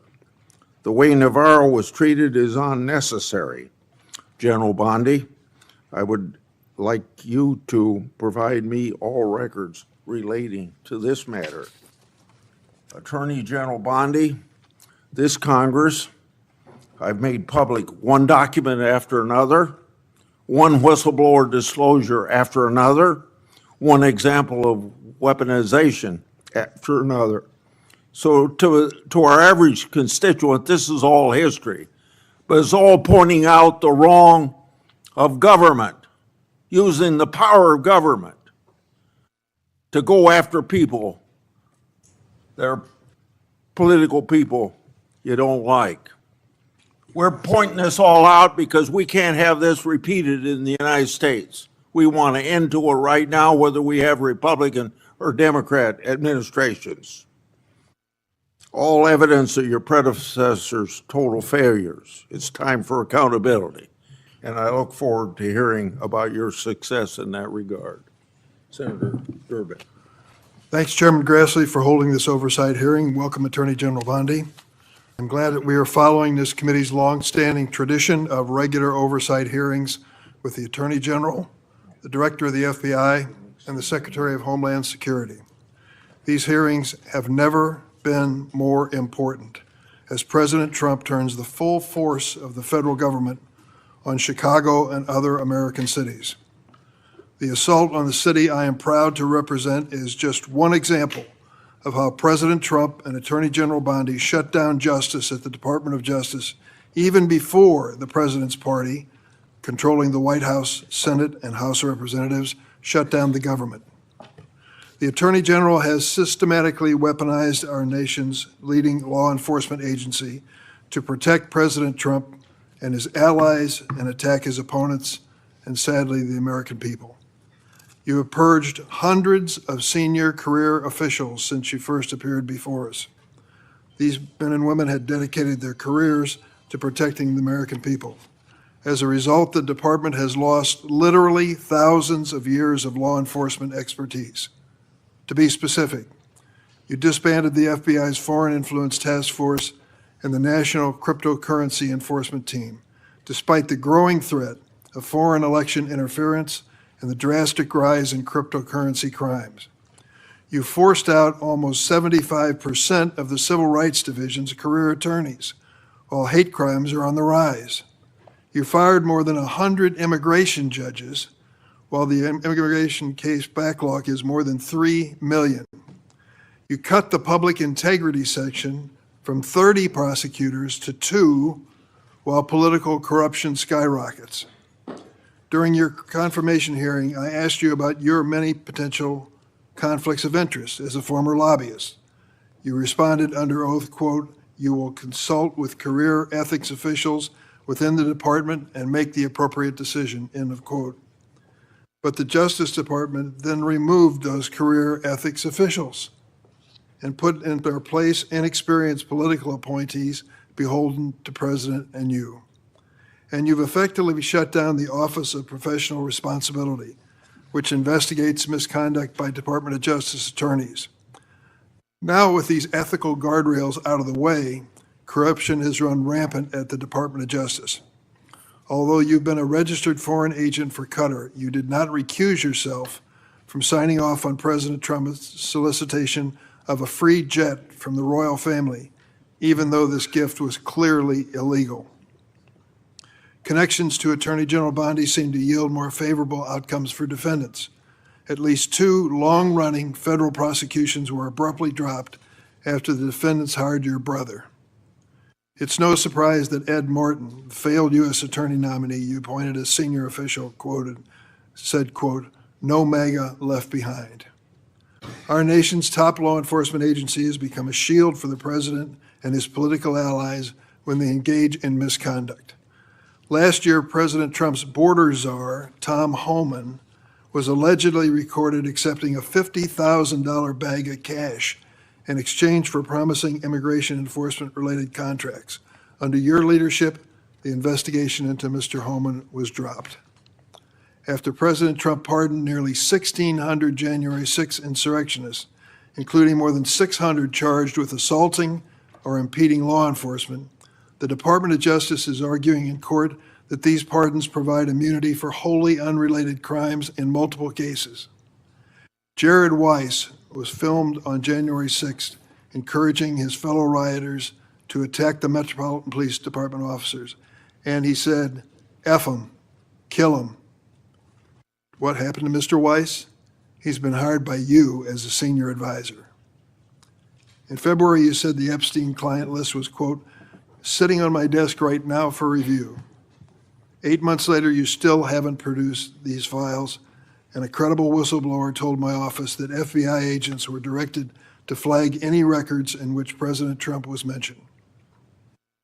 The Department of Justice ordered the dismissal of corruption charges against the former New York City Mayor Eric Adams in a corrupt backroom deal to secure his cooperation with the president's immigration agenda. Acting U.S. Attorney Daniel Sassoon, a Republican appointed by President Trump, resigned in protest. Acting U.S. Attorney for the Eastern District of Virginia, Eric Siebert, a Republican appointed by President Trump, was forced to resign because he didn't believe there was sufficient evidence to indict New York Attorney General Letitia Adams or former FBI Director James Comey. In his place, President Trump installed his former personal attorney, someone with no prosecutorial experience, to indict Director Comey, which she did. She joins a network of unqualified MAGA loyalists masquerading as federal prosecutors, like Alina Habba, who said she would use her position to, quote, "turn New Jersey red," close quote, and Sigal Chattah, who once said that a black political opponent was, quote, "should be hanging from an effing crane," end of quote. The president and attorney general attempted to bypass the Senate to install these unqualified extremists. Where do you find these people? Courts have ruled that both Ms. Habba and Ms. Chattah are serving in their roles illegally, jeopardizing countless prosecutions by your office. Why? And that's just one example of how the Department of Justice is making America less safe. Attorney General Bondi shut down the Organized Crime and Drug Enforcement Task Force, OSADEF, which has dismantled thousands of criminal organizations. And you diverted thousands of FBI, DEA, and ATF agents and DOJ prosecutors from their critical missions to carry out the president's mass deportation agenda. Attorney General Bondi, not surprisingly, federal drug prosecutions have dropped to the lowest level in decades. Let me repeat that. Federal prosecutions for drug crimes have dropped to the lowest level in decades on your watch. Department of Justice has also unilaterally terminated 373 grants that provide critical funding to state and local law enforcement to the tune of $500 million. The 2026 Trump budget would slash the high-intensity drug trafficking areas program known as HIDA by more than a third, from $300 million to $196 million. Instead of taking common sense steps that are proven to help reduce crime, Attorney General, you're focusing on helping President Trump play strongman on television. He has illegally deployed troops to Chicago and other American citizens and has threatened to send more. The Justice Department defends this dubious legal basis for these deployments and diverts DOJ personnel and their components to assist in these efforts. These deployments basically target Democratic-run cities and Democratic leaders, ignoring many Republican-led areas of our country with even higher crime rates, and making clear that this is for political theater, not public safety. One particular chaotic raid in Chicago Tuesday last week, aided by the FBI and ATF, which you supervise. In the middle of the night, federal agents pulled women and children out of their beds, crashed down the doors to their homes, destroyed their apartments, zip-tied children and others, and detained immigrants and U.S. citizens alike for hours in vans. When one witness complained about the treatment of the small children, an agent laughed at her and said, "F them kids." On Friday, a federal judge appointed by President Trump held that deploying the National Guard in Portland is illegal. White House Deputy Chief of Staff Stephen Miller accused her of, quote, legal insurrection, close quote. At a time of rising threats to federal judges, this kind of language is inexcusable. Last week, the President and Secretary Hegseth summoned senior military officials to a political pep rally at Quantico, where the President said he wanted to use American cities as, quote, training grounds for our military. Training grounds for our military. To fight the, quote, enemy within. Chicago is not the enemy. Our fellow Americans are not the enemy. It is abhorrent for the President, who is supposed to represent all Americans regardless of political party, to describe anyone who disagrees with him in this manner. To my Republican colleagues who claim the previous administration weaponized the Department of Justice, President Biden retained President Trump's FBI Director Christopher Wray, who President Trump then fired.